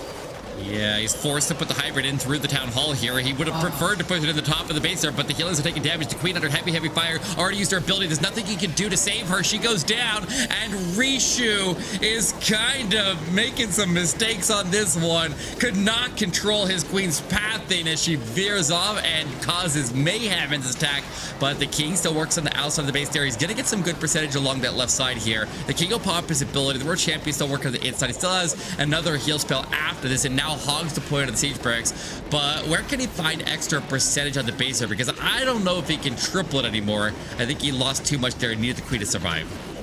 Yeah, unfortunately, with that Queen not going to the Town Hall, he had to completely adjust the plan. I would think maybe the hybrid was going to come from the top side. King would run up there as well if the Queen would be able to secure that Town Hall. But then you have to adapt, and you have to be able to at least secure the 2-star and then get as much percentage as possible. Because HS Esports, their one fail was a 96%. So you have, if you're failing, you have to be up at that mark. But unfortunately, Jack of Dark Phoenix, his fail was a 77%. So that is really going to hold Dark Phoenix back if they cannot win this war by the star victory. Yeah, you're gonna. We were talking about it earlier there, where Dark Phoenix is very hot and cold. We've seen them pop off with very high scores. I've seen that. I know they're fully capable of pulling off perfect wars there, but today and what we saw out of them a little bit yesterday, there they've been on one extreme or the other. Either they go insane on offense or they drop the ball here. And right now they're kind of dropping the ball here. They're not out of it yet, obviously. They still have plenty of room to be able to make a comeback in this war, but they're really going to have to step it up here for the second half and just get all triples from here on out here, because they're falling so far behind on percentage. They're down on stars and they got a lot of ground to cover here. So a defense to stop Papa here would be very big for them. Yeah, whereas Papa's going to plan his attack, looking to try to bring another 3-star for them, as it's going to be the Sarch into the Super Barbarians. Question is, will he invest that Warden with the Blimp? If you do, then it's definitely a lot harder to move your way through. But if you are able to not use that Warden ability and you're able to save the Warden for your heroes, it makes your attack so much stronger, as it looks like he's sending a couple Super Barbs to start at the top side. Rocket Loons, and if you're going this many Rocket Loons, he's deciding not to go with a Warden here. Yeah, rocket balloons, because they start hasted there and there's no spells required to be able to get them in. He's able to clear the path of traps there, and he can then get enough of a punch. Oh, there's the what survived? He's got some super archers live there, but a lot of them got pulled forward, and he does shift the invisibility off to the left there, and he does save a chunk of them. But how much value can he get out of this? I'm seeing him take the Town Hall down. He'll get the expos out of the way there. That's a big investment, and that's not a ton of defense is taken out with that, Carbon. I'm not sure if this gets it done or not. Well, he does have to worry about an Eagle Artillery in the backside with a Rage. That will Rage up Eagle, 2 expos, the Monolith, and there might be cannons there as well. So much stuff that he's going to have to push through. So definitely will need to utilize that Warden ability perfectly through that section, plus the rest of the defensive clan castle. Gonna need to stay well protected here for the heroes. He's got the ice golems leading the charge here as he goes into the defensive queen. His queen splits off to the middle. She's already under heavy fire there. She's taking scatter shot fire. She goes to ability, and that ability will at least get her through the defensive clan castle troops. And then the ice golems start to pop off here as the unicorn will go to work to repair that extra damage. Oh, she's down. Oh, that's a big problem. Oh, this is not going his way here. This is the opening that Dark Phoenix needed right now, Carbon. This is a huge moment for them. They got to get the percentage up here, even if this ends up going to a miss. As that warden ability is used now to protect the king and the barbarians. Tassel farms are popping to the far left side, sending some rocket loons over there, dropping more super barbarians. The one positive thing about this is that the super barbarians will allow him to rack up a lot more percentage, pick off a lot of the buildings, a lot of the defenses on the outside. So as long as he could do that, they could keep their advantage, not only with the percentage, but also the star count. Since Dark Phoenix does not yet have a triple, this would put HS Esports to 7, while Dark Phoenix currently right now is sitting at 6. Yeah, looking at the percentage split there between the teams, and it is a very large margin of percentage between the teams here. So I think the HS Esports is going to sustain their percentage advantage here after this exchange. But yeah, they're still going to have the star advantage. This is a big slip up for them.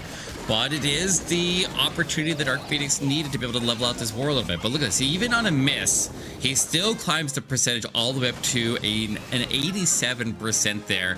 When he didn't really get that much super archer value, the queen got targeted and taken down early. And so he lost a lot of value at a lot of different spots there. He tries to get one more building. The Phoenix claims out one more, climbing it to an 88%. 88% 2-star here for HS Esport, and we have a 1-star lead for HS Esport, and they currently have the percentage advantage right now. Currently, as the HS Esport had a 96 and an 88 as a fail with their 3-star, and then Dark Phoenix had the 99. And then a 77 and an 83. So Kartik really now needs to deliver for a 3-star. At this point, they need a 3-star both their next attacks and hope to get 2 defenses to win by at least 1 star. Kartik, one of the most well-known players on this team here. Very popular in the Indian community. Definitely a very known player here for many, many years in Clash of Clans esports, and definitely not a stranger to the pressure of these big tournaments. But let's see if he can make it happen here. Let's see if he can deliver when he needs it the most and keep his team alive and keep them in the potential running for the World Championship. But looks like he's going for a with the spell lineup here, I'd say Super Minion Bomb would be my guess here. Yeah, with the Super Barbarians to be used really early here on the edge. And is he going to land? Oh, you know, he could land at this angle and then grab that monolith through the town hall. At this angle, if he gets it right, there's the invis, there's the clone, there's the rage. Oh, but the goblins though. No, don't They didn't clone goblins? No. The goblins took the town hall down. They didn't let the super archer snipe through the town hall. Yeah, I see what you're saying there. Yeah, because the angle that he landed at, you can see that the arrows would have passed right through the town hall and then hit the monolith, and he could have got it down there. And that would have been a big pickup right there. It was a relatively low investment for a Super Archer Bomb. I thought it was going to be something else there, but I see what you're saying there. Yeah, that makes a lot of sense. And he didn't get that key target, and we've seen how much threat a monolith can have out of these heroes here, because you do have to have the heroes clear the inside of the base there. Like the Super Barbs, they don't get a lot of punch into the core, so you have to have the Super Archer Bomb, and then the heroes wipe out the entire interior, so the Super Barbarians only have to deal with the defenses near the edge. And so it's a very big deal that stays standing right here. Now with that monolith still up, it's going to do a lot of damage if it locks onto his king or queen as they're pathing right around. A couple barbarians run around the wall, pops the warden ability, but he's now dropping a couple of super barbarians to directly target the monolith, which is going to help tremendously as he continues this path through with a freeze onto the eagle and the multi. Couple more super barbs onto the monolith that'll take that down as he needs to continue running around. But oh no, Eric, there's a Tessa farm on the top side with a defensive rage waiting for him. Not only that, but whenever we see Teslas, we almost always see ground skellies here. He's got the poison lizard that just died there, so his ground skelly clearing support there just got wiped out, and so he's gonna be here we go. Here goes all the ground skellies here. Tons and tons of distraction, and every single ground skelly is another strike that is not going to something more important there. Wally's under heavy fire there, fighting off the defensive queen, all the damage to the Teslas, and the big defenses are like the Molten Inferno and the Scatter Shot. But the queen does end up surviving through. The Diggy passes over the queen. The queen's breaking to the outside, though. Can she reach that multi? I don't think she can. Not from that area. And so she's going to probably end up breaking to the outside. If she can just get away and then find some safety in the outside of the base there and come back at a straight shot, then there's a chance here. This is still alive, Carbon. He still has a chance with an opening in this wall. The mortar goes down. Headhunter off to the right. The queen's running against the Glock here. She's trying to make her way in. There's the Tesla, the builder hut, the multi. Come on, queen. Path your way in. Can he do it? But does he have enough time? Go. He can't. There's not enough walking time here required. No. But the queen's under heavy fire from the Tesla. She is going down.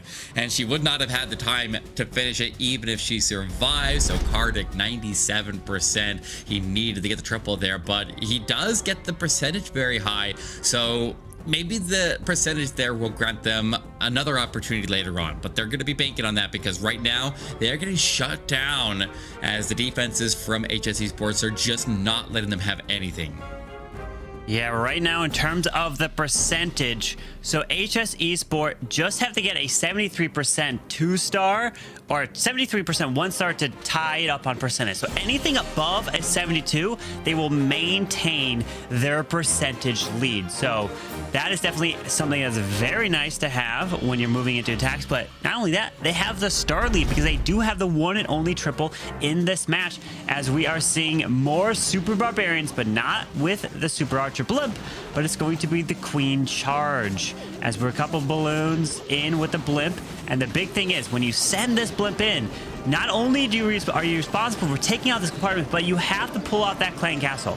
Pulling out that CC allows the queen to then deal with it on the outside of the base, so she doesn't get distracted and stalled up on it as she charges in.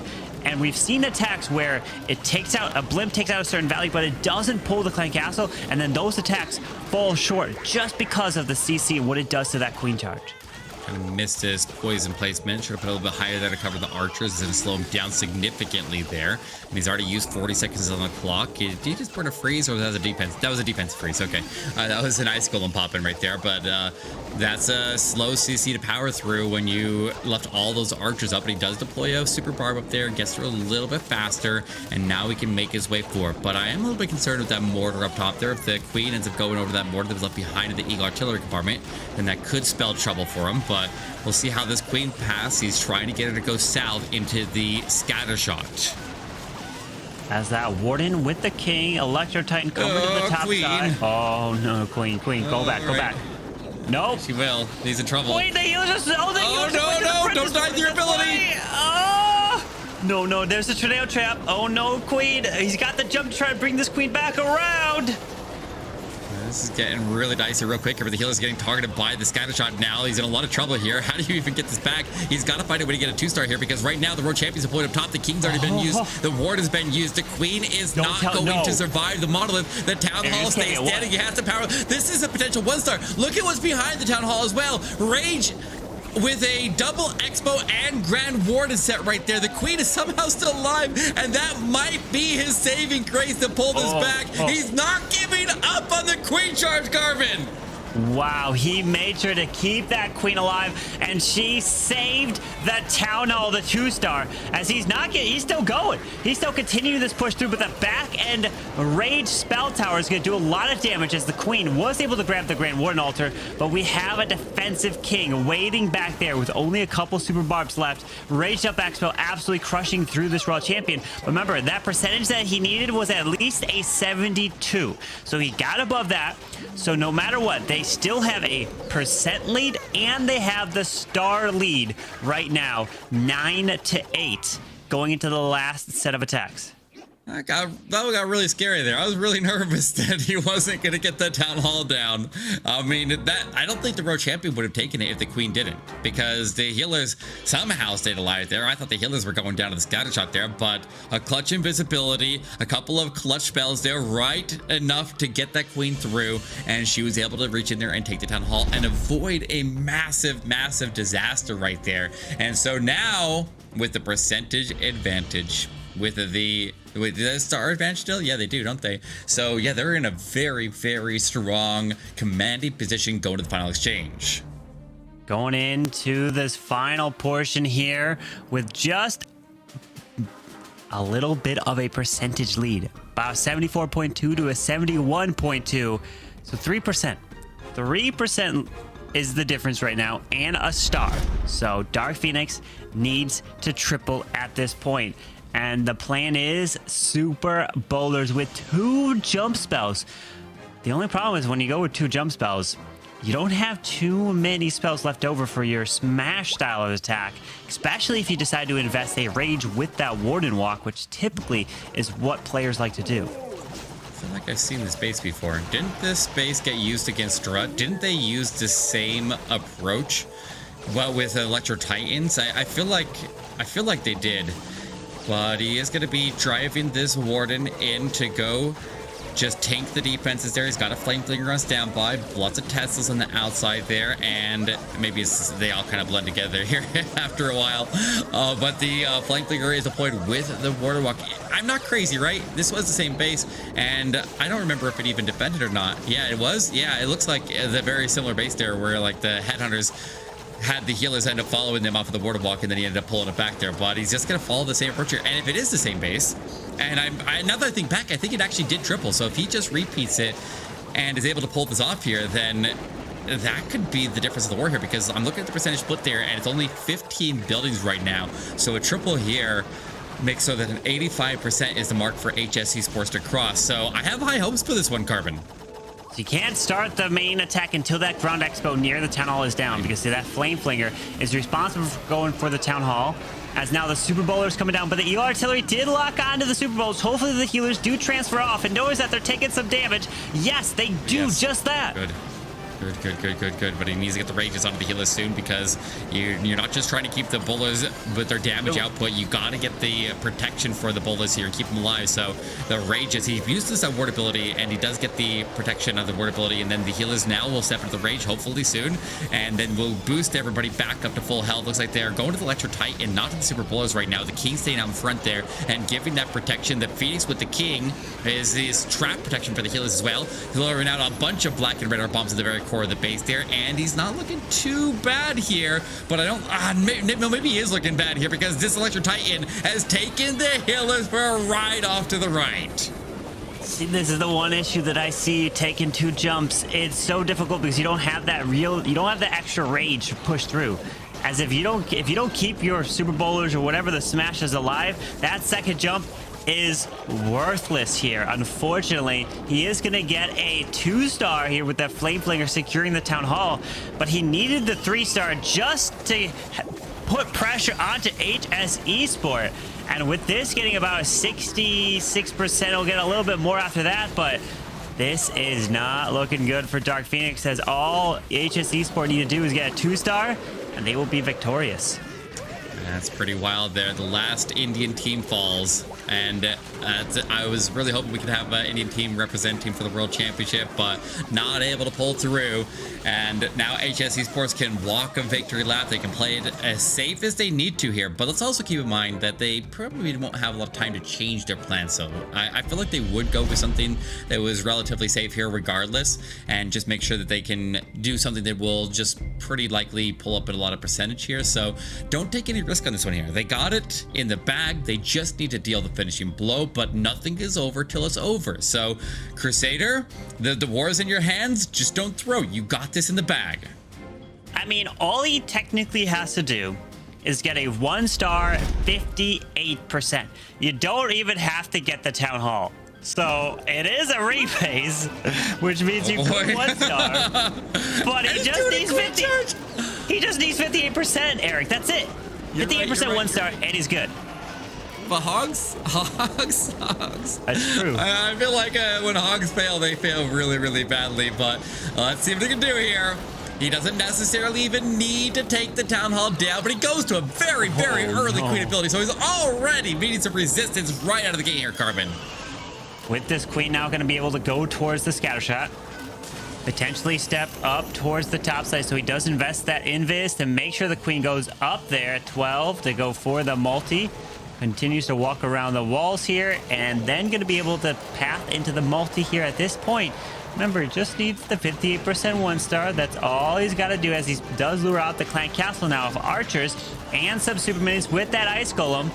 Make sure you don't lose that Queen, as her ability was already forced. He's going to probably put the blimp under the ward abilities. The Hogs make their way forward here, so just letting them coast for a bit. Eagle Artillery Strikes are inbound. They're striking the Hogs there. He holds the ward ability, wants it to cover the blimp. He doesn't necessarily even have to get the percentage up all the way up into anything crazy here. He just needs to get the Town Hall down and then get it to 50. So he's got multiple win conditions here. He does deliver the blimp there. Yetis pop out. Yetis take it down, and he is coasting from here. He can celebrate because HS Esports have taken down Dark Phoenix. They go into stage 5 of the competition, 3-2. But guys, let's remind you that even if you go through 3-0 or 3-2, it's a full reset. You can brush off the losses and get a fresh start, or maybe a head start, into the next stage of the competition with an even footing with all the other teams. So there we go. There's that sign of relief there. Crusader doesn't deliver the triple, but he delivered enough.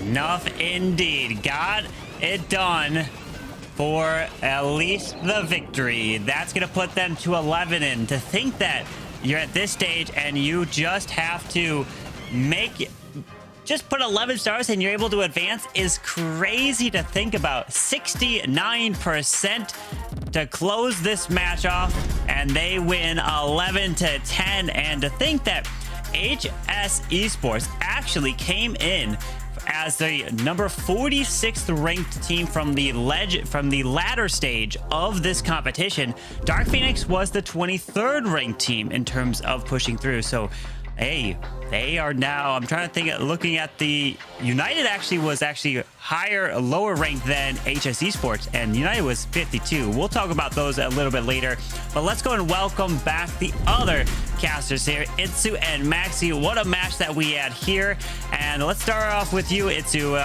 Any thoughts about this one?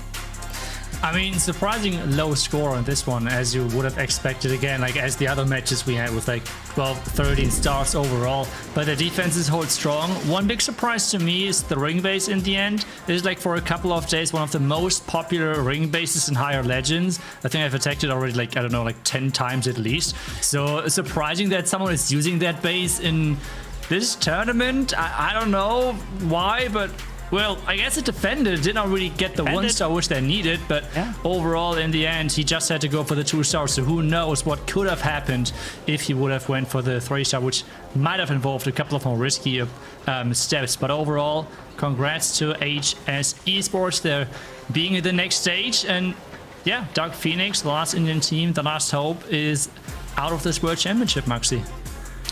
Yeah, quite surprising there. I mean, all of us, I think we predicted Dark Phoenix to be the team that comes out victorious here, but HS Esports proved us wrong. They didn't perform to their best of abilities against Strut. They didn't pick up the highest scores here either, but their defense was just so good. And yeah, you mentioned the ring base, and I think it's always interesting. I've seen just 2 or 3 matches where there was a single ring base, and all of the other bases were, let's say, regular bases like diamonds or box bases or maybe anti-3-star bases, but all of the time the ring base got attacked in the very last attack. That is very interesting to me, but this attack here was so crazy from Nico that we're just seeing. He had to invest so much after his queen went the wrong way, and it was just enough to get that town hall taken out. Now he uses his last rage perfectly placed, And look at the Queen's health getting lower and lower, but he was able to do it. And this last attack from Crusader, I have to say I was a little bit surprised that he didn't come in with something that was more of a safe 2-star army. But then again, I just realized afterwards that he only needed a middle percent 1-star. So because of that, I thought, okay, it doesn't really matter which army. He can go with anything he liked, and he will usually get, as a pro player, a 1-star 60% or whatever. It is awesome to see like the underdog story here, the team that comes out that is mostly unknown and just kind of make a name for themselves here to go this far in the tournament here. And it just kind of goes to show you that like anybody could step in here and join the competition, because remember, all these tournaments are open signups. Like literally anybody who wants to play can like sign up and play. And now you're seeing a newcomer to the scene, and they are now in the top 8 in the world right now of the teams trying to qualify for these last golden tickets. So very, very huge props to them. But on the other hand, Dark Phoenix is not walking away empty-handed. They're still going to get $12,500, and everybody else who advances on is getting a minimum of 20 grand. So this is an insane amount of money. It only ramps up from here. It's crazy amount of money, because it's a $1 million prize pool for all these teams competing if you're able to make it to Worlds. And then if you win, you get the trophy and, you know, $300,000 for first place. Definitely a prize that you want to be able to represent and be the world champion. But can't look too far ahead. You got to focus on this next match, which is going to be the last match today to find out the top 8 teams going on to stage 5 to the double elimination, where we'll be giving away the 4 golden tickets. And it's going to be taking place now between VNAce and No Limit, which is actually crazy to think about, because VNAce was the lowest ranking team right now at 79 from the ladder stage, while No Limit was the highest one at number 3. So a 79 versus a 3 in this match, and only one of them will move on to stage 5. What a storyline we have here, Itzu. It is crazy to think that really those teams get so far, and it's like really you just take one step at a time, right? Like this is what it's all about, not concentrating about like too far into the future, and always one step at a time. And this is exactly what those teams are going for, as we're seeing the first team with really solid hit rates overall. And well, Foreign Ace is coming in with Clash Melo. We have Giglio, we have Steve, Jacko and Bepis for their lineup, but what are their opponents looking like, Maxi? Yeah, we have to practice your Italian during the match. It's Gigio. Yeah. Be Italian, my man. Have some spaghetti. No, just kidding. Speak with your hands, Let's take a look at No Limit. And wow, that is some facey sweater that NLT JHVI is pulling off there. That's a tough to pronounce name. Anybody has an idea? I mean, the NL is for N Limit, but let's just call him TT for now. Then we have Joel, Jiboya, Moro and Loster, and their hit rates are quite impressive. Especially we have 2 guys with over 60%, while over in the lineup for Gijo, was it? No, Gijo and Keko, genau. Keko's hit rate was actually the highest, with a little under 60%. So yeah, I mean they are higher than I expected, though, because we have not seen too much of both of these teams so far. Yeah, and very importantly, not only like a high hit rate there from Checo, but he was the player who had the big clutch moment that was able to knock Milsim MG out of the competition. So like that was the key moment that his attack was able to set the tides over. But guys, we're about ready to get this next match here. So CarbonFin, any last words? Oh, I'm just saying good luck, and it's going to be a great last match to watch.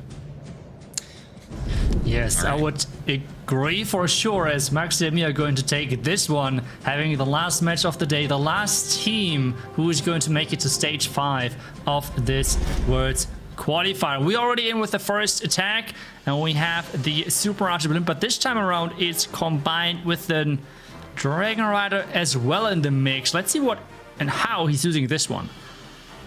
Yeah, that is going to be interesting, and I want to let you guys know at home that you voted as well, and the viewer voting was actually a exact 50-50 split. So this very last match of today could not be any more open, and you guys agree with us. Now a nice freeze here on the sweeper. I don't know, it was maybe a little too early, but I think he just wants the blimp. Oh no, actually he wants the blimp to go all the way. So let's see if he's able to take out the Town Hall now, because these attacks depend so much on the Super Archer value. Yeah, but this Town Hall is out of reach, and it seems like that I don't know if he really wanted to get the Town Hall. It more looks like he wanted to clear the entire core, as the Town Hall is not the highest priority a lot of times with playing the Super Barbarians, but maybe he can still get it. Oh no! Oh wow! No way. At least there is no bitter hut on it, so it should go down eventually. Maybe. Let's see if the Royal Gem can maybe take that. But for now, he's adding the Titan with the Ice Golem at the bottom side. Already a couple of Super Barbarians as the remaining troops are getting added. Now they're pushing towards the Eagle, while the Queen is going for the Town Hall. Yeah, I think he cloned the Super Archers over the wall on purpose. He didn't bring a wall breaker though, which would have given him easy access. Maybe he was scared for giant bombs in this little compartment next to the Town Hall. But anyways, he did a good job, but unfortunately just one strike of the Super Archers away. Oh, but the Queen her ability is forced. He doesn't have any spells to react, and he might have to hold on to these either the Dragon Rider or some Super Barbarians to clear the Town Hall. I mean, oh, this is tough, Itzu. This is tough, but there goes the Dragon Rider. No black mines found just yet, only a red mine as he's taking down the Town Hall. That was pretty much it. Do you think maybe one Super Barbarian could have done the same job? It just feels like that, to be honest. I'm not sure if they would have went for the gold storage, but either way, the Town Hall is down. That's what's the most important thing. And maybe the Royal Champ with her ability can clutch things up and get that thrash down. That's exactly what it's looking like. Yeah, you're absolutely right. I think the Super Barbarian could have gotten the Town Hall down, but then again, I'm not sure if he could have targeted the Town Hall directly or if the Super Barbarian would have gone to the gold storage. But anyway, somehow Jibuya made it work, and I feel like he just knows his Super Archer, so I feel like he's got experience with the attack strategy, because the timing and the placement of his spells was very good there. Just his estimation of the damage he could get on the Town Hall was a slight bit wrong, but great way to recover here from him. Yeah, really, really nicely done. I feel like overall it's just like the Super Barbarian attack does not always need the Town Hall. It's more about like clearing out the core, because you try to have as little super wall breakers as possible, and most of the time the outside is open but the core is closed. So taking down the core is a lot of times more important than taking down the Town Hall, because the Town Hall compartments are open as we have just seen. But we have the next attacker coming in now from the opposite side, so let's see if they can tie things up with the 3-star on their side. And we have a different approach. It's the Recall Titan attack again. Yeah, very nice. And he's also bringing a battle drill here. I'm wondering if we... Oh, okay, we've seen a setup that was a little bit like that before, and we've also seen a Town Hall charge, but usually, as we can see now... Oh no, he was a little bit off there with the timing, and the Queen ability is forced. The Skelly spell was just a little bit too late. And then the Monolith dealt incredible damage on the Queen, and you don't want to see that to start your attack. Yeah, losing the Queen ability is not the worst thing overall, but you would like to kind of trade the Queen ability versus the Town Hall or something. But investing the Rage and losing the Queen ability is really not the good start for a recall smash like this one, where the Yeti is funneling, setting up already the attack for a later stage, then entering on the right side. But the Town Hall has to go down. He has 2 more Rages. He's investing 1 more of them, which is a heavy investment, considering that for the entire attack there's only 1 Rage left. And remember, it's already 1 minute gone with only nearly 30% of the base gone, and Titans, they're not the quickest troop in the entire Clash of Clans. Yeah, that is right, and yeah, he couldn't even use the value of the Rage, the entire value of the Rage, because he needed to have his eyes on the clock, because the time is running low in these Queen Charge Recall spell attacks, because you have to wait with your second part of the attack. But there go the Electro Titans now. He needs to take care of the clan castle, and he needs to heal us the switch, but the warden ability, I don't know if it was forced by the rocket balloons shooting or if he used it on purpose. I think it was on purpose to have the warden survive full life. Yeah, the warden. I mean, we have the queen going in, but this raged area is just so much damage. And remember, the queen ability is not there anymore. The healers are prioritizing right now the titans, which means that queen is dropping low and is going down. The siege drill is trying its best to support that royal champ, but there is still quite a bit of damage. Scatter and defending queen on the back end. I am not sure if that's going to be enough. This siege has to carry quite a bit. Yeah, and he doesn't have the Royal Champion ability anymore, so I don't see this going through anymore. A well-timed headhunter there. Oh, unfortunately though, the scatter shot immediately takes it out, and then the scatter shot takes out the Royal Champion. To be honest, this could have had a chance if the Yetis would have tanked the scatter, and then they could have taken out, the headhunter could have dealt damage, and the Royal Champion could have survived. Because even like this, look at it, it's probably going to be a time fail in the end, if it's a fail at all. But this, I don't know. I just don't know. I don't think he can get it. No, the king going around. Okay, this is over. Yeah, the king going for that bitter hut is good and bad at the same time. I feel like otherwise there was nothing to target that bitter hut, but this is causing the storage to stay alive, and it's going to be actually a 98% 2-star. Now imagine he would have not had lost the queen ability earlier on. This would have been a crushing 3-star, but with losing the rage and the queen at the same time, this was not his attack, and this means now we see the early lead for No Limits, and they're up next. They have the chance of putting even more pressure on VNAs, but they're up next and they have a lot of things in their hands. They do. So let's see what Moro is going to bring to the table. But this last attack just went to show that it can really be the slight or like the smallest details in an attack deciding whether you get a successful 3-star or not. Wow, and this type of attack strategy, Itzu, the Skelly Donut, the very first seconds of the attack are sometimes most decisive. That's right, Skelly Donut. Is it going to work? Is it going to not work? But both targets are going down. Town Hall's activated though.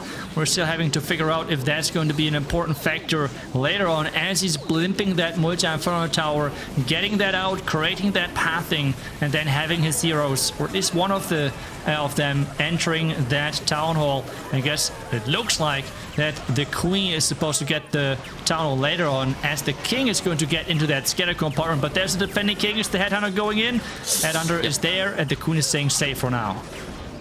Yeah, thankfully that headhunter was used. Now he has a giant, but the biggest problem are not these wizard towers, but the town hall damage. But the queen should stay out of range for long enough, while the king is going into a very well-trapped compartment there. Tesla farm and so many skelly traps. He's got the phoenix on the king though, so he can get a couple of more blows off. But the ground bows stay alive for now, and that could be a problem towards the end of this attack, because he's coming in with a ground strategy. Yes, that's right. Ground strategy it is, with the heal spell as well. The heal spell is not as powerful anymore on Town of 15, especially with the rage towers, as it feels like the heal is not really healing the troops quick enough to really keep them alive versus all of this damage. The heal spell as well is placed not as aggressively, which means he's not even covering the bomb tower, and this might be a big problem as the Royal Champ is splitting off those hogs, and the hogs go into the double bomb tower section, and this is going to be rough. He's got many spells though. He's got 3 freezes still in the bag, so even the Royal Champion, because her ability is still intact, might be able to carry this attack. Nice freezes there on the ground bow. Maybe he can freeze again there. I think it's a 3-star. Yeah, the Royal Champ had the nice usage of those phrases, really giving him this attack in his favor. He's celebrating already. He has 2 more freezes to place to make sure that he's having as many troops alive as possible. We had already earlier in a match which was nearly coming down to the percentage overall, so investing that phrase, making sure every single troop surviving, every single troop working on the cleanup and getting him this 3-star. Great attack and No Limit putting on a show, getting in another 3-star in this match and putting a lot of pressure on the other team. Wow, yeah, a very impressive start by them. They, you know, you don't really notice that there's how much is on the line there. You don't really notice any pressure on them. I mean, yeah, in the last attack for VNAs, we could maybe see a little bit of pressure, but I think it was just, yeah, bad timing, because he thought the queen was still out of range of the monolith there at the start. But the no limit guys are really impressing me so far with their attack. So Itzu, who's attacking next for VNAs? Gigio, is that okay for you? It's okay, yeah, I like it. Okay, let's see what he's got. Super Barbarians here and lightning spells. Okay, so he's going to take the monolith out behind the town hall, activate the town hall, and take care of the builder hut. So there's nothing repairing that town hall at the moment, but he would rather get it down with this blimp, investing the warden ability and a couple of balloons. So let's see how many traps there are. We mostly see the tornado trap behind the town hall these days. And I didn't see a tornado trap at all, did you, Itzu? No, it seemed like there was no tornado trap, so this means all the value he was looking for. Maybe not the ground expo staying up, so not all the value he was looking for is going down. But it's now the queen. Maybe he's just trying to save this warden as he is getting attacked by those super minion. Can he make it survive? I don't think so, but even if he's keeping it alive, he has still an apprentice warden which he could add, and that's exactly what he does. Wall break perfectly right there, and now he's starting his push into the base with the king around the outside, so there is no tank support for that queen except the golem. Yeah, but unfortunately he needed to invest a free spell here early on, because look at the queen's HP. She's so low on HP because she had to fight the rocket balloons because he didn't send any tanking troops first, and she got received a lot of drop damage. But now the queen looks pretty good. If this golem runs in front, it does. Okay, so now the queen is being tanked for, but there's a raged up multi waiting, and yeah, I think he has to send the royal champion sooner or later. That was so close that the queen would have went down through her ability with the raged up eagle shots. That was really close as she's moving forward with the invisibility spell. But I mean, there's just so much space to left. The queen about to go down. The royal champion half HP with her ability. But with that single front tower and the scatter shot on the back end, I'm not sure if those two super barbarians can carry far enough to make this possible. But one freeze? Is it possible? I don't see it at this point. I mean, the balloon at the bottom side is doing a great job, and the royal champion is surviving. She's being healed up by the unicorn. And look at what can the royal champion ability do. It can get... Yeah, he should use it now, I think, so he can get to the scatter shot quicker. Otherwise, yeah, she will receive the splash damage. Okay, he's not doing that. Yeah, okay, well, let's see. I have no idea. Good freeze though. That was exactly the freeze that he should have went for. He's got this, except for time, I think. Oh, and the tornado trap is going to be hurting a lot when it comes down to time. Good use of the headhunters, because the royal champion will now go back to this archer tower. So it's good to have the headhunter cleaning up there, but we can see it already on his reaction there. The time is not going to be enough, and this is going to be the next time fail for them. Yeah, another time fail. Sometimes it's just not going your way, and this is already now 2 stars where they are behind. They need now some really impressive defenses to get back into this match. This is like such an important thing now for them. But this one, so close. 6 buildings, 6% of that 3-star. But we have the next attacker coming in for no limit, and he can increase those 6 stars to 9 stars, which would be a really big problem for VNAs. But let's see if we can make this possible, as, I mean, so far they have a really good run, but can they make it 3 out of 3? Yeah, that is the question, and we see a Javi attacking now, and his outfit today is not as colorful as it is in his picture, and neither is his troop composition. He's coming in with a clean, sweeping Electro Dragon attack. So a couple of balloons in front, 7 Electro Dragons behind. But to spice it up just a little bit, he brought 2 super minions. Itzu, can you tell us what these are typically used for in this type of attack? there's pretty much just to see if things are going wrong. You can use them in so many different ways. Funneling, sniping buildings, if like a building stays alive, or like a defense stays alive after some Electro Dragon chain. So there's many possibilities. A lot of times you don't even have a clear plan for them. It's more like just having them as a backup, having them if something goes wrong, and to really make sure that you have this plan B. But so far, the Electro Dragons are having a nice split. There should be some nice chains with the Blimp making its way towards the Town Hall. Blimp is getting there, but there's the Tornado Trap as well. So let's see how problematic this is going to be, as we have some of the Electro Dragons being really far on the outside, and the Clan Castle is getting lured as well. Yeah, the Warden ability was really good, but we can see these 3 Electro Dragons on the top side. They got pushed away by the Sweeper, which is why Xavi decided to freeze the Sweeper once.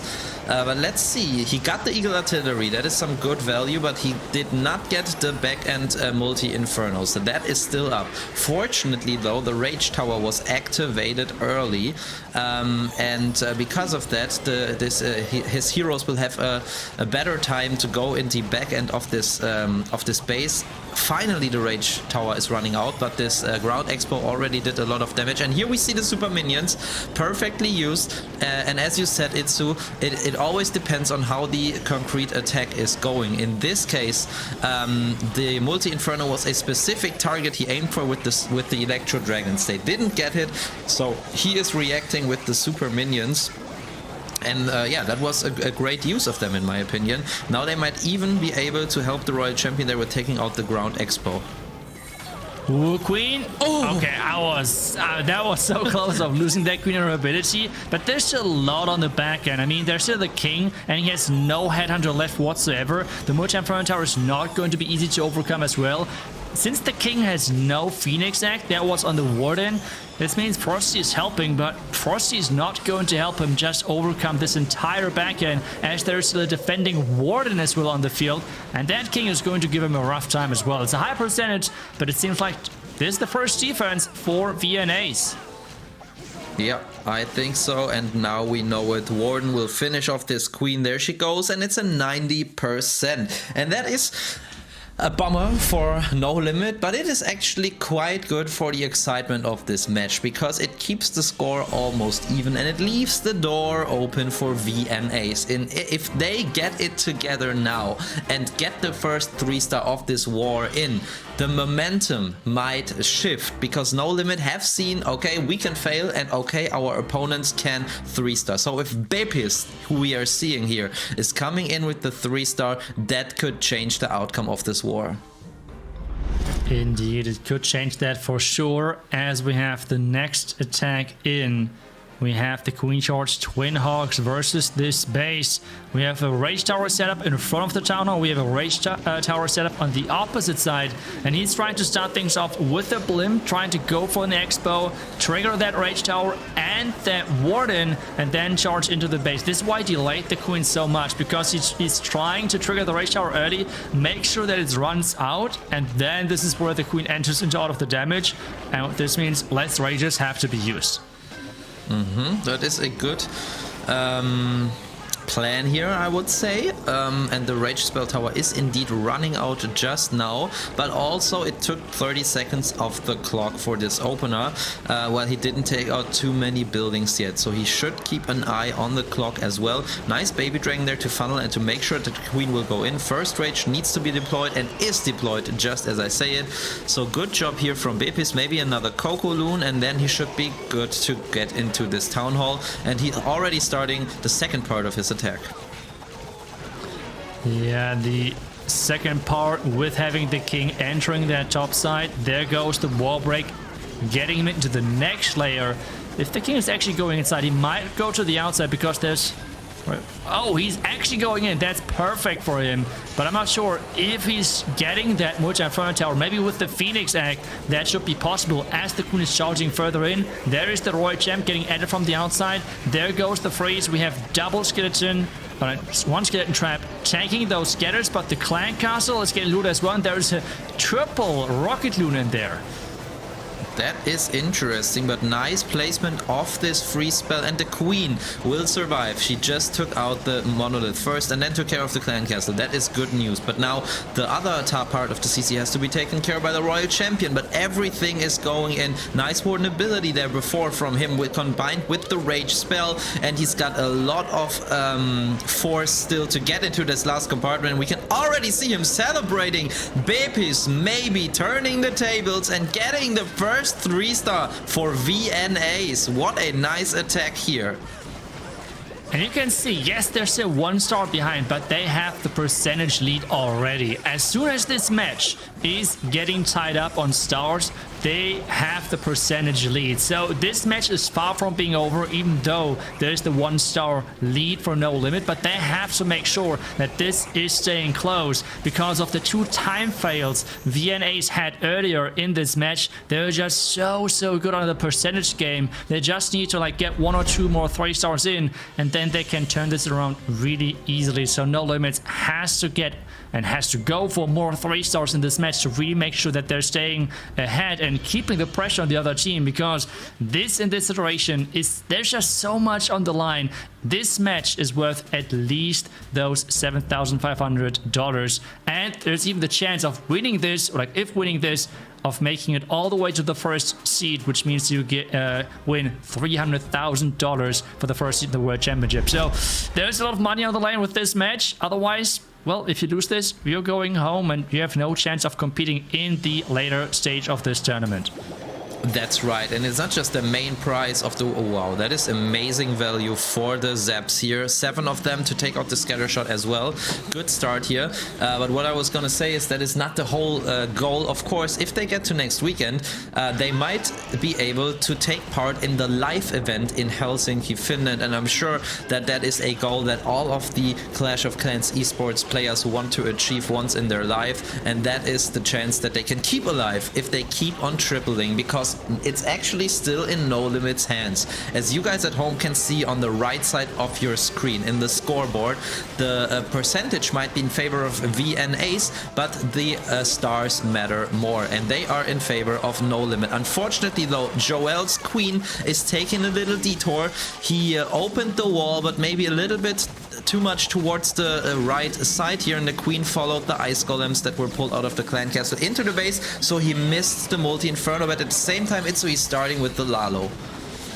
Yeah, Lalo started. Blim for the tunnel. Double black mine has been triggered. Triple black mine and all of those red mines, which means this Lalo should have not many problems, hopefully, around this left side, as most of the red mines have been triggered. Now we have another Lalo powered into this multi-inferno tower and the monolith on the far right side. So a lot of things happening at the same time, as he has the warden and some remaining loons. No more loons on the left side with the royal champ now together. But is this enough power? He has still 1 hound he can place, which is flying across now. Yeah, he's only got 1 headhunter, and say it's looking very good in my opinion. If he can take care of the royal champion with this 1 headhunter and his own royal champion, he should be good to go. The freeze timing of the ice hound was just perfect there on the right side before. Nice timing of the headhunter, royal champion joining forces with it, and this... I don't know, it should be the 3-star, right? The time can be his only enemy, but the royal champion has enough juice to finish it off, but the warden goes down. Well, the king should be out of... Oh, there's a skeleton trap popping up. Double skeleton trap, actually, which can be a difference maker in the end. Every single skeleton might distract some defenses, and there's still the clan caster in the middle. We had a lot of loot, I think. Damage.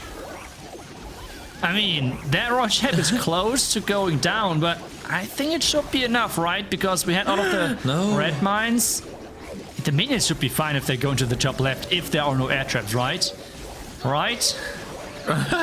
Oh yeah, he's celebrating, I think. Oh yeah, he's got the wizard there as well. Okay, so Joel is good, and wow, that was a roller coaster of emotions there in this attack. I was for some seconds I was pretty sure that it's a 3-star, but then I was like, can I really be sure? Can't this maybe fail somehow? But no, Joel knows his troops too well and is able to get the next 3-star on the board. That's exactly what No Limit needed now to react to VNAce's first 3-star.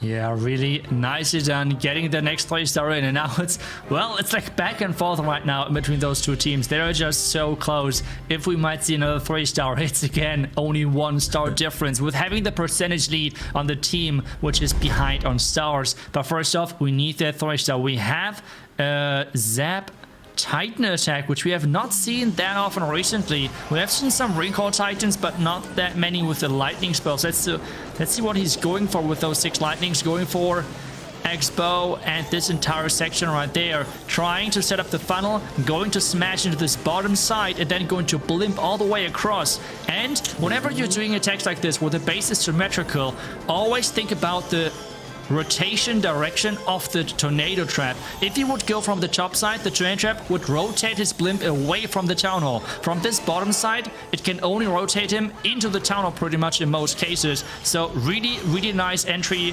selection right here. And now the Titans can start and go into the space.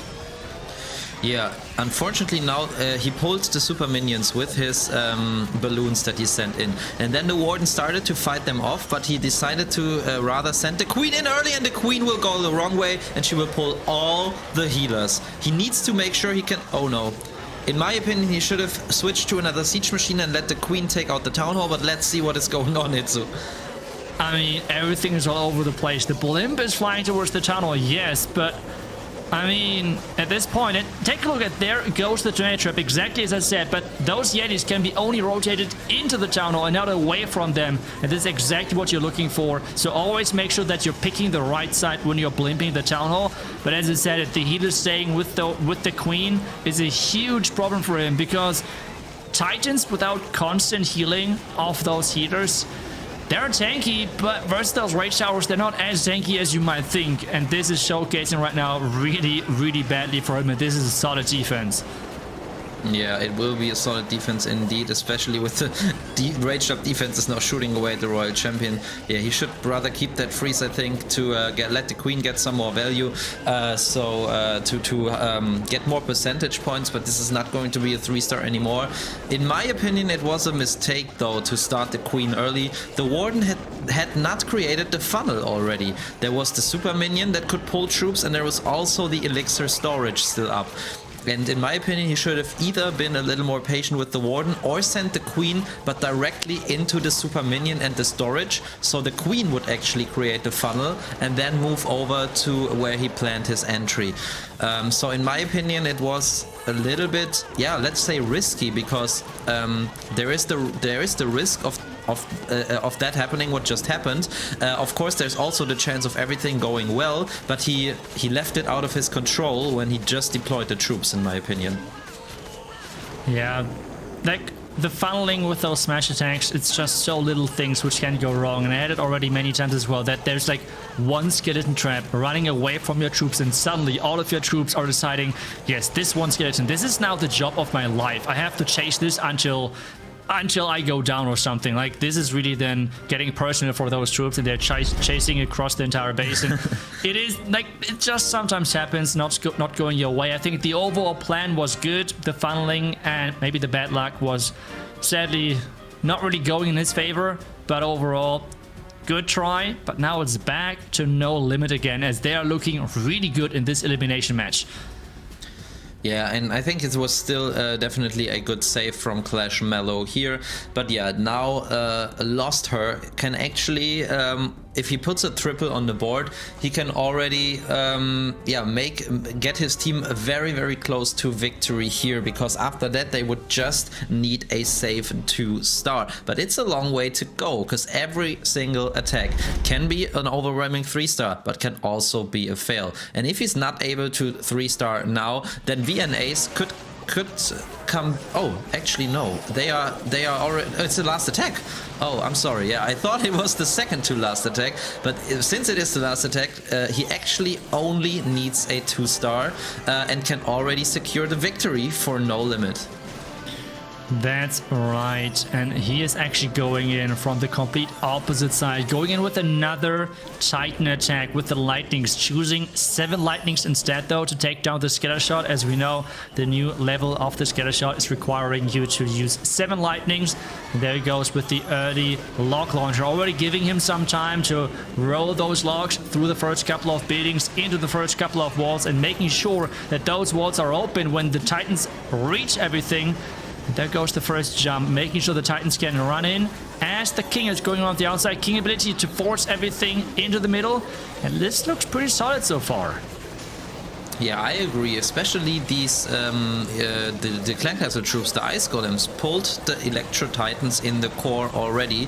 So he didn't even need to be like reacting quick with the King to create the funnel. The troops actually just went perfectly where he wanted them, and this should shortly secure the Town Hall takedown. And then he is just a couple of buildings away from securing that 2-star that will get them their victory and get them their spot in stage number 5. And we can see him down there already, being lightening up and being happy about this result. But let's see, maybe this can even become a 3-star.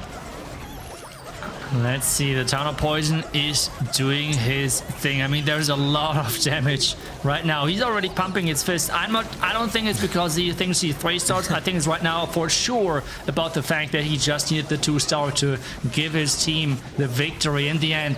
I mean, sometimes you just have to do like what you need to do as a finisher, right? Like sometimes you just need to go for those safe 2-stars. Might be not the best for your personal hit rate, but at that point you just need to think about, okay, we need that 2-star.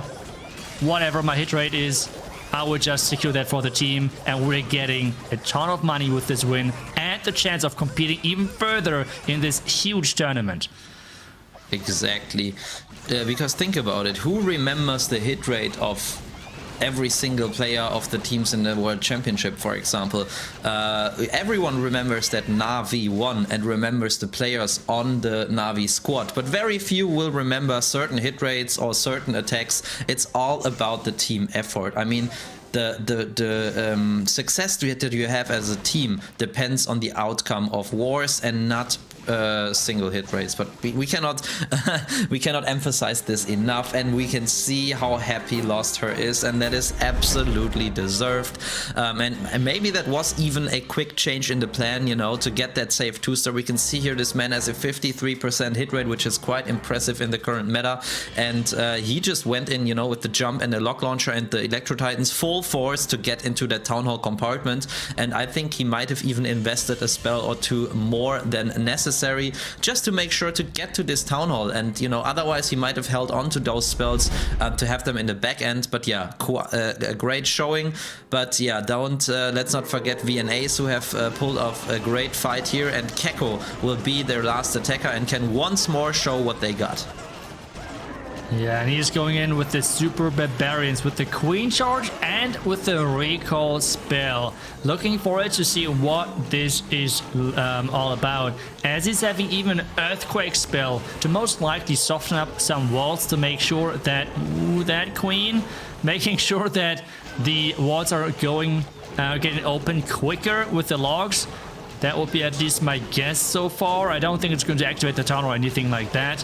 He's just picking off the Eagle and then going to recall the Queen to somewhere different. Yeah, I think that's exactly what he's got. Okay. Lock launcher. Interesting. If he recalls the Queen, then the lock launcher will be in range of the Ground Expo shortly. So let's see what he's going to do. He lets the Queen tank for now. Now he's recalling her. Okay, and he uses the freeze. So that was apparently not planned. Let's see. I mean, he should get... Did he invest the rage? No, that's the defensive rage, right? So he did not get anything because those Yeti mites got obliterated from those rocket loons and the super minions, which means this lock launcher did open the base, but nothing else. Maybe he's going to place the Kingulator in there, which I don't think so. So far, things are not going in his favor. And at least one black mine has been triggered from the test zone. Another black mine, but that's hitting the healer.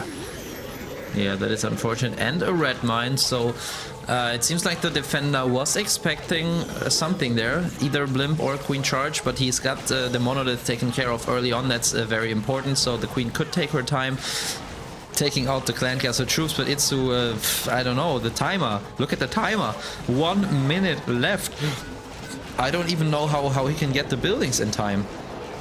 I would just love to see that you get like 5 extra seconds when using the recall spell. That would be just so cool. Just imagine like using all recall spells and you're boosting up your the attacking time overall. That would be kind of nice, but in the end, that's not in the game. This is not how it works, sadly, and this means time is ticking. He has 35 seconds left for 40%. This would be a world record if this would still work. Yeah, that is right. He's got 15 Super Barbarians, so he's sprinkling them around the outside, but I don't even see that he has enough force either. Maybe if he's got, yeah, good timing there with the Royal Champion and the Diggy stunning the single target Inferno, but now he's spamming everything in because he knows the time is just ticking lower and lower. Needs to use the champion ability. There she goes.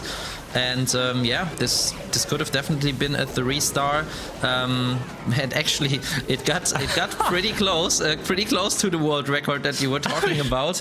But yeah, GG, nice try. But in the end, we have to hand it to No Limit, who come out victorious. Commiserations to VNAs. They have shown a great fight, and they have entertained us well with their attacks. Many of them were awfully close, especially this last one that we saw as well. So this could have gone either way. But in the end, it's this single match that decided. So let's bring back our other co-casters, Eric and CarbonFin. Eric, how did you like that last war? I mean, they came to play there. No Limit. They ranked really high on the Borzer in phase 1. They just kind of snuck under our radar. I feel like we're keeping eyes on so many other teams here that like No Limit just kind of slid past, and now they're here. They made it through. So they performed strong when they needed to most, and they got it done when they needed to. So that's what's important here, because now they're in the top 8. And now, if they can just get 2 more wins, they could be the World Championship, and that would be insane, because I don't really know a lot about this team here, so that's a big surprise to me. Yeah, unbelievable. Actually, No Limit was ranked number 3 in the ladder stage, in stage 1, but they're making it to the final stage, stage 5, where they are potentially 2 wins. That's it, 2 wins away from getting a golden ticket. We have 8 teams that indeed have advanced, and I'll list off where they ranked in the ladder stage so you can kind of get an idea of the wide variety, and just making it into the competition means you have a chance. So the first team that qualified was United. They ranked 52 in the ladder stage and out of 128 teams. Clash Champs, they ranked 15. Granted, a lot of people would probably almost rank them in the top 1 to 2 as probably heavy favorites coming in. Then Strut was ranked 5th. VNE Sporting was ranked 21st. TMP Esports was ranked 5th, tied 5th with Strut. Early Attacks was ranked 13th. HS Esport was ranked 46th. And No Limit was ranked 3rd. So it gives you an idea of the wide range of where the teams were coming in. And just making it here means you have a chance. And now we're trying to get a golden ticket, Itzu. Yes, and there's only a couple, they're only a couple of matches away from this golden ticket, as this is going to be what we have covering next weekend.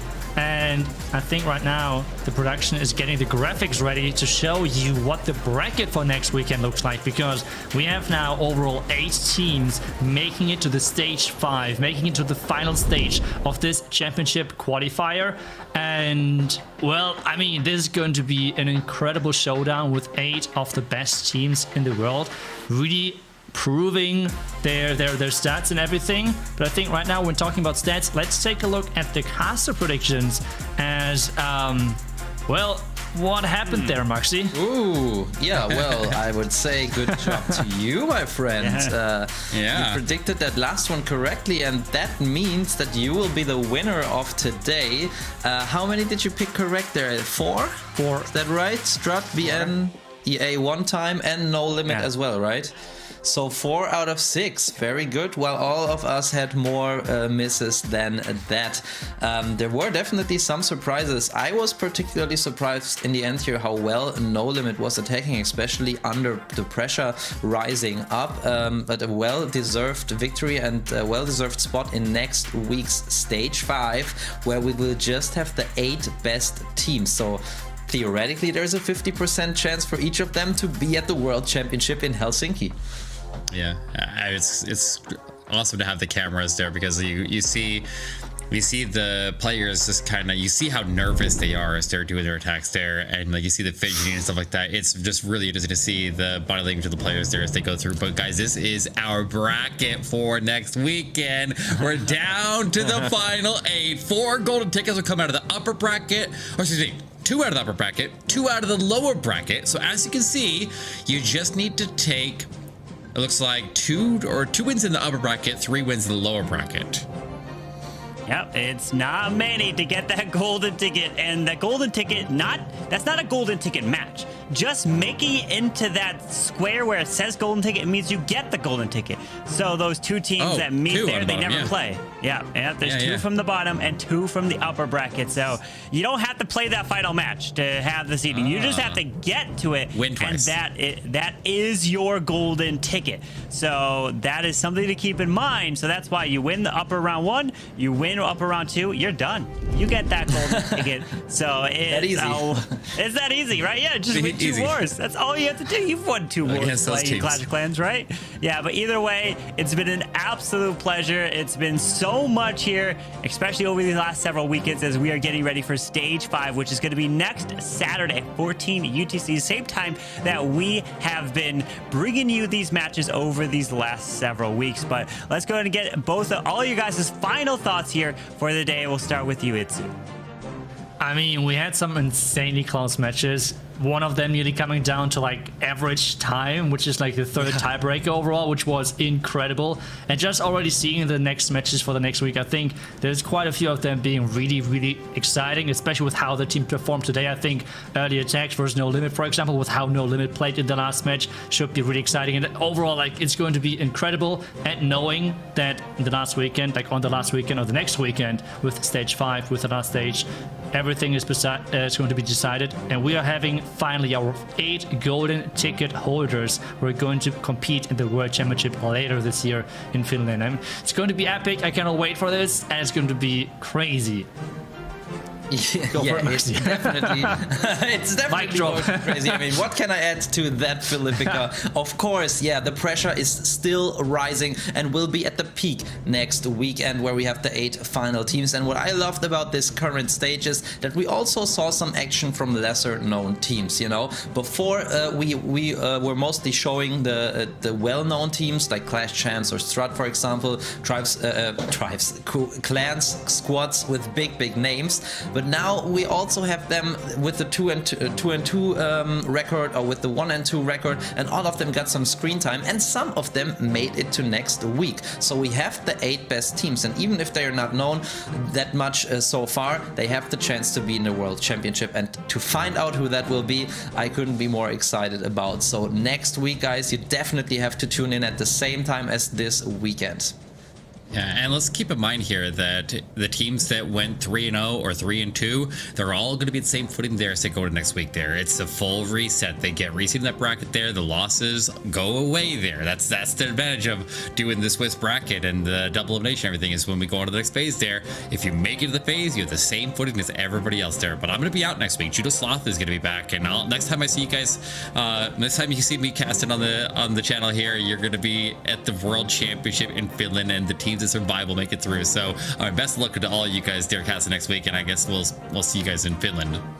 Yeah, I cannot wait for next weekend to find out those 4 remaining golden ticket holders to get the top 8 in the world. But remember, it's going to be next Saturday at 14 UTC, Saturday and Sunday. So mark your calendars, mark the time so you don't miss it. And make sure you guys are following all the social medias here on the live streams, as well as all the players. If you want to probably get some bases that they are indeed probably going to share to help you guys out defend in your clan wars, or even and in your regular wars and everything in between. But it's been an absolute pleasure for me and all the co-casters here. Cannot wait for next weekend and those remaining golden tickets being handed out. But till then, hopefully you guys all have a great rest of your day.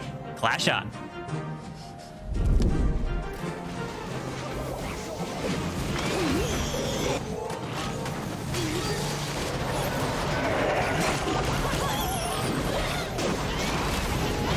Left.